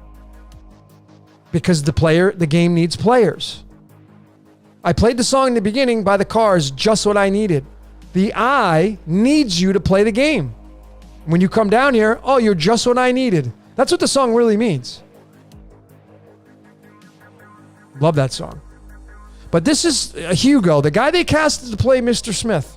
This is his birth card. April 4th, I think. Yep. April 4th is Hugo Weaving. Mr. Smith, this is his birthday card. April 4th is otherwise known as 4-4. And 44 in numerology is tied to the words gold currency. So that tells us that Mr. Smith, the defender of the Matrix, is the defender of gold currency. And we're all being mined for our energetic gold. The Anunnaki story has the gold being mined. And humans being used to be mined for the gold. It all links to gold currency, and it links to the battery. And us being the cells of the battery. So you have Mr. Smith casted for Mr. Smith, Hugo Weaving, the real dude now for Hollywood, April 4th. 4 spades. And the tarot card for that, let me go even further to show you how much of a joke this reality is. And how you just gotta it's just funny. Okay? It's just funny. And that's what I'm saying. It's like, how did the makers of the tarot card, how did the makers of the Matrix tile this in? They didn't. They're being used to create the movie to tell you. Here it is. This is how much of a joke and how comical this reality is. Here's Hugo. Now remember, I'm talking about Mr. Smith, who they casted, Hugo Weaving, to play Mr. Smith, the defender of the Matrix, to keep you busy, the defender of keeping the currency going. This one. 4 spades. In the tarot, it's this card. The 4 swords. So there it is. Mr. Smith. What is this? What is this? What is this card of? Being asleep.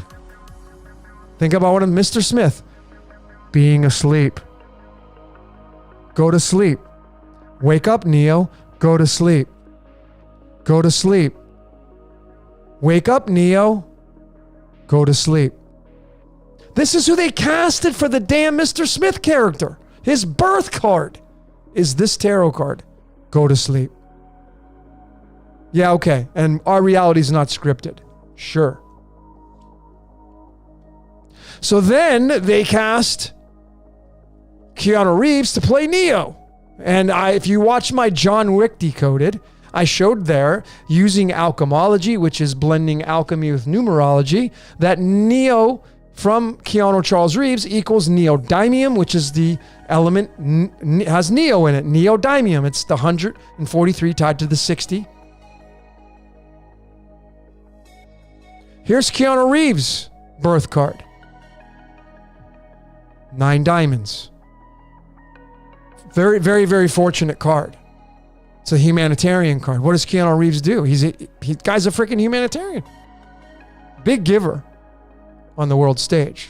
A lot of people love this guy. Because this card is the 9. This is the humanitarian. All 9s are humanitarians. The 9 is a humanitarian number. So he comes down into the Matrix to fight Mr. Smith. And when you put the 2 cards together, you get 94, which is plutonium, which is death and regeneration, or you get 49. And 49, in numerology, the words down in a hole are 49. 49. Okay? And I'm going to show you something even more hysterical, because I say we're all fish down here as we go down into the hole, into the fishing hole. We're being fished out of the hole, catch and release. It's all catch and release in this game because the game needs players. So, this is just hilarious. I could do this all day, man. It's just fun. It's just fun for me, showing this stuff to all of you. Because I know a lot of you get a kick out of it. There we go. So I want you to see you have Mr. Smith, the defender of the currency, the Matrix, and then Neo telling you, I'm gonna take you out. But then there's gonna be somebody to replace Mr. Smith. So it's red pill, blue pill. And this is the choice you're given. But what you don't realize is this is down in a hole. You see, without Neo, there's no Mr. Smith. You need someone to come in and show you. And so you get this 49 from the 2 characters on the world stage that got casted for the Matrix. The 2 main characters is Mr. Smith, Hugo, and Keanu Reeves, and 49 is linked to this card, which is the fish, and this is down in a hole. The fish, the goldfish. This is the joke. This card deck came out in 1988. How can you synchronize that? Because this reality is completely scripted. It's just scripted, folks.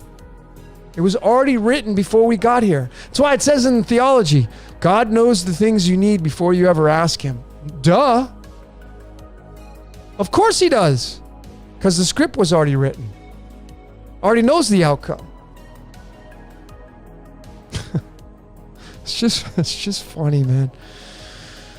Oh, man. It's really funny.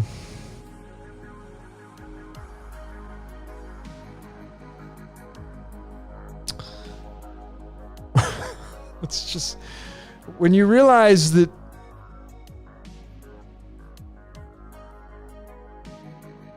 when you realize this stuff, man, I tell you, like I said, it allows you to realize that this reality is scripted, so you can just let go. You see, just let go. And then you realize you're not personally for me, I mean, it's cool to have the Porsches and the cars and the money, and that's cool. If you can get that and still remain neutral, awesome. But it's cool when you can just, as Santos says, when you create wealth. Wealth is not necessarily making millions of dollars a year. Wealth is having the ability to just do what you want to do without having restrictions and limitations. That's true wealth. And when you have that, you're not playing the game of hot or cold. It's because, it's nice to have the car. I've had all that stuff. But, you know, when you're on that side of the fence and you're really deeply, heavily involved in the matrix, you're now tied to a lot of things. A lot of things are tying you down. Like when you have that really expensive car, you now have to have really expensive insurance. And then you may probably park it crooked in a parking spot because you don't want anybody to ding the doors. It becomes more of a liability than it is an asset. Now, again, I'm not poo-pooing on those ideas. I'm just saying it's like, I think the freest I've ever become was when I became a minimalist. I'm a minimalist. I'm not into collecting stuff anymore. Like I like just experiencing life in through nature and animals, and I like animals more than people because they don't know. They just do them. Pretty cool.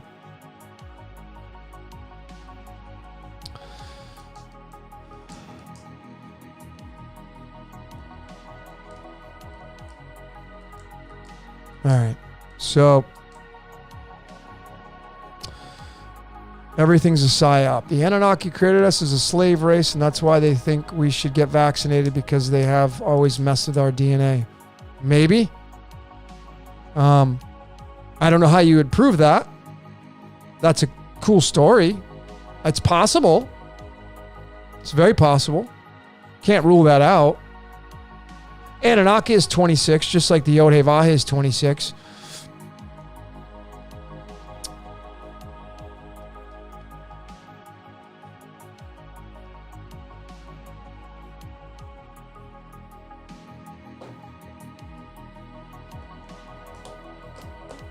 But I think that, oh, nice. It's 3:14 somewhere in the world. On the East Coast, it's pie time. That's awesome. Thanks for that, D348. So anyway, folks, what do you think about the mandates? Part of the script. What do I think about the mandates that are going on that world stage? Celeb Baker, what do I think about that? Don't care. I mean, I care in a sense, but part of the script has to be because it's in this reality. Everything's part of the script, folks. There's no separation. All part of the script. It's like, you know, if you, as stupid as this analogy is, this is how it really works.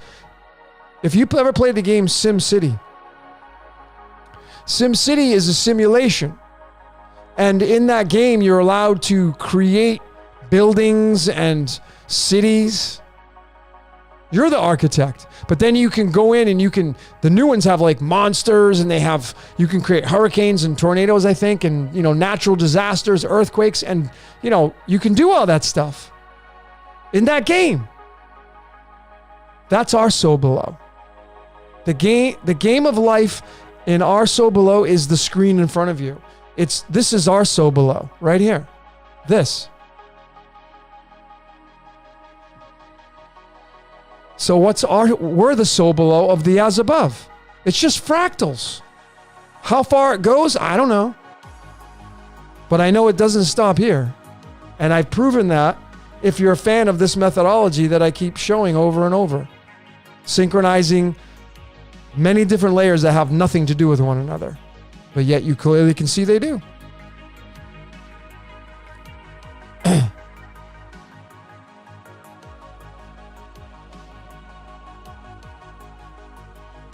What's up, Lena? Lena Labani. Lena, I got your report coming to you tomorrow. So FYI, nice to have you here. Another powerful creator on the world stage.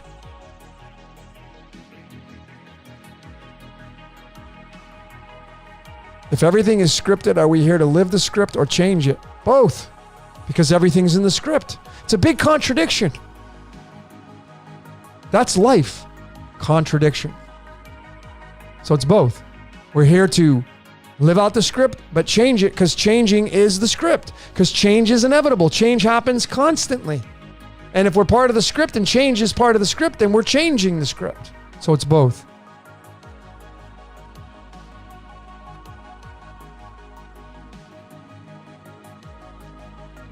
SimCity is a classic. I decode. If you're a fan of video games, go watch my Decode on Minecraft. I showed during that decode the creators of Minecraft, some people from Europe. I have no idea who they are. Their lives are completely scripted to create that game. And you see, when you play the game, Minecraft, what are you doing? You're giving that energy. Right? It makes sense. When you go to Disneyland, what are you doing? Giving Disneyland energy. Obviously.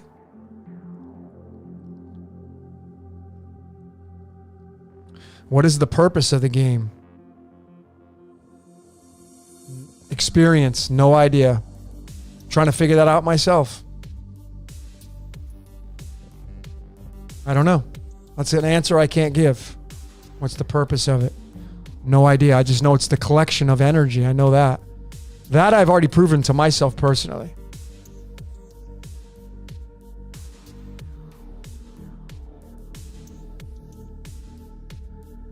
But folks, I mean, you don't just throw your hands up and say, oh, screw life because it's scripted and it's rigged. And, you know, look, if you believe that, if you're in line with what I'm saying and many other people right now, and you're seeing it for your own two eyes, that doesn't mean you just throw your hands up. Folks, if there is this free will that many people talk about, if you're a believer of free will, if you think we have free will, then the very one best thing you can do is to decode who you are and why you're here and become the highest frequency that you can become.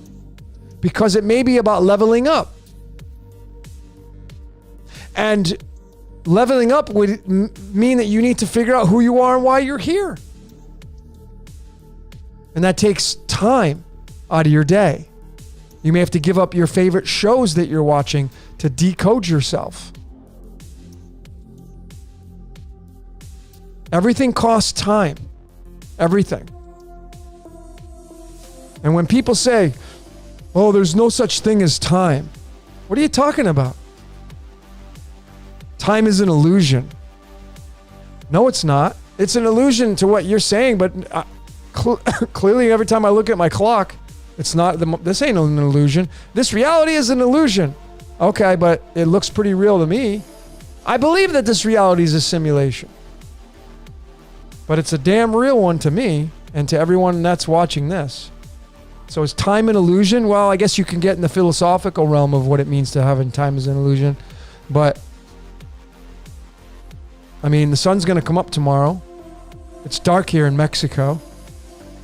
And the only way that it's going to come up tomorrow is it has to move through time. I have to literally, I'd have to sit up out on my balcony and I'd have to go through time in order for that sun to come up.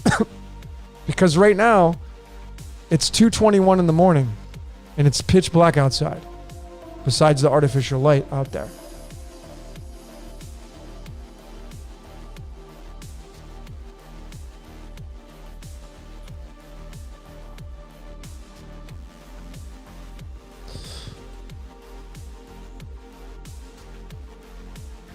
All right, so let me...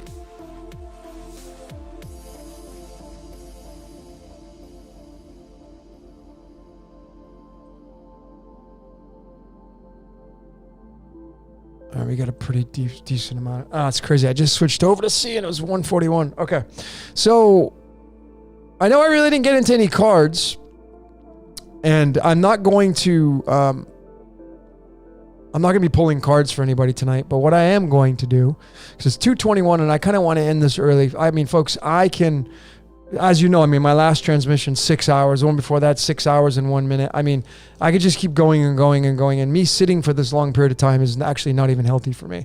So, so I'm going to now go into... For those of you that are new here, for those of you that have joined from the great Jordan and Waters Above Crypto, welcome out. Those of you that have just joined in from somebody else, maybe from Nigel and Harry and the Devil's Playground, welcome out. For those of you that just joined in from randomly finding me, welcome out. And if you're a fan of decoding this reality, if you're a fan of the mystical arts, astrology, numerology, the tarot, human design, personality types, welcome out. Those of you that don't know your personality type, you should find out what that is. Take the free test.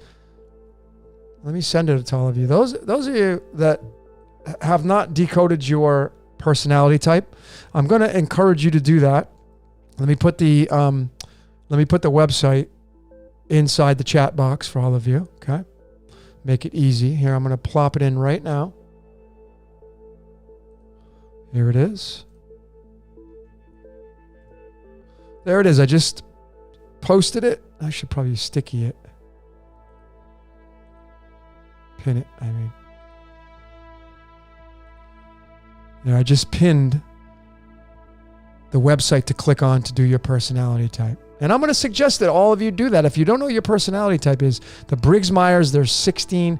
Notice that number 16, tied to sulfur, tied to the 33 and 31, pi. All the stuff leads to our reality, leads to duality, but you should do the test. It's 64 questions in that one. There are many tests you can take. That's the one that I normally pass around. Don't overthink the questions. Just answer the questions to the best of your ability. It's an emphatic yes, a normal yes, emphatic no, a normal no, and then a neutral. And then score that test, and you're going to have a 4-letter personality type. You're either going to be extrovert dominant or introvert dominant. And when you find that, go type that into the search engine. Whatever your 4-letter code is, type that into the search engine, and it's going to give you some websites. One of them is called 16 Personalities. That's a really major one on the world stage today. And that's going to give you more pieces of your cosmic blueprint that are really accurate. How's it possible? More people tying into the code, figuring people's personalities out that were part of the script.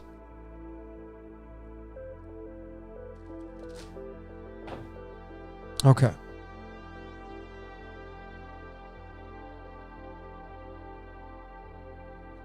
So all of you, welcome out, and yeah, a big shout out to freaking Jordan at Waters Above Crypto.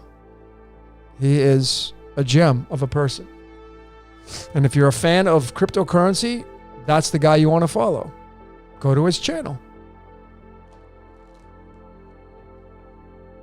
All right? Go to his channel because he knows what he's talking about, and he's coming from a pure place of intention, and his birth card is the 33rd card in the deck. He's got the gold common. The guy's just, he's an awesome dude. So welcome out all of you from Waters Above Crypto. And a big shout out to Jordan. A big shout out to the Syncretism Society. I'm an instructor over there. Big shout out to my friend Santos Spinacci. Big shout out to Daniel. Big shout out to Anne Marie. Big shout out to Sarah, Ricardo, all those great people that are part of the Syncretism Society, the Virtual Academy, all the instructors out there. Man, they're just doing some great things. They're doing their part in giving back to the world and healing the world, and that's part of their script, right? What you're seeing right here, what I'm doing right now. As you can see, you go to my channel, right? I don't monetize my channel. Why? I don't like annoying freaking commercials. I don't like them. I don't want them to interfere. When you're watching a presentation of mine and you're an hour in, the last thing you want to have is a freaking ad pop up. So I don't monetize it because I can't stand that. It drives me crazy. So I don't monetize it. The information I'm putting, I've dedicated my life to this craft, and and I love every single minute of it. So, all right. What do I call the poker deck card? Cards of illumination. Infinite geometry. What do I call the poker deck? I call it the cards of illumination. That's what I've called them. My friend Sharon calls them the cards of destiny. They go by a lot of names. I decided one day to call them the cards of illumination. That's what popped into my head. We got Belgium in the house. Is doing our part to part from others. Sometimes. That's a great thing to add on to here, is that the great personal development coach, his name was Jim Rohn, and he said that you're the average. Take this to heart now, folks. You're the average of the 5 people you spend the most time with. I want you to really think about this. You're the average of the 5 people you spend the most time with. So what do they do? Where are they going? Where are you going? What are you doing? So if those 5 people that you spend the most time with, if they're not really going where you're going, why are you hanging out with them? Maybe out of habit. So just think about that. You're the average of the 5 people you spend the most time with. Pretty enlightening. All right.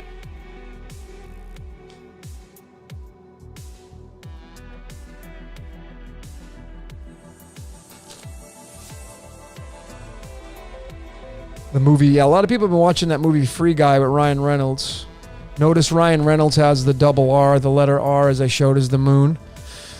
Tied to the moon, the 18. 18's tied to the Jesus. Jesus is tied to the baptism. The reason why the baptism was from John the Baptist, and the reason why baptism involves water is because the moon is controlling the water and the precipitation. And every time it rains, that's the incarnation process.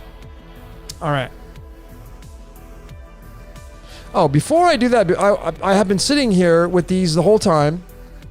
Let me get some feedback from all of you. Now, I know this is what's your question, but I have right here to the right of me, I have the exact supplements that I personally take. For those of you that are into health and wellness, that are looking for the edge, maybe you need an edge, maybe you don't get all the necessary nutrients the body's going to need from you to live out a most balanced life. Maybe you live a fast-paced lifestyle and, you know, whatever. If you're interested in what I personally take to stay as healthy as I possibly can be, I'll show you what I got.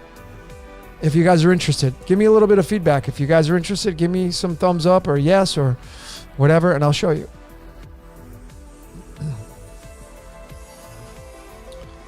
The moon has been glitching a lot. Interesting. I haven't seen any of that stuff, but that's interesting. Les Brown. Les Brown's awesome. Les Brown is awesome. Les Brown is tied to my friend, my buddy Manny. I don't know if you know who Manny Lopez is, but these guys are, you know, heavy hitters in personal development. Okay, yes, you guys, yes, do it. All right, cool. All right, so here's what we got, folks. Let me show you what I personally take on a daily to supplement my life. Now, I will say really quickly, my root food is plants. I am plant-based. Plant-based does not mean veganism. Plant-based means the base of my food comes from plants and vegetables and fruits and everything else under the sun that's alive. Plants and fruits and vegetables are alive. They give you life. And then you have the opposite, which are dead foods. Those take life from you. Those are the acidic foods. Those are the foods that we crave, the satiation foods. Pizza, bread, and pretzels and chips and cookies and cakes and all that kind of stuff. Those are the things you should really use in moderation. Okay. But the majority of us have a challenging time getting all the nutrients that the body needs. The body needs about 90 or so nutrients every single day to maintain its luster, to slow down the decay rate, because you're going to decay and die. So the name of the game is, how do I slow down the decay rate of my body, right? Well, you need all the 90 nutrients, give or take. So you need the vitamins, the minerals, the omegas, and the amino acids. And what I don't have here is my amino acids, because I drink a whey protein. So I'm plant-based and I still consume whey protein, which would be considered a milk product. And I still have cheese because I'm a huge, pizza's my favorite food. And I haven't found a cashew cheese that can even come close to mozzarella. So that's my nemesis, I guess you could say. But nonetheless, here we go. My multivitamin right now currently is with this brand right here from a brand called Naturello. Let me see if I can get the light so it's not so shiny.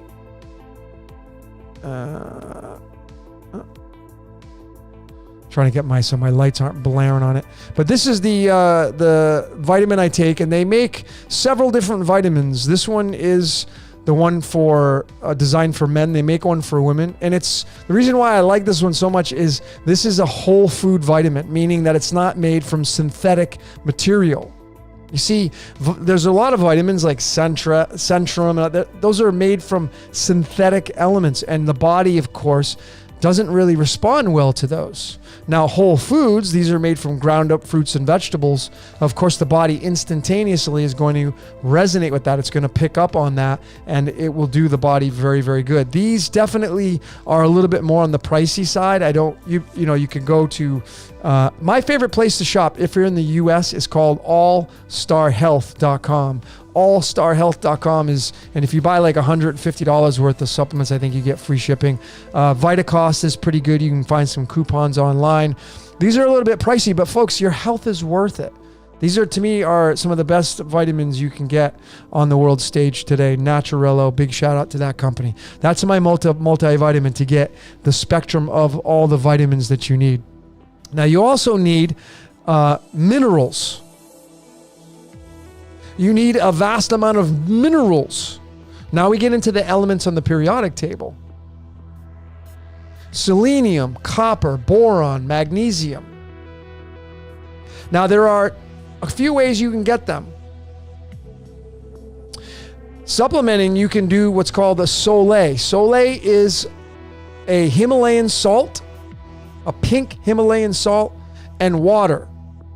And you combine the two, you put it in like a glass jar with like a mason jar or something, and you would fill up the salt about a third of the way, and then you would put the rest water. So you take the Himalayan pink salt, you fill it up about a third of the way into the glass jar, and then you fill the rest up with water, and then you close the topper and you let it sit overnight. And when you wake up the next day, the salt's going to all be separated. You just give it a little bit of shake, and then you just take a tablespoon out and you just drink that in the morning time. And the salt has all the essential nutrients in there that make up the spectrum of what you need. Now, if you're not a fan of that, then you can get this supplement right here. This one's by Trace Minerals. This is called Trace Mineral Drops. Very inexpensive. You do like 20 to 40 drops a day, and it gives you, this is, I think, from the Great Salt Lakes of Salt Lake City, Utah, and very good brand that you can use. And this stuff right here, if you watch the testing on this, you literally can put a positive and negative cable that's tied to a light bulb into a shot glass, pour this in the water, and the light bulb's going to light up. This right here gives you a lot of energy. This is essential for you folks. It's not like, well, should I take it? Well, you need to. Your body needs this. Otherwise, you're not getting the full spectrum and your body decays faster. All right, so that's mandatory. You can take the cell salts. Santos is a big proponent of those. You get into the homeopathic and the cell salts, the tissue salts, and you're going to want to get a number that's associated with you depending on what astrology sign you are. And usually it'll bleed over into another astrology sign. So a Capricorn would take a Capricorn, Aquarius, and maybe like a Sagittarius, the three blended together, those three cell salts. But that to me is not as important as coming. Now I'm certified in nutrition. All the years I've been doing this is not as important as taking the trace minerals and taking the multivitamin. Not even close. Okay. The next more important supplement to take is probiotic, and that would include, if you can, find one that has a prebiotic in it. This one right here it's one of the more pricier ones, but this one right here, in my opinion, is the best one on the world stage, right there. Dr. Ohuri's, it's from Japan. It's a patented system, and it has the pre and pro in it. Now it comes in blister packs, doesn't require refrigeration, and this one says you should take 2 a day. I do 1. Now, if your gut is really compromised, if you're having a lot of digestion issues, you may have to start with 2, maybe 4. This one's, like I said, a little on the pricey side, but I don't skimp on my supplementation because I don't want to go to the doctors. Being sick sucks. And then the last supplement I want to show you that I'm a huge fan of, that is not part of the protocol. This should be your protocol right here. If you can just, like these two with this one are part of the protocol. The last one, which I don't have, is the omega-3. The omega-3 is something that your body needs. Omega-3, 6, 9. We get enough 6 and 9s through the oils that we ingest. You know, olive oil and whatever oil you like. But omega-3, which is found in walnut oil, but the problem is the conversion that the body goes through to get the oil to give you what the body needs. You need the EPA and DHA. Now, those of you that don't mind taking the fish oils, you can get a high quality fish oil. Nordic Naturals makes a really high, you want a high EPA and DHA, a high one. So those of you that still are cool with the fish, you can get a great fish oil that will give you, and that's for your brain, folks. It's for your brain. Now, there's a way to get around that. Those of you that are straight vegan or you don't eat fish, what do fish eat? How do we get the omega-3? Because fish consume algae. So really, if you cut the middleman out, which is the fish, you'd go to the algae. And the algae is what contains the omega-3 for the fish, right? So there is if you're in the US, Nordic Naturals makes, I think there's a few other companies, but Nordic Naturals, Nordic, Nordic, Nordic Naturals makes a algae-based omega-3. But it makes two different kinds. You gotta make sure the one that has DHA and EPA, because Nordic Naturals makes an algae-based just DHA. You need DHA and EPA. Folks, this is essential for your well-being, is omega-3. And the majority of people don't get enough. If you don't mind doing the fish, you can get away with krill, but just don't stay on this stuff. You want to switch it up. Different brands. If you're on krill, go to the fish, go back and forth. But if you're a vegan, you could go with the algae based. In my opinion, you cannot get the conversion of the EPA and DHA through ALA, the alpha lipoic acid, through the walnut oil, and all. You just got to take way too much, in my opinion, to have a really balanced lifestyle. And DHA and EPA, taking high levels of it, definitely help the brain. And that, of course, is a prevention of dementia and Alzheimer's. That's a prevention of that. And a lot of people are getting that these days. So omega-3, absolute in your regimen. The last one I want to show you is one that is not necessary, but if you have the budget for it, it is an absolute must. And it's this one right here. I am a huge fan of this company called Green Vibrance. It's an award-winning label listing. It's not a proprietary. Proprietary means they don't disclose everything. This company tells you everything that's in this container. It's on the label. I mean, if you turn the label around, I mean, look at all the stuff on that label. Woo, yeah. It is as green as you can get, okay? This is a green powder right here. It's green. You see that? It's a green powder. And I do it old school. I just take a scoop and I put it in my mouth and I take a swig of water. That's how I do it. Doesn't taste bad to me. If you eat a lot of acid foods, if you're really acidic, yeah, it's probably going to taste like shit to you. But if you're more on the pH balance side to the slightly alkaline, it's not going to, and you're eating a lot of plants, it's easy to do. This has 25 billion probiotics in it. So it's amazing for your digestion. It boosts your immune system. Man, I freaking love this stuff. So there's that one. And then I wanted to throw in as well, I'm looking at Chris's. I like Fred Flintstone vitamins. He was a Freemason with copper. That was pretty funny. And then, occasionally, because my digestion, it's been challenging for me over the years, probably from all the heavy meats I ate growing up and just the massive amount of calories when I was bodybuilding. But this is for my stomach acid. So those of you that have digestion issues, those of you that have heartburn, it may be a sign that you're not producing enough stomach acid. And of course, stomach acid is made by having the right nutrients in your body. So the Soleil, the salt water, or the trace mineral drops, over time you can reestablish the body of producing enough stomach acid, but you need to give the raw materials for the body to create those stomach acids, and you need the vitamins and the minerals to do that. And if you're not getting the spectrum, your body's just going to completely shut down, and it will just decay much faster. So in order to heal the gut, if you got leaky gut, if you got problems with your digestion, if you can't break down the foods that are heavy like starches and heavy carbohydrates, you can get a supplement right here. It's called betaine. It's otherwise known as hydrochloric acid. And this one has pepsin in it, which helps with digestion itself. But this is like literally taking a pill that makes acid in your stomach. So it helps break down the heavy foods that you normally probably wouldn't be able to break down. Like, when I was a kid, 10 years ago, when I was, well, not a kid, when I was younger, my 30s and 20s, I could sit down and I could eat a whole Domino's pizza. No problem. I could eat a whole pizza. I can't do that now without paying the price.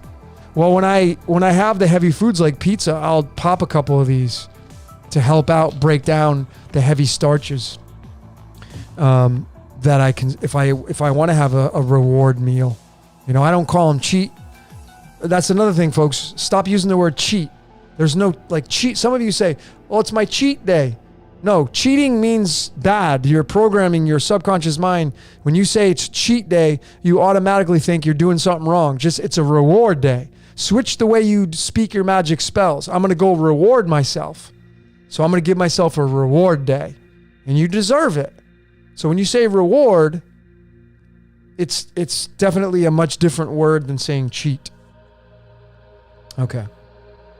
So that's the breakdown on my supplementation, folks. That's what I personally take on a day-to-day basis. I forgot to bring my omegas in here, but that's what I take. And like I said, these two are just staples. And this one too, the probiotic. They're a little bit pricey, but I mean, my health is worth it. I'm worth it. So I don't skimp on that. I don't mind spending a little bit more and skimping on something else. So I really put that into my life. Okay, let me get into some of your questions.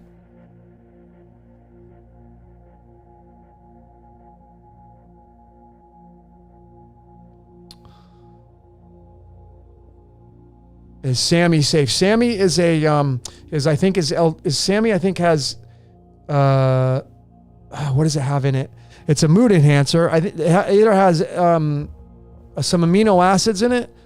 Does it have tryptophan? I don't remember, but is it safe? Yeah, I mean, it's a mood enhancer.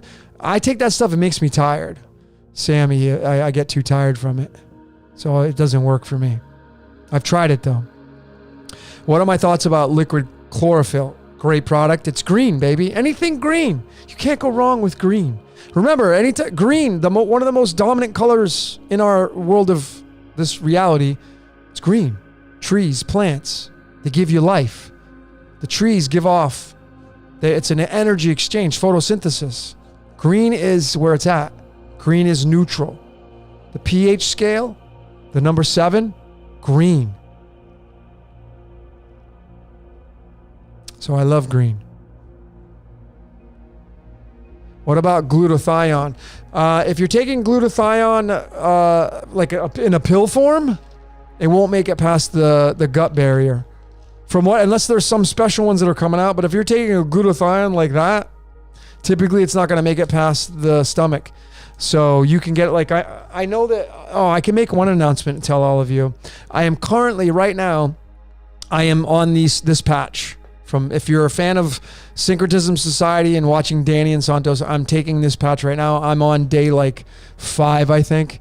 I'm doing one patch a day. The X39 is supposed to stimulate stem cells.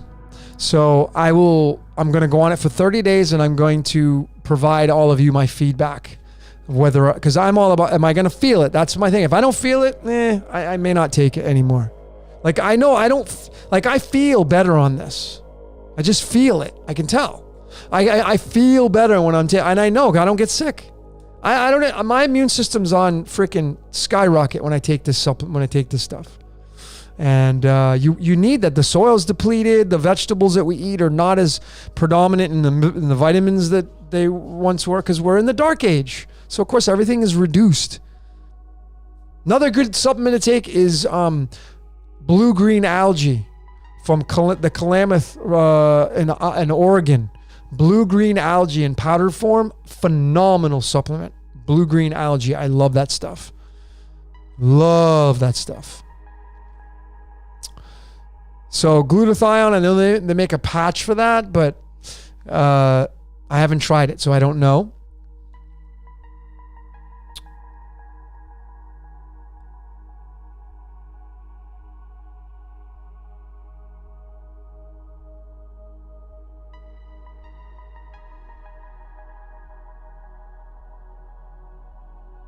Colloidal silver. Oh, Joe, great supplement. Thanks for reminding me on that. I love colloidal silver. My mom got me into that. My mom's a 10 club. She's a healer straight up. She's all into the whole alternative and, awesome. And she's big into the colloidal silver. She's the one who got me introduced into it. I remember silver is my birth element because it's tied to the 47th card in the deck, which is my birth card. So of course I'm a fan. I bought a chain of pure 925 silver because I want to feel the vibration from it. That's why I bought it. I didn't buy it for decoration or like, hey, look, I got a silver chain on. I bought it because, like, why do I get stones? Because I want to feel the frequency of those stones. Or I play around with them. I do a lot of magic stuff. I definitely play around with a lot of magic for sure. Always constantly messing around with some magical stuff. But colloidal silver, awesome stuff. I would, if I were you, a lot of the store-bought silver, garbage. So I would really be hesitant on what I would recommend. I would get a silver maker, and some of them are garbage silver makers. So you want to get one. You want to do your research on those colloidal silver makers, because some of the silver, there's a certain way to make it, and some of the ways that some people make it, it's not good. But silver, of course, they used to preserve milk and stuff like it. It definitely is a killer in the body. It goes in and is great supplement. Is GABA safe? Absolutely. What about vitamin D3? Well, you should be getting vitamin D3 from, Whole Foods if you can, but you can get it inside here. It's in here. It's in the whole food vitamin. It's going to be in here in the green vibrance. So you can get it from there, but folks, go out in the sun and your problem is solved. Those of you that say, well, there's not a lot of sun. The sun's got to come out at least a couple times a week. I mean, I lived in England when I was stationed in the Air Force. I was there for 3.5 years, and it's one of the rainiest countries in the world, and I remember a lot of sunshine. So you can't just say, well, and those of you that say, I'm sensitive, come on. Then don't go out at sun at noontime. Go out when it's 3 o'clock, 4 o'clock, when it's down at the lower realms. But, you shouldn't have to take a de-supplementation. You should be able to get out in the sun and to get that pureness of the sun coming out.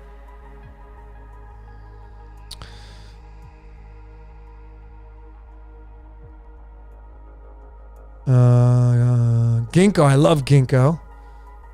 Ginkgo works. Ginkgo is definitely makes the blood flow to the brain better. I know that for sure. Don't sleep in a crowded tent with pizza during a food. That's funny. Languages change with decodes. Yes. Yeah, because the word... I have a decode coming out on this. It's going to be on the word the. The decoded. What does that mean? Because it's one of the most used words in our language. The this, the that. Every time you say, usually it's like, I'm going to go to the store, the gym. I'm going to have the glass of wine. I'm going to write the contract. It's in front of so many different words. So many different words. So what does it mean? Well, in Spanish, it's el. Think about that. El is the. What is El in our electricity? Elohim, the gods. So every time you put the word the in front of something, you're essentially saying it's the gods that created whatever I'm about to create or drink or take in or write down or whatever. That's how scripted our reality is.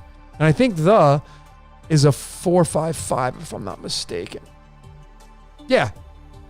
So in the Chaldean, the word the, it's a 455, which has another meaning as well, but it's a 14, tied to the word time, tied to the word Satan, tied to the word God. So every time you say the this and the that, you're actually giving tribute to the God of time. That's what the means. And if you want to say it in Spanish, it's El. And if you want to say it in another language, I guarantee you I'll find the script in that. For sure. Nettle root and horsetail, awesome supplements. I'm in a windowless office 40 hours per week. Well, the sun still is up. Go out in the morning time. I mean, if you're a 9 to 5er, go out on your lunch break. Come on. You know, you can't be making excuses, Claire. I'm just being real with you. Go outside during your lunch break every chance you can get. And if it's cold, wear a jacket. There's no excuse. You can get out and do it. You just got to want, how bad do you want it? I mean, great. Supplementing with vitamin D3 is amazing, but what did they do 1,000 years ago? Were they crushing up vegetables? I don't know. But the sun is the vitamin D ruler.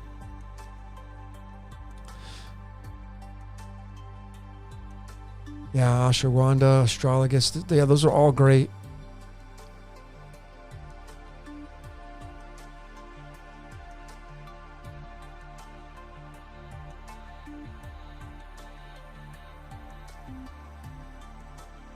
Omega 369 has something to do with Tesla. Well, the 369 to me is tied to the moon, and it's tied to the reincarnation, incarnation process.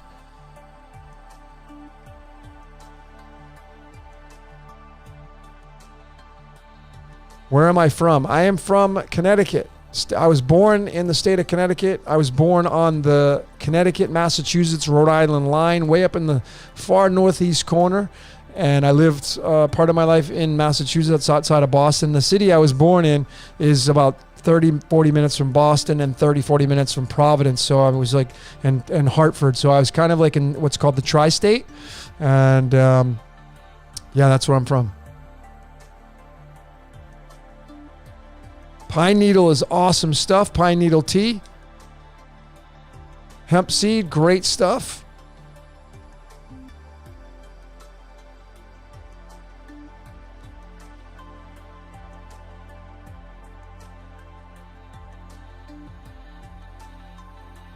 How much sun is enough to do the job? Well, they say an hour. I think it's 2-3 hours a week or something like that. I think someone had said 2 hours a week. Artoria said, I mean, you know, I get out there every day as much as I can. I do. I was born on a Sunday, though, and I love the sun. I'm a huge sun fan. That's why I tattooed it on my. I mean, this is just to remind me how silly of a reality we have, and just to be happy, because life's a joke. But it's, I mean, this is the sun right there. The smiley face is the sun. Which is when every time, those of you that eat eggs, every time you crack an egg, the yolk, it's the sun. It's the vitalis, and the vitalis is the yolk that feeds the embryo. The sun feeds us. It's just an as above, so below. Benny, what does it cost living here? Well, I guess it depends on what's your budget. That would be the question I would ask you, because it's all across the board. There are two sides to this place in Mexico that I live at. There's the beach side where I'm at, and then there's the colonial side, the north side of town, about a mile in. That's a little bit less expensive, obviously. You could get away with an apartment in the colonial side for $500-600 a month. Here on the south side, it's a little bit more expensive. You could still find apartments here for, you know, $700-800-900 a month, but you know, it just depends. And then the food is, I'd say the food is comparable to anywhere you live in the world. You know, it's probably a little bit less expensive. Restaurants a little less expensive. But you know, there are things like take a taxi, cheaper. You know, much cheaper. Public transportation, much cheaper. So you can really come here to Mexico, to this part of Mexico, just south of Cancun. You can come here and stay here for 6 months and rent a place. And really, you could, even on a budget, you could probably get away with if you eat in and cook and not eat out and just kind of maybe do a little sightseeing and enjoy the beach. I mean, if you just were out at the beach all the time, you could probably manage on $6,000 for the entire 6 months, maybe like $1,000 a month. You could make it here. For sure. Yeah. But if you really want to kind of experience it, I mean, I would probably say like for 6 months, like maybe $10,000 would be good. Spend $10,000 in 6 months. You'd, have a good time, be able to go to some of the beautiful things here. It's definitely cheaper here than it is in many other places.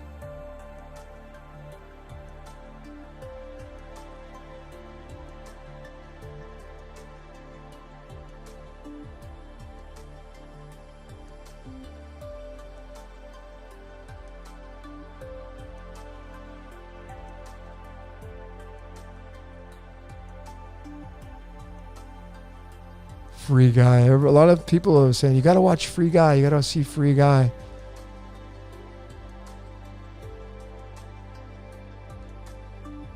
Free Guy, Freemason. What does Freemason mean?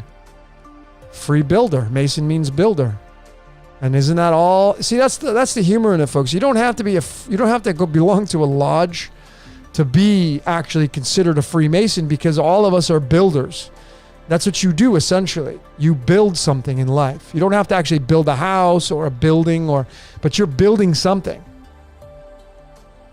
You're maybe building a network of people, building a circle of friends, building a partnership with somebody.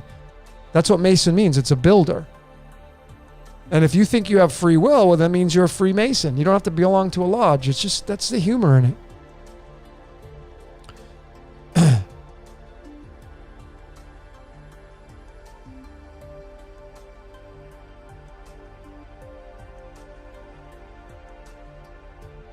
Well, Benny, I don't have a car, so you can take a taxi here. It'll cost you about, from Cancun is about 17 minutes from here, straight up, and it's so funny, folks. This is how scripted my life is.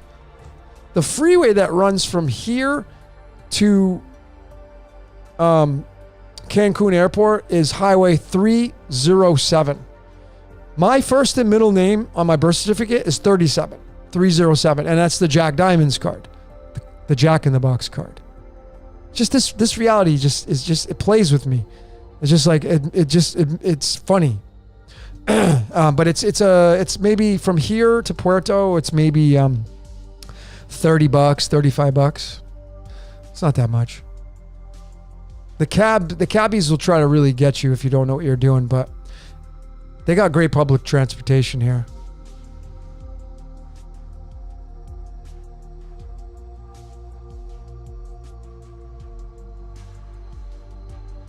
All right.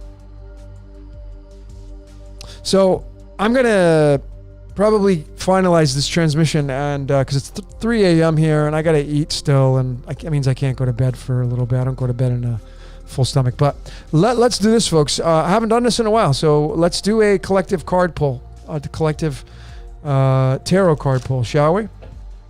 And let's see what the collective, all of you and the world for that matter, let's see what the world is talking about on the world stage, and let's just see what it is that we should be following. Let's really ask this tarot, which I highly respect, because these cards are all alive like all of you. They don't have lungs and mouths to talk, but they have a lot of energy to them because they've done a lot of card readings over the years. So no matter where you are in the world, if you have a set of these, mine are connected to your set and vice versa. So let's go ahead and do a collective card pull. And what we're going to do is we're going to come together for about 30 seconds to 1 minute. And we're going to jack the music up a little bit. We're going to kind of go into a meditative state. And we're going to really put on our thinking caps. And I'd like to encourage all of you that want to participate in this collective card reading to take this question to heart. And it's all about you at this point. So forget about what you think you know. This doesn't require like you having any deep thinking. What I want to encourage all of you to do is just kind of let go and just whatever comes to your mind comes to your mind. But the question that we're going to ask this tarot, and I may use more than one cards, maybe the first, middle, and last card here in the deck is, What's the most important thing for all of us as a collective to do right now on the world stage? Like, what does this want us to do? What's the most important thing for all of us to do right now, collectively? And, you may individually come to a realization of what you think you should be doing, but you may probably drift off and be like, yeah, what should the world do right now? And obviously, the second part to that question is to make the world a better place. To make the world more of a golden age kind of scenario. Right? So that's the question. Like, what's the most important thing for all of us to focus on right now to make the world be living through the golden age, a better age for all of us, to make the world a better place? What should all of us do collectively? Not individually, but collectively. All right? All right. So, let's get a song. And let's see what I want to pick here for this.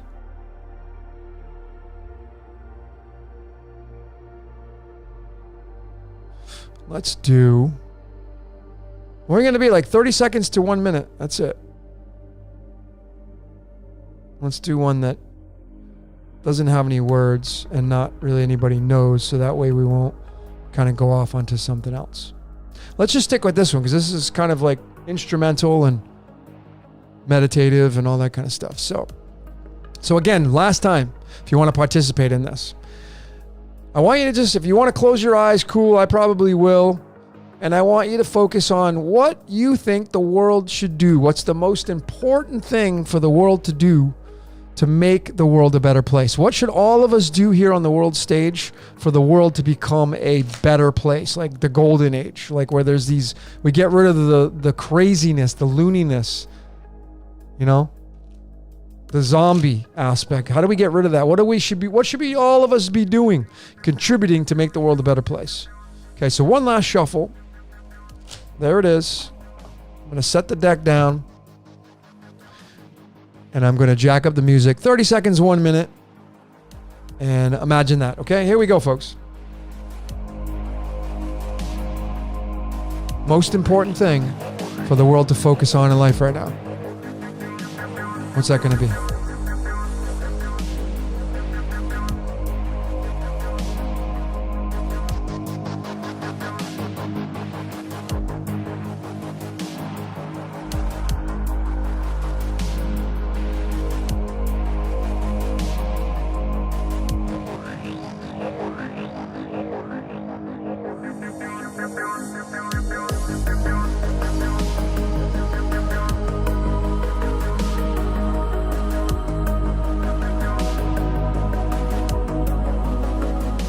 All right. I started to go like, whoo. Started to fly there for a minute. All right. Here we go. The cards have already spoken. So let's see. All of you, what were you thinking? What is going to make the world move back to the golden age and become a better place? What should we all be doing as a collective? Let's see what the card has to say. Look what's on the bottom.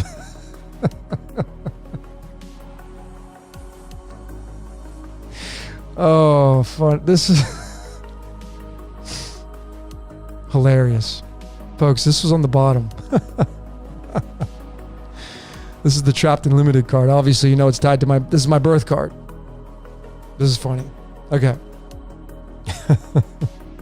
So that was the bottom card. Let's look at the middle card, and then we're going to pull the top card. Let's get a trio of cards, see what we get. Here we go. So we're going to pull from the middle. Watch me do this. Just going to, here it is, up to the center.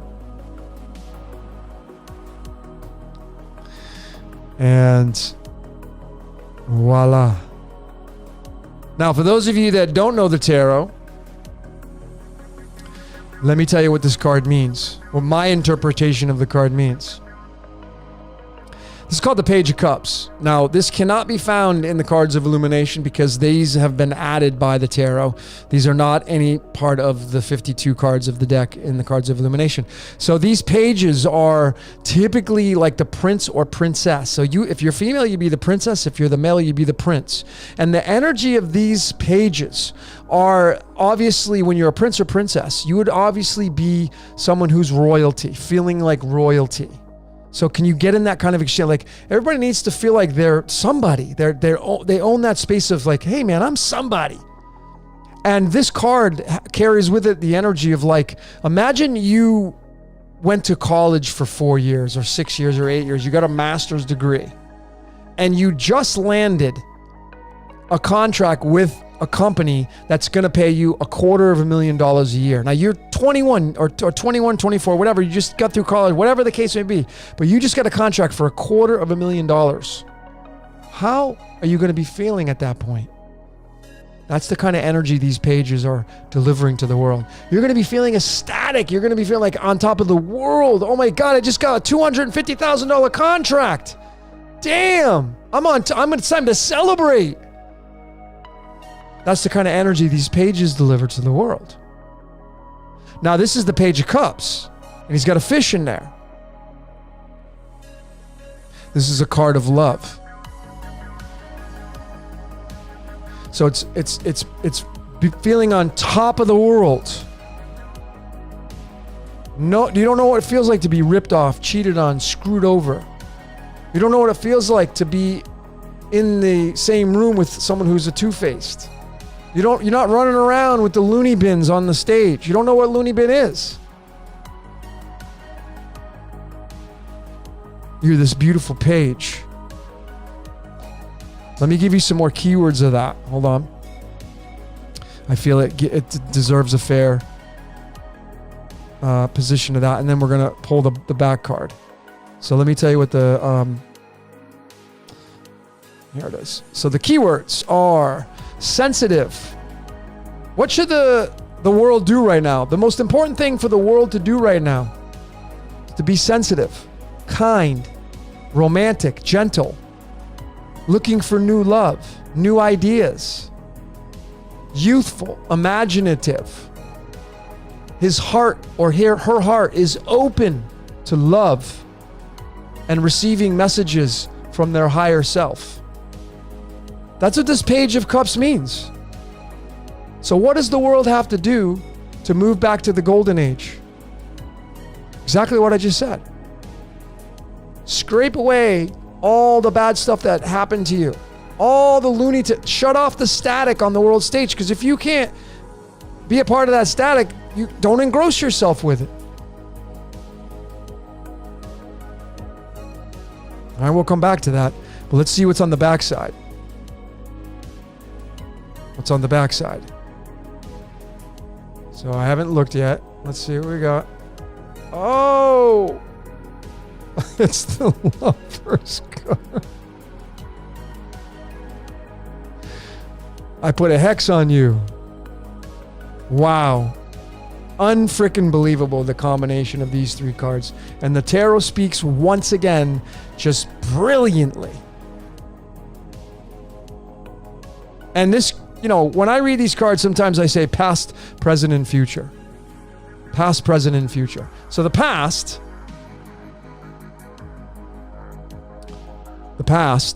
trapped and limited, right? Which all of you that watch the Prison Planet 2, you know what is required. Neutrality. To get out of that prison. Stop playing the game. And in the present moment, what are we to do? The Page. Love. As someone said, manifesting love. Being love.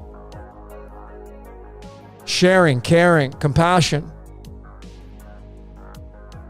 And if you can't be that way towards somebody, don't be around that person. And then the future is the freaking 666. This is the 666 carbon card, the Lover's card. And it's the Garden of Eden, paradise, the golden age. So this card means. The 6 days of creation, the 6th card, the Lover's card. The cards have spoken, folks. If you're not enamored by this, past, present, and future, I don't know what's going to wake you up.